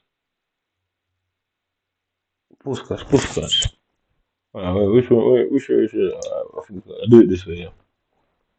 So you saw what happened with finger, yeah. So it's something that they do to my defenders and my strikers. So whenever the opponent has a striker and he tackles one of my defender, this is always what happens. You get my videos go all the way down. It would have been way down there. Way down, way down, way down. So it was the end of FIFA 23, 2 months ago. Yeah, it would have been, yeah, it's a bit end. It was near enough the end of FIFA 23 because it was when Lacroix got a special card. Um, yeah, it was when Lacroix had a special card. It was in Locker out, a special card. 3 months ago. Yeah, it was definitely when Locker had a special card. It was one of them. What do you call them now? What do you call them? Shit. Yeah, one of them quick videos. Innit? That. So if you look at this one,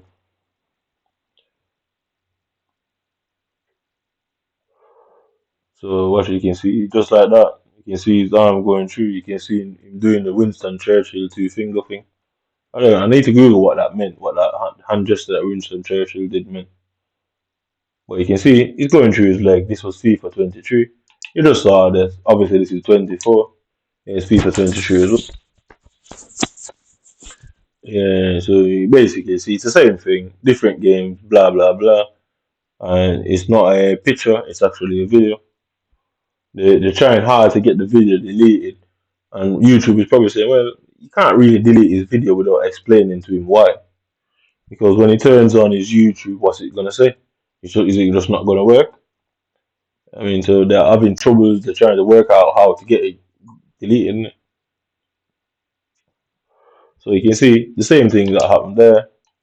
Where is it? Lacroix and Puskas, innit? So there's quite a few of them, innit? Keep it going through there. So two different games, the same principle. So you can see it was done deliberately, and it was a deliberate act. Because guess what? These doctors and policemen thought they were clever. And obviously, being white people from Britain, they're extremely proud people. And I think that's a given how they are. So they won't take defeat lightly and laying down. The boy around the church. Yeah, so you can see my man set up his ass. Same thing. Well, I'm looking for a podcast video. Yeah, so just watch it. Same thing, FIFA 23. Yeah, through his legs, so I can see he's going through his legs. No foul given in the box and all that. Through his legs, blah blah blah. I mean, so yeah. So obviously they don't want me to defeat the security of Britain and then get bored of them and move on to FIFA, defeat the little British white lad from Liverpool. I mean, I'll just be defeating Englishmen left, right, and centre. You get me, innit? They obviously can't have it, so they're trying to slow me down and have me stuck on this, innit? Because the security of Britain got defeated in front of the whole country, and everybody else who was aware of it, they got defeated. The doctors who thought they were clever got defeated. I'm saying I'm a genius in my own right, yeah? Because what they've done, anybody that knows how them these countries know that you're meant to end up in prison 100%. You're meant to. So again, it won't go around with that too right now. Well, where is it? I'm trying to find it. It's Puskas. It was Puskas. Well, that might be it.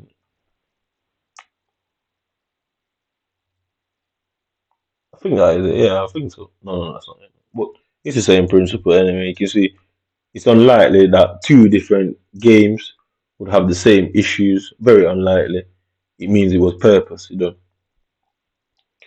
You know what I mean, it's purposely done because say you get one bad copy, cool. The next day you get a bad copy again. No coincidence, and what a rash coincidence. So it's actually it's a deliberate acting. So trust me, they're trying to get at YouTube, telling YouTube to get rid of his channel, and they're saying, well, how are we going to get rid of his channel? We have to inform him that he violated some sort of YouTube law, and you can't just get rid of his channel. Like you'd have to take a specific video down and give him a warning first, and that would mean somebody saw what was going on. So look at it, ball through his face. I mean, so this is FIFA 23. That's Becker and Trippier. That was Trippier's team of the season. That was Becker's. What's that called? That green and pink card? Shapeshifter. Yeah. So you know when Becker got that shapeshifter for FIFA 23, that was that. So I mean, this is another one. Who is this now? I don't remember who I was using at the time. I don't know who the hell that is. That might be Mukilele, innit? I think so. So you can see two different people. The ball went through Becca and Trippier. Now it's going through some next black guy and that guy. So you can see it's in the game, innit? You know what I mean? This is what is this now? This is one of my weekend league finishes. It's one of my weekend league finishes. Um, that's yeah. So since even in FIFA 23, I was conceding like these mad goals, but like, and then they'll send these weird messages like cry and that, and like, you get me? Innit? So obviously they feel embarrassed, they feel belittled, they don't feel like they're the shit anymore. So they want me to cry, innit? I'm crying. I know I won, innit? Why do I need to cry? I'm looking for that Becca video, that fucking video in specific. I definitely uploaded it. Well, I can't remember what they were wearing. Puskas was in white, innit? Yeah, it was in white. Is that it? This might be it. Yeah, I think that might be it. No, it was it. Puskas was in white, and my boy was in. Yeah, I had a United kit on. Puskas was in white. It was Lacroix in it, Bundesliga, French Bundesliga cinema. I even remember it, like proper burnt into my head. Innit? I'm saying, maybe that quickly. So you can see it happens all the time, and like I say, it's impossible to buy two different games. This was when EA Sports was with FIFA. EA Sports left FIFA and is now a complete different company, which means they, I guess, because of the splitting, they would make sure that their shit is okay, innit? So obviously somebody deliberately did that, and it's some British content. Obviously you're scared because guess what? Who wouldn't be scared? Somebody finding out that you did that to them and all that. So they're not only embarrassed, they're not only dejected and defeated, they've not only blatantly lost, they are scared as well, innit? That's obviously it was around them times, and this was the French one. I think the Bundesliga one came before that, so it might have been before that. Yeah, what was that? Oh, that's a full thing, innit? Yeah, yeah, the French one, the Bundesliga was before the French league. The Prem was first, and I think the Bundesliga and the French league was lost in it. Yeah, definitely had the United kit on. Yeah, it's definitely Prem first and then the Bundesliga. Because what did Lacroix was he wasn't a team of this season. He was a nominee, innit? I'll find it. I'll find it. I'm just looking for that one specifically. I've been on there 4 hours to be honest. It's like 8 o'clock now. I didn't realize. I think I'm gonna call it. I'm gonna find something call it at night.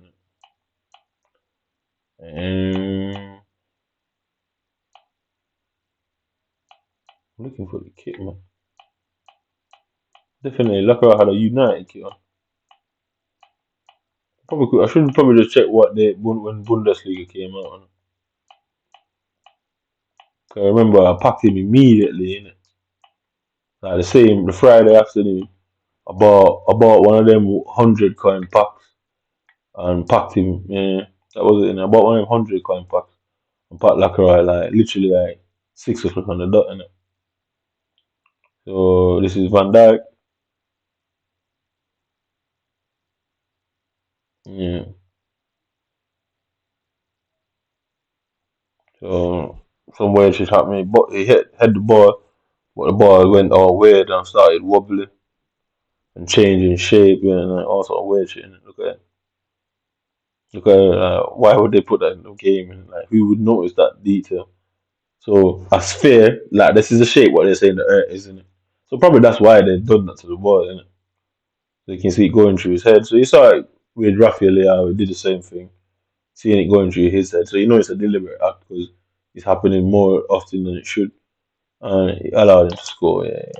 But I'm looking for Puskas. Puskas was definitely in white, and Lacroix was 100% in. Foot champion. Oh, I don't know where that video went. I'm probably trying to look for it there. We'll go to that one. Let me go to captures and see. It should have it somewhere. No, so no, wait, what? Why not? Alright, so they're deleting stuff after 90 days. Here are your safe. Always back up existing captures external storage. Alright, yeah, you think they're smart? Yeah, they tried it out there. I mean, Xbox is more with these guys than EA, isn't it? So that's not EA, that's Xbox. That's the captures belong to Xbox. You know? So Xbox is deleting stuff. You know what I mean? So well, yeah, it should be unless the 90 days. Yeah, the 90 days would have gone on postcast. You know? Probably that's why I can't find it. Well, I would have had it on my. Definitely would have had it. Yeah. So these should have long been deleted though. I don't understand why they're not. These are 21. So this was what 24. This is 21. I think it said, yeah, I was playing the game and I think it said I'm actively not playing the game while I was playing. So you can see I'm moving the controller and all that. And it was saying actively not playing. So I always keep saying, look at this game, bro. Look what was happening. You can see my man's just, the ball just kept on going back to him all the time. Like I said, I showed the basic principle that what happened there with my man happens in the game to this day. Yeah, so all of them. This was 22. I say Xbox can delete all they want. And I've got thousands of hours. I've got over 2,000 hours worth of gameplay and evidence on social media, on Instagram, on YouTube. You know what I mean? So tell them good luck with deleting it all. Yeah, we have very difficult mountain to climb, innit? I say you man are punks, but like you man are led to believe you're superior. You're superior failures, innit? Level of failure. Like I said, they're obviously upset. They're obviously because guess what? They would expect somebody of their own race or even nationality or somebody of an equal country, i.e., one of these European countries or America, Australia. They'd expect somebody like that to beat them in a game like this. They wouldn't expect some little fucking nigger from Jamaica, you know what I mean, to do that. Innit? And best of all, guess what? They work hard at university and college. I smoke like fucking 400 or 500 spliffs a day, blood, for the last 40 years, and I'm not even 40. You know what I'm saying? Not even 40. And they still couldn't beat me. I mean, it must be a hard pill to swallow, isn't it? Like, if I were you, man, I'd feel away too. Innit? I would. I'm being honest. You know what I mean? If I and I'll show you a big bang, yeah, and I'll show you something, and this is what I think they did to me, innit? Like, because like I said, what else would explain me not like, I guess, getting not having a proper education? Because if European doctors and police officers and maybe even American and Australian and New Zealand and these type of guys. If these men couldn't challenge me mentally, blood, like madness in it. I mean, so how did I not perform in school? Innit? Like I said, I went to high school at 10 years old, blood, like, and I never thought about it. It's only the last 3 weeks I realized that like it happened, and I didn't even realize. And then what started to make sense was wait, that happened. I went to high school at 10 and nobody brought it up. No big deal was made of it. No celebration. No congratulation. So it's like all my life, everybody around me was rooting for me to fail, innit? And every time I won, they got more and more worse. They turned against me worse, innit? Because not even my own mother, but I went to high school. She came to my graduation. She didn't even hug me and say, "Well done, bro." My sister, she was only young, innit? Like I went to high school at what, 6? Yeah, yeah, yeah. No, not 6. I went to high school at 10, yeah. So when I obviously Christina, she was like 4, innit? So obviously she's not been counted in there. My brother, he didn't come to my graduation. I don't think he would have um, congratulated for many reasons. But Delta didn't congratulate me and say, "You're well done, lad." Nothing. He didn't say, "Good job." Never give me a hug. Nothing. It's like it just happened. So that's why I behave like that. That's why I don't celebrate nothing. Because I was taught that nothing I do means anything. Mhm. So these white psychiatrists and that they would know that. They would know. Say, well, there has to be a reason why he's not celebrating and behaving like how most people would. Because nobody ever celebrated any achievement. I always got, I guess, punished for achieving stuff. Therefore, at some point, you're gonna stop achieving, innit? Or stop trying, innit? Therefore, you're gonna look at life like it's not even worth anything. I used to be like that, innit? Like, to be honest, I'm kind of surprised that I'm still alive at this point, innit? Like, long before I came to this place, I thought I'd have been long dead, and realizing that is how the people were around me that let me view the world that way, innit? I felt there was nothing like to live for and that, and that's the sort of mentality I had, innit? I mean, like, there's no point in it, like, you get me in it. Because they always told us stories like, oh, plenty of men have big degrees and they don't have jobs, and you know what I mean? Plenty of men have 19. So you man call it GCSEs, we call it CXEs at the time. Plenty of men have 19, 20 CXEs and can't get a job and blah blah blah. So they've been telling me that since a child, didn't it? So I was part what was the point, innit? Yeah, that's what was the point, innit? Like, so obviously I realized it was mind control, innit? You know what I mean? So somebody I did something as a child that they recognized something and thought, well, he's showing them signs too early, and obviously someone came to have a look for themselves and decided it wasn't in their interest to have me succeed. So obviously as a child you don't know nothing, everything's your environment, innit? So people are constantly telling you that, oh, it's pointless working hard and pointless trying to succeed, and that, which obviously you get old and realize you were duped, innit? I mean, but that's one of the major reasons. Just realize, oh, you man duped me. I'm fine. And my achievement against these man is even bigger at this point based on that. They probably regret that now. Eh?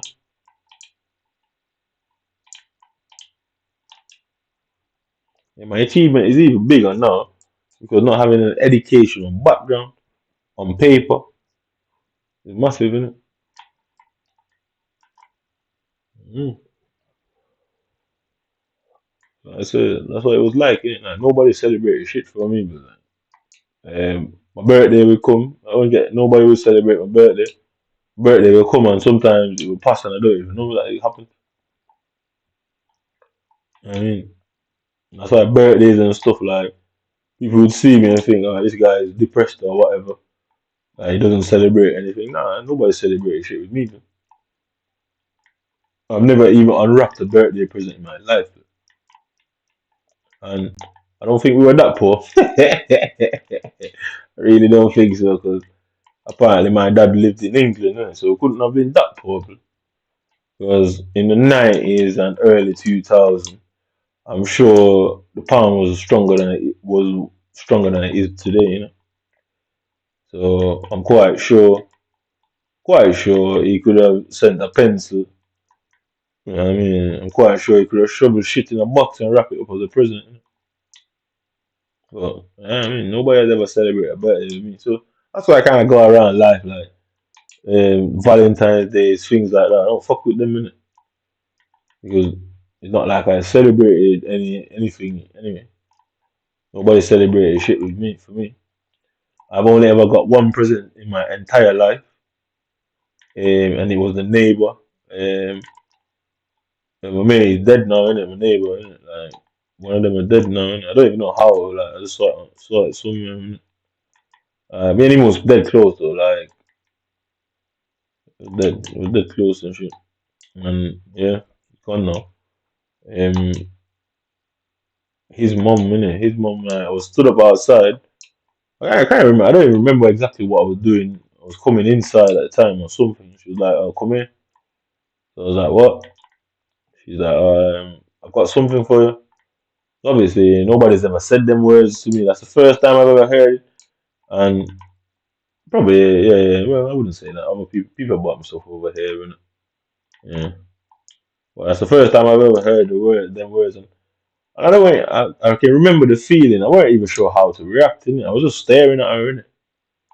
I just remember staring at her. She's like, "Oh, she got something for me and that." And it was Christmas. It wasn't a birthday present. It was a Christmas present.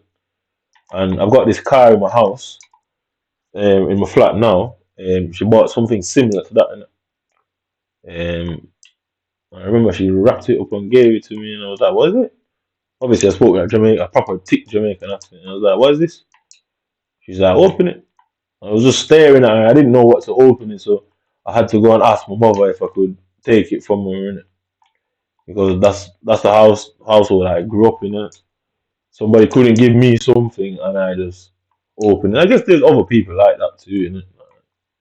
But you get me when you put it all together. It's obviously a fucking nightmare, blood. Yeah, you put it all together. It's obviously a nightmare. We can see this guy. Literally, was what? He was 2-1, and in a split second, he was 4 up. Yeah, but yeah. So I took it in the house. I said to her, "I've got to go ask my mom if I can keep it because he's probably gonna say I shouldn't take things from people and that." So she's like, "Alright, go and ask your mom." I said, "Oh, mom, whatever her name was." And I said, "Oh, she gave me this." She said, "Oh, yeah, what is it?" I was like, "I don't know. Can I open it? Can I keep it?" She's like, "Yeah, yeah, open it." It was like a massive toy car in it. Yo, I drove that toy car until them wheels fucking dropped off. It turned into a tricycle at the end. One of the wheels broke off for some weird reason. I pushed that bitch around on 3 wheels at the time until that car disintegrated. And that was the first present I've ever got in my life. I had games as a child. Well, guess what? I had to save and buy them myself. I take my lunch money.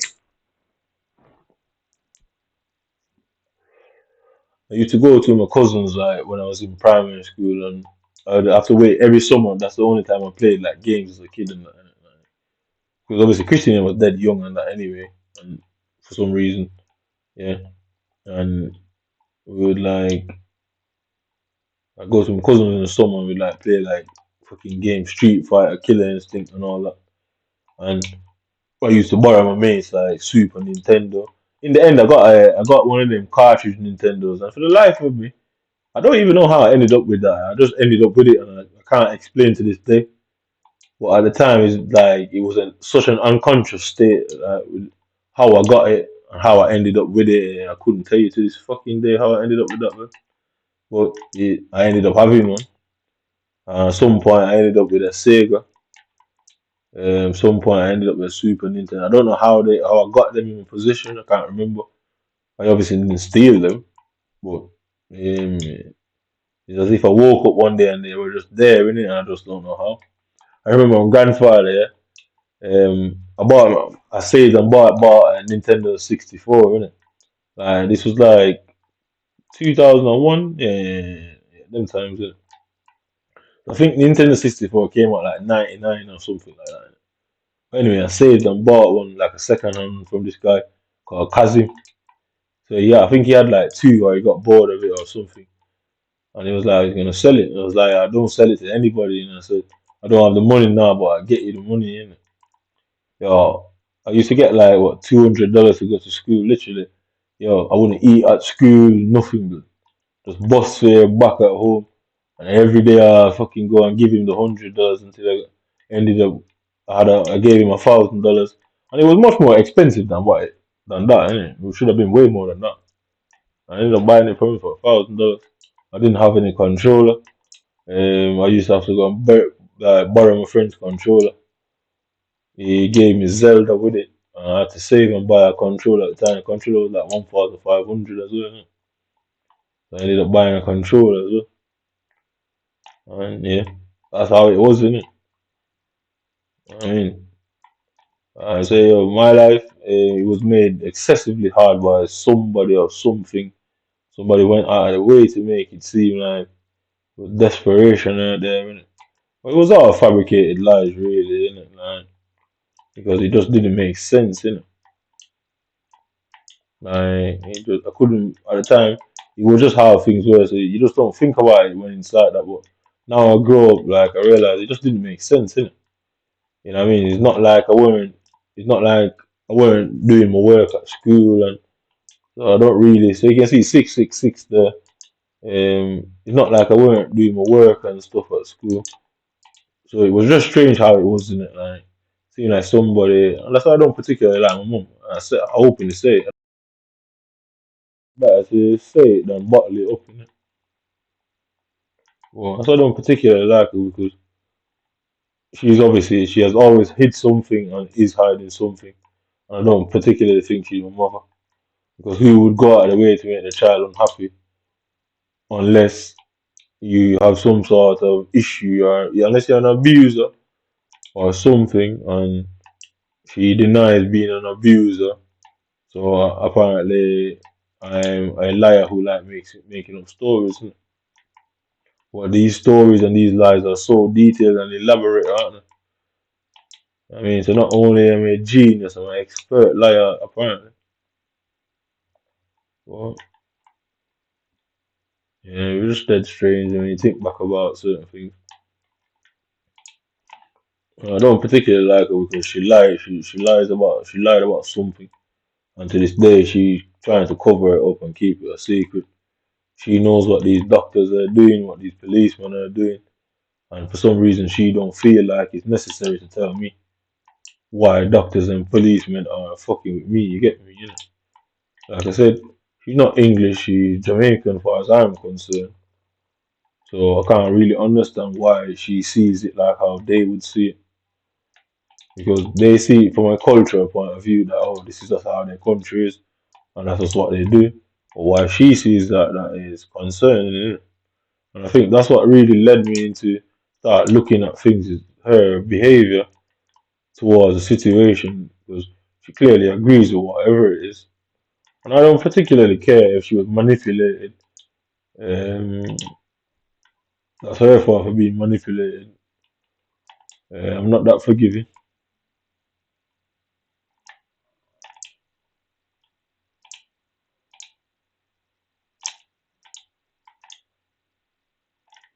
I mean, I'm not that forgiving of a person.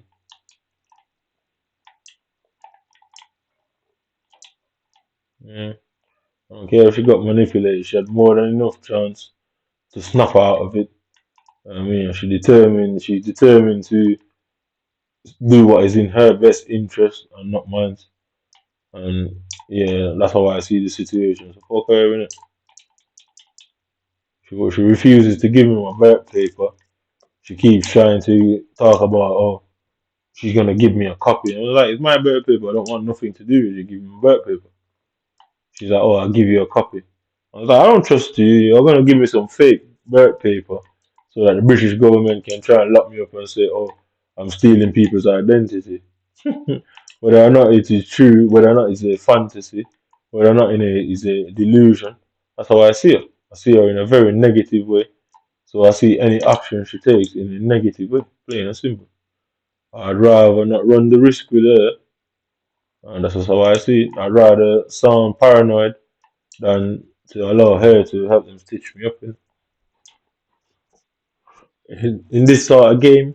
It's better to be paranoid because it's better to have them say you're paranoid than them beat you in it. I think in my best interest it's better to be paranoid than to allow these men to use the malicious intent. That's how I see it in it. But yeah, she refuses to answer the phone. She refuses to text back. when I keep asking her for my birth paper. Because guess what? I've seen I've seen my birth paper once, but it's one of them situations that when you're not really scrutinizing something, or it's just a birth paper, whatever. You're really not like putting too much thought behind the situation. It's one of them type of tactics, So obviously now she knows they know I'm going to be looking at that birth paper and criticizing and see if what is right and what is wrong. They don't want me to have it in because they're telling some sort of lie about me originally. Because why not just give somebody their birth paper? The only use a birth paper would be to her is if tomorrow I died, she can go and claim that she's whoever. That's the only use the birth paper has. Nobody, your birth paper is useless. The time birth papers used to be done as for identification. Now it's just a formality. You're just giving a birth paper because it's what people have always done. Well, it's useless. Only thing birth papers are good for in modern times is when you're born.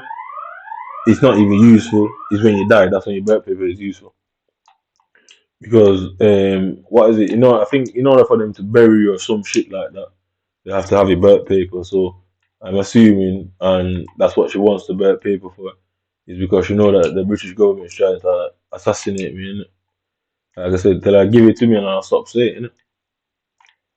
Plain and simple, innit? And if she refuses to give me, it means she clearly knows that they are plotting to assassinate me, and she wants to come and claim my body for some strange reason. Or I guess what she can give them a body to experiment on, innit? Because that's how it works, innit? Even if you don't volunteer to donate your body to science, whoever has your birth paper, your legal guardian can give them that right, innit? And she's already shown that her intent is to give them rights to me that I don't want them to have, innit? So she knows something and has given them certain rights because she's holding on to my birth paper. If she doesn't have my birth paper, she has no rights to give them any what's the word? What's the word? To give them any what's the fucking word? So like when she gives them what's that word I'm looking for? What's that word in it? What's that word? When somebody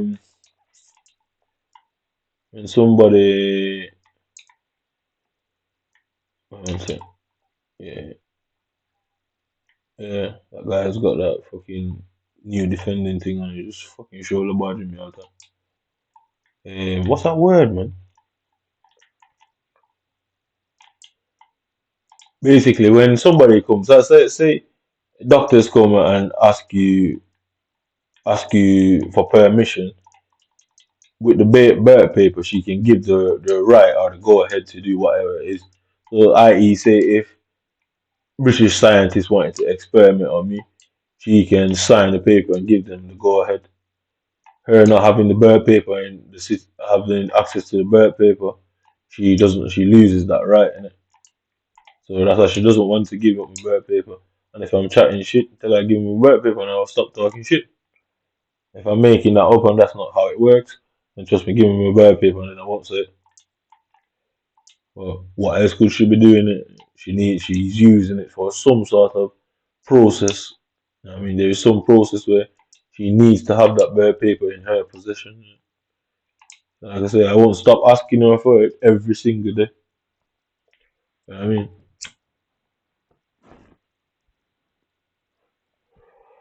I literally won't stop asking for it for every single day. Every time something happens, every time I remember, I'll text, message her.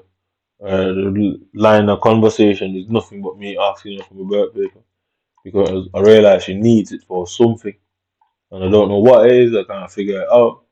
Well, I probably could Google a few scenarios and why she would fucking need that. But she clearly doesn't want to lose possession of it because she basically give away that she's aware of something. Innit? She basically gave it away that she knows something is going on, and she wants that birth paper in her possession for some odd reason. Because you just wouldn't hold on to something like that.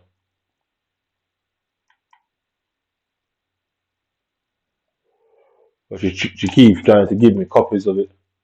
So I reckon the British police and the F dot unit, I reckon they came get involved in my life. They came because I had some copy of it and it went missing. I don't know where it went, just went missing out of the house. And while I was living in Gorton, yeah, it was Gorton. It went missing, and ever since that, like I asked her for birth paper again, and I just forget about it because for years she doesn't want me to have it.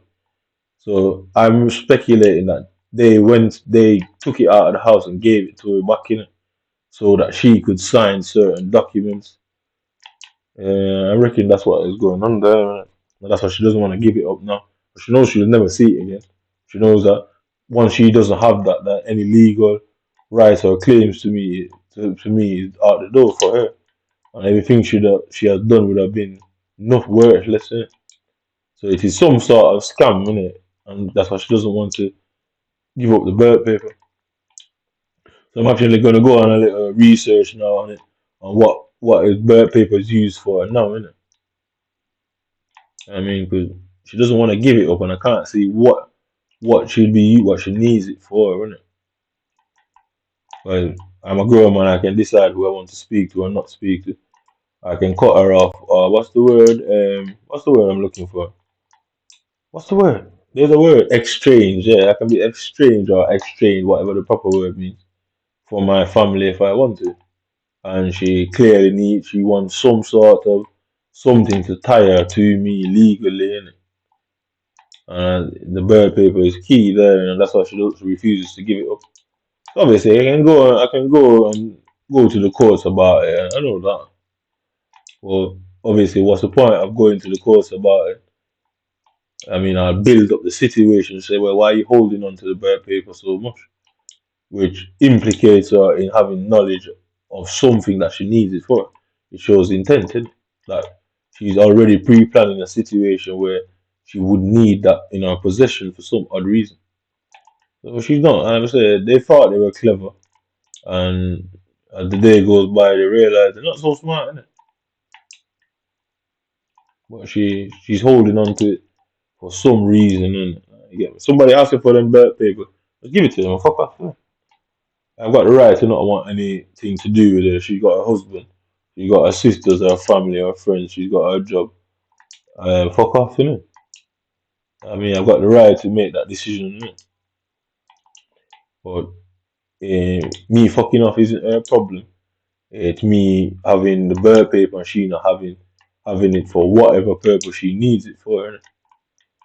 I mean, because she came to me talking about, oh, she got some sort of life insurance policy. So I said, you have a life insurance policy?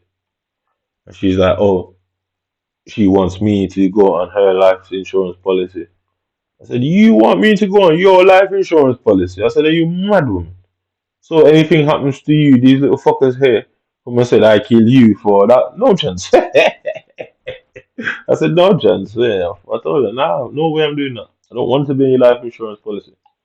That's how deep it got with them that I'm already I've got to take preemptive measures for situations. Like that's how deep it got. But and nobody's that paranoid. They get me in it. Like literally, nobody's that paranoid. Because if he was planning to kill your mum, you probably would fucking want to be on that innit, and try it. Innit? Well, it got that deep that I was like, nah, I don't want to be on your life insurance policy, man. I mean, that's how deep it got with me and her, innit? And the situation, like, so whatever the British government has done has led me to not want to be on my own mum's life insurance policy. Because guess what? Well, who wouldn't? You get me? It's not like you would sit there and wait for her to pass away. Well, yeah, I mean, it's not like if it happened, it happened. Innit? Why not get paid out of it? Innit? But it got so deep in that situation that nah, I said no, I don't want to be in your life insurance policy. I said I've seen you done some things, and I don't trust you, and I don't know your intentions. But I watch a lot of interrogation stuff, and I realize anything that happens to you, they're trying to use that against me, because it's not like I couldn't claim it anyway. You know what I mean? You could never claim it because guess what? That's all they just sat there waiting for you to do that. That's all they'll be doing. Just sat there waiting for you to claim the life insurance policy. Next thing they're popping up at your door. And it sounds paranoid, but better safe than sorry. Innit? Like I said, it's obviously something happened that trigger off that sort of feeling against her. Innit? Something had to have happened. You don't just develop that mentally. You don't just develop mental illness like that because mental illness don't perceive the future. It doesn't. Usually when people have delusions, it's usually a right there, right now scenario. It's not based on a future possibility. So when security people and then people come into your life and they say, oh, there's suspicion around you, usually it's based on the future. So if me trying to protect myself from getting into that situation based on a future possibility, if I am paranoid and delusional, then they are so also. So like I say, anything they have used against me will be used back against them, innit? And they know they can't win. They know it's screwed to a point where obviously some sort of question is going to be asked, innit? I mean, because why should you want to hold on to my birth certificate? Like I say, birth certificates are useless only when you're dead because in order to get a death certificate, you have to produce the yeah. In order to get a death certificate, you have to produce the birth certificate. So unless she knows that I'm probably gonna die, why she trying to hold on to it, and that way she can go and claim compensation from the British government for accidental death or whatever they're gonna try and claim. Because obviously, like I said, these scientists don't like it, like that they've lost in it, and having some black guy out there who's smarter than a bunch of white people, not something white supremacy would be okay to just have in it. So obviously she's aware of it and she's getting money out of it. So families have killed their own for less than that.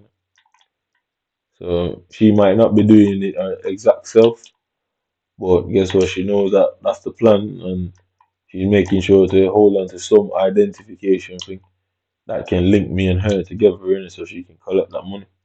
And like I said, even if it is a fantasy or a delusion, at least if I have that fantasy and delusion and voice it, she ain't never getting that money, is she? Yeah, I'm that fucked up. Just that fucked up. Yeah, man. I said nobody just thinks like that anyway. You don't just get up and believe that your own mother would go. You would get that deep with your own mother. I mean, something obviously took place, whether in a minute or over a period of time. Something took place, and yeah, she refuses to hand it over for some odd reason. So I'm gonna actually Google what it is. I know you need it for like death certificate stuff, innit? Because she doesn't have access to my passports and stuff. So the only thing she could use would be the birth certificate. I mean, the only thing she could use is that, and I think that's why she doesn't want to let it go. And obviously, I can go to the court and get a subpoena against her to hand over my shit and all that. I can do that to all of them, basically. I just have to do it by myself. Innit? I mean, because like I say, I can't get if if all of this is going on, they're not gonna want you to get a lawyer to dig around, innit? You know what I mean? They're not gonna want a lawyer to dig around in that situation, innit? So yeah,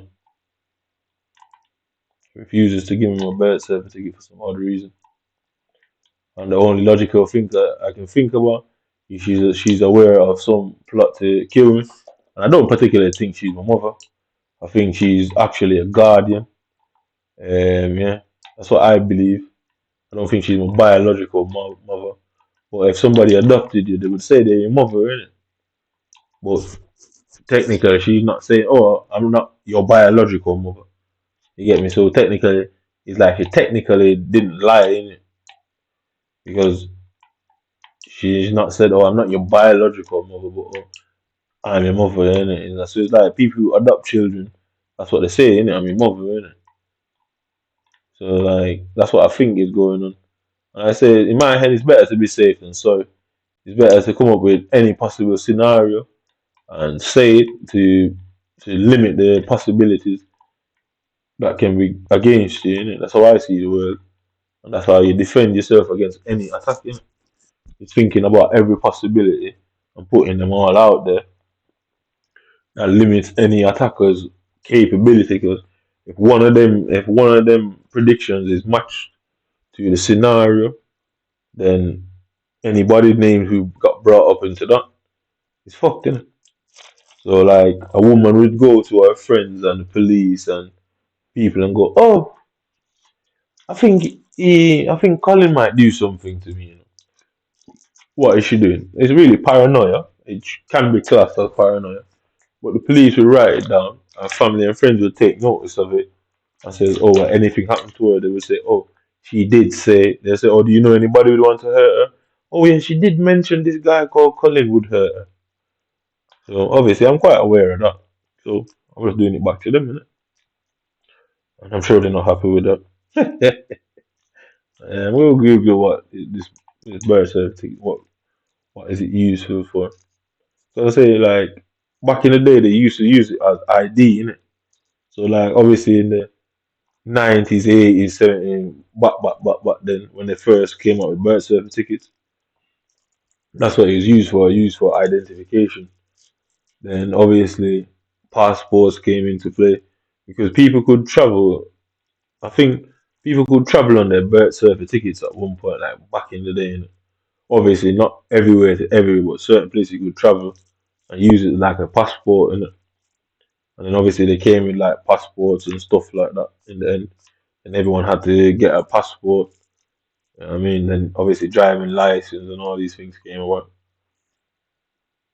So obviously identification now is mainly used through driving license or something on your phone, some shit on your phone. Innit? So the generations have changed. So birth certificate, the only purpose I can think it has left in society is to for somebody to claim your body and your death certificate. Mm-hmm.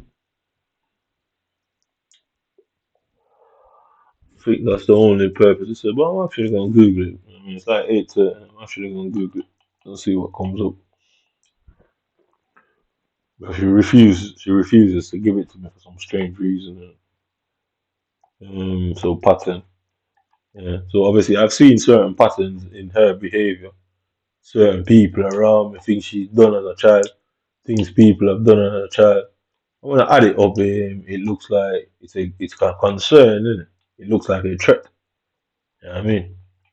So what does birth certificate, birth,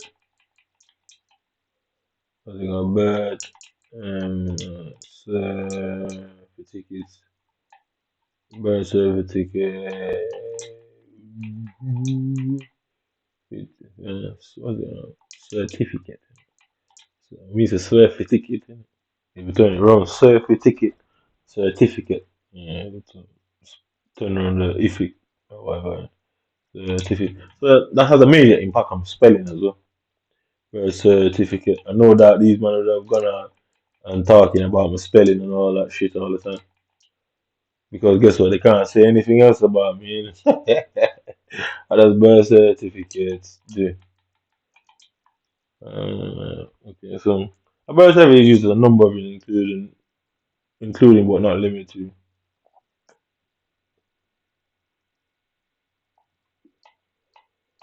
So it says obtaining health insurance. So health insurance,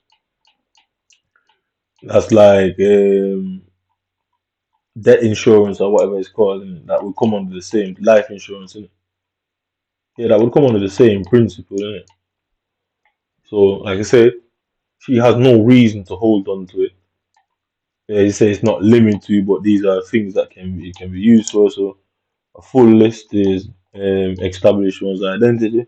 People don't use it for that anymore. Tax purposes, probably older people do. Enrolling in school, probably older people. Driver's license, nobody does use that anymore. health insurance, travel, passport, proof of citizenship, social security, school registration, personal and other legal purposes. So, birth certificate is a vital document as a primary identification. You can use your documents to obtain other forms of identification. There are three types of birth certificate. The short version, which is only contains the baby details, the full version, which all to okay. So it has your parents' details on it. And I don't think these people are my parents. Mm, So the original copy of the birth certificate should give all the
yeah. So I don't know what she's holding on to my birth certificate for. I know you can use it to claim death certificates and that. I'm definitely sure of that. As you can say, other legal purposes and obtaining health insurance. So based on the options, the logical options in this situation is because she wouldn't be registering me for school. Um, she wouldn't be registering me for for an NI number. She wouldn't need to person, I guess, in a set death certification. If you died, personal identification. So these two are in it. These aren't logical. That ain't logical. I've got a passport. She couldn't. It's not like she could fucking.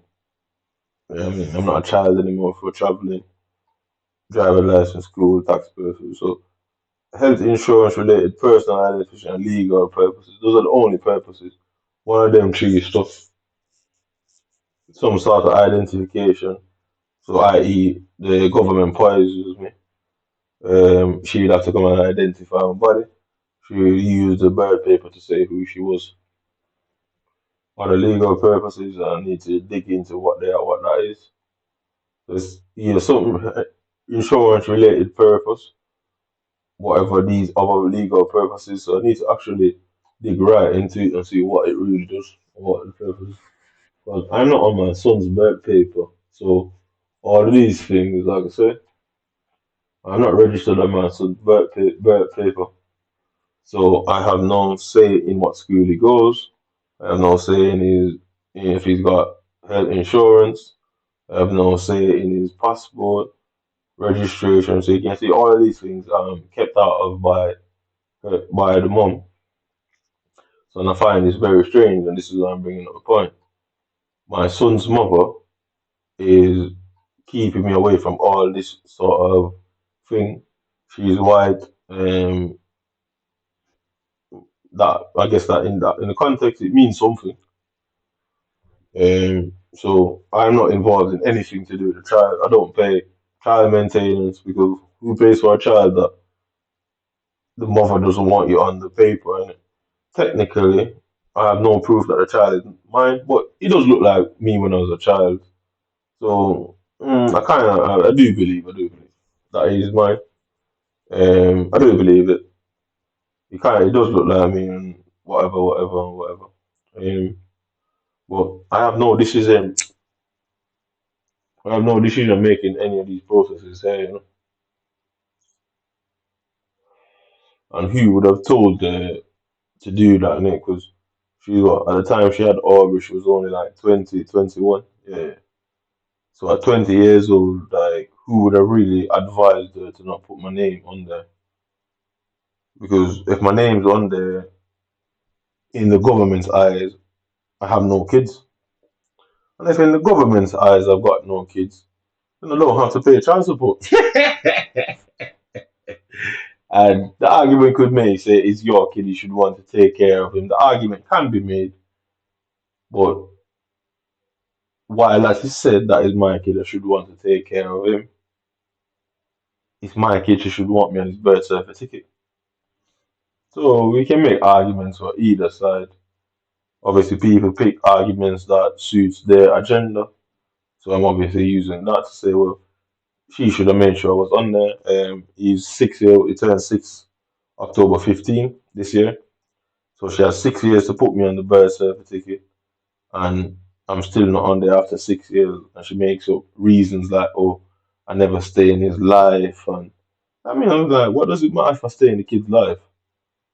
If something happened to you, if something happens to her, whether you're not around, so the child would obviously come into my possession, wouldn't it? Because it would be my son legally in the eyes of the law as it stands. If something ever happens there,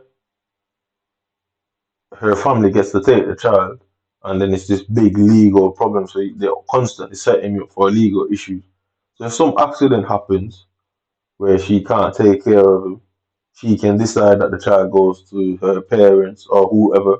She could send the child to Timbuktu to some fucking people I don't know, and I'll have to track them down and then go through legal processes for nothing at all. So what she did was well thought out, and having a child at 21 and thinking about what you could do by not putting somebody that don't seem like a 21-year-old thing. That seems like somebody sat down with her and they meticulously planned to keep me outside of the situation. So I guess the police was trying to have me locked up and then deported. I can't use Aubrey as an excuse because guess what? You're not on his birth paper, so you're not his father, blah, blah, blah. And then guess what? You'd have to do DNA testing to prove that. And given what I've seen them done in immigration things, they would say, well, they haven't got the time for you to do all that, fuck off, and they deport you anyway. Because some guy, I seen a case with some guy, he needed medication, and they told him they're not giving him the medication because he would need to go and get doctors and medical records. And they shipped him out of the country instead of going and getting his medical records to ensure that this man didn't die in it. So it's as if they were just getting a problem off. They wanted to get a problem out of the system, one less body for it to sit on their dole and take free money. So they got him out of the country, and he was Jamaican. So I already see how these men are when it comes to us. You know what I mean, so it makes sense why the whole birth paper process, and it makes sense. It does make sense because I'd have to go and say, oh, I've got a son in there. They say, well, you're not registering. You'd have to do this, do that, and then guess what? They can delay, letting me know until 24 hours before the day. Because as long as they tell you, it can be done. That's it. That's it. You just have to be informed. It don't matter if they give you a minute before the time. As long as they tell you, it can be done. And obviously, the immigration tactics is what it is, isn't it? But yeah. So the kid went to nursery. I had no say. Went to nursery. He went to school. I had no say. They came and put my team of them came and put me in hospital and all that shit. And I got a message from her saying, "Oh, your son went to school today." I was like, "Oh, okay, is that yeah, cool." So while that was done, I didn't even get to go to my son's first day at school. So guess what? I'm in hospital. They took away my son's memory of his first day of school, and me being in there and implanted her and his mom in his memory bank to say on his first day of school, oh, dad wasn't there, but mom and white people were there with it. So I already know. I know how to beat them. Just these psychologists and psychiatrists, they know they have a real issue on their hands when it comes to a courtroom situation. That's why I'm saying all these things, and they're refusing to arrest me because they want me to go out there and commit some physical act. Well, I refuse to do that. You get me? They refuse to lock me up for the things I'm saying. I refuse to attack somebody because why am I going to give up my right? Innit? I know they can't win me, and I know I use the science and psychology against them to say they knew what they were doing because Aubrey will be pair bonded with the mother. Aubrey will see British people as more of a safe and a comfort zone and what he's used to and what he knows rather and see me as potentially a threat because all she's always been there. The family of them, these white people from Britain, they've always been there for the Christmases, the birthday parties, the first day of school, the first time he got sick, first time he goes to hospital, his first trip abroad, his first this. So they're always there, and I am never in the picture. So they're building up a psychological profile of me in the child's consciousness because them things are important, especially as children for whoever is around you when you have these important memories. Guess what? In his head, I'm never there. I'm never in the picture. So it's going to just like because I'm never there in his picture, it's going to affect him in a certain way where certain things he's going to do, he won't think about me. He won't include me, and that's what they're doing, trying to have him exclude me. So just like how they have excluded me, and what's it called, send them to Coventry, it's a deliberate act to ostracize someone. They're trying to develop the child to do the same. So yeah, deliberate ostracization. What is this now? So deliberate. What's it? What is it? OC Austria. Austria time. No, I don't think that. Austria. Um, I don't think the word is spelled properly. Ostracize. Austria. What is it? Ostracize. Let me go. Let me see what it says. Um, mhm.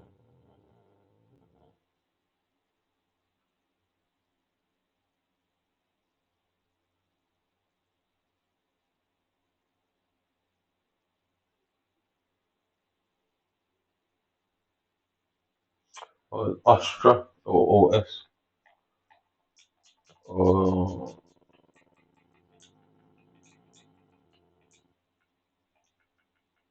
uh, Astra. Star. Ostracize. Ostracized, excluded from a society or group. So yeah, so even a child, they're trying to drag into what they're doing. And I'm saying they know they can't win because the child would be a typical example of what they have done and keeping me out of his life, not put me on the birth paper. Obviously, I know I can go to the court, and even if they are corrupted, like the law would bound their hands in it. But why should I be forced into constant legal situations? Because that's what it is. It's force in the city. Is they know what they're doing. They know the state of my finances and know that it wouldn't be feasible or financially. I wouldn't last long in the situation. And they obviously spread rumors and whether they're demanding, threatening, intimidating solicitors not to fuck around with me. It's ostracism, so they ostracize you. Guess what? The solicitors fall under that, innit? To ostracize in a deliberate way. Dan. Let's see what Dan said. Come on. Mm. So I don't know what Dan is. Dan word. I don't know what that means. So what was it? Okay, man, come on, talk me ostracize in a deliberate way. Um, Ostracism. Ostracism is obviously a deliberate act anyway, isn't it? Society tends to ostracize the sufferer who is loath to admit or discuss the condition. These examples are from Corpora and from sources on the web. Any opinions in this example do not represent the opinion of Cambridge. Inquiry, friends, and ostracism. So, ostracism is a deliberate act where people purposely force you out of groups, jobs, towns, cities, countries. Yeah, I mean, they make your life a hell, innit? So obviously it's a deliberate act. Yeah, so in ancient Greece, banish an unpopular over powerful citizen from a city. What in ancient Greece, banish an unpopular or overly powerful citizen from a city for 5 or 10 years by popularity. Um, Themis Themistocles was indeed out of favor at Athens by the end of 470s when he was ostracized. So you can see it's powerful people. Just the very word is powerful people. Innit? I mean, just the very word. I mean, so deliberate ostracism, um, meaning to ostracize and deliberate. Ostracism means to exclude someone from a group by common consent.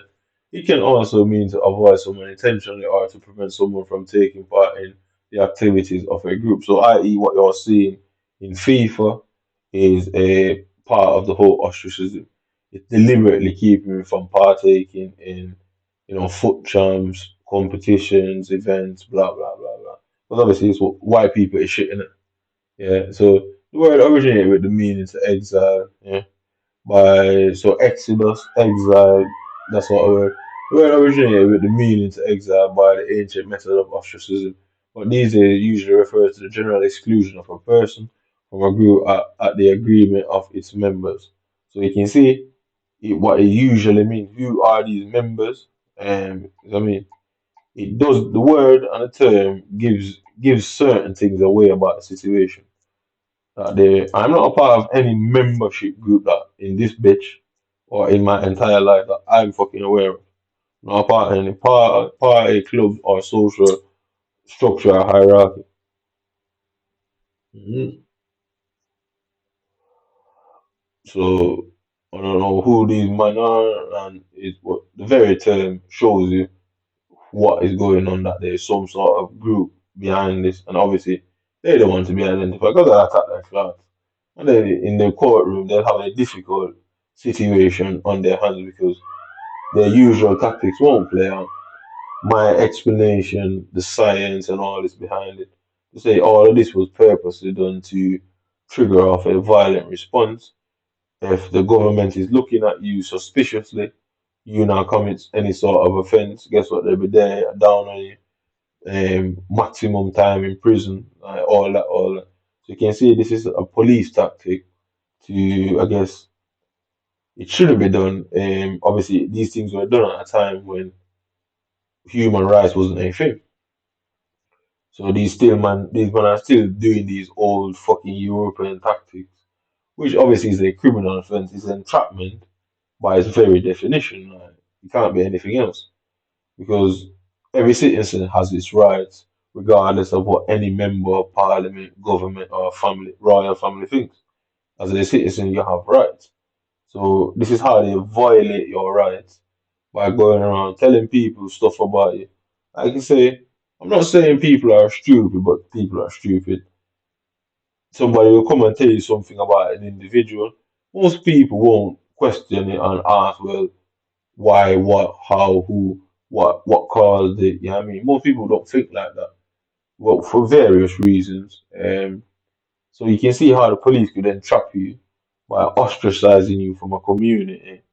And then you being ostracized is another word for segregation, is another word for isolation. So black people used to be ostracized in Europe, i.e., they live in exile within the country. I mean, they had to live in each other's places. So when you look at if you look at communities now, you find remnants of segregation where most of the black people are centered in certain communities. Most of the Asians are centered in certain communities. Most of white people are they're all. you can see remnants of segregation. Yeah, and it's basically deliberate segregation, isolation. Guess what? They didn't want to mix with them, so they kept them at one side, used them for the purposes they thought would benefit the country, kept them outside of certain things. Black people weren't allowed to do certain things. They weren't allowed to be in the government for a number of time. They weren't allowed to be police officers. You know what I mean? They weren't allowed to do certain things. They were ostracized from society. Then it went from that to they're not allowed to have certain homes, buy certain homes in areas. So if you look at what is going on with Palestine and Israel, basically what Israel is doing to them is basically ostracism. And they say it's like apartheid. Well, I don't know what the apartheid was about. I just know it was racism. So I just call it ostracism. Basically, they're stopping them from, I guess, living normal lives. You know what I mean? They're keeping them out of, the good hospitals and the good communities, good schools. It's ostracism. I mean. So obviously, Israel is a Jewish place. So members, if you put instead of members there, if you put Jewish there where members is, you can see the agreement of the Jews in Israel that says that Palestinians should be treated like that. So you can see that governments still practice this fucking thing to this day. So it's not hard. They know they couldn't win in their courtroom because there's too much examples of things I've said, yeah, that is going on. It's too much example to say that they're possible. Them refusing to give an explanation for any action they've taken because what they're going to come and say now, it's not like they can come now and say, oh, well, basically, we turned everybody against you for our own purposes. We wanted to do bad things to you, and we didn't want anybody to see it. And if they saw, we didn't want them to care. So guess what? We spread rumors about you, told girls to set you up, spread videos about around the community, make you look dangerous. It's not like they can come and fucking say that. So obviously, it's a situation now. So yeah, um, so you see what the term means. But anyway, you can see why this is deliberately done. I showed what happened in FIFA 23. I showed what is happening in 24. You can see that these are deliberate acts to ostracize me out of the pro scene because guess what? You're in the pro scene. You get to go to these fancy hotels, travel all over Europe, wherever EA is holding his competition. Guess what? They don't want you in there. So why does the British government get to make that decision? Who the fuck do they think they are? And guess what? The problem is, I don't know who the individual group or members are. You're looking at it's a needle in a haystack situation. So if I didn't have the presence of mind to try and figure out what is going on myself to a degree, rather than them going on to attack some innocent person, or even get lucky and attack the right person, and then they could say, "Well, we've never seen him before," and then they can say, "Oh, he's a terrorist," and then guess what? They were telling all the white people in the land and beyond about it anyway, and then they put you on TV and they all sit there and watch what happens to you. That's England too. They've used that tactic many times. But anyway, that's the end of that.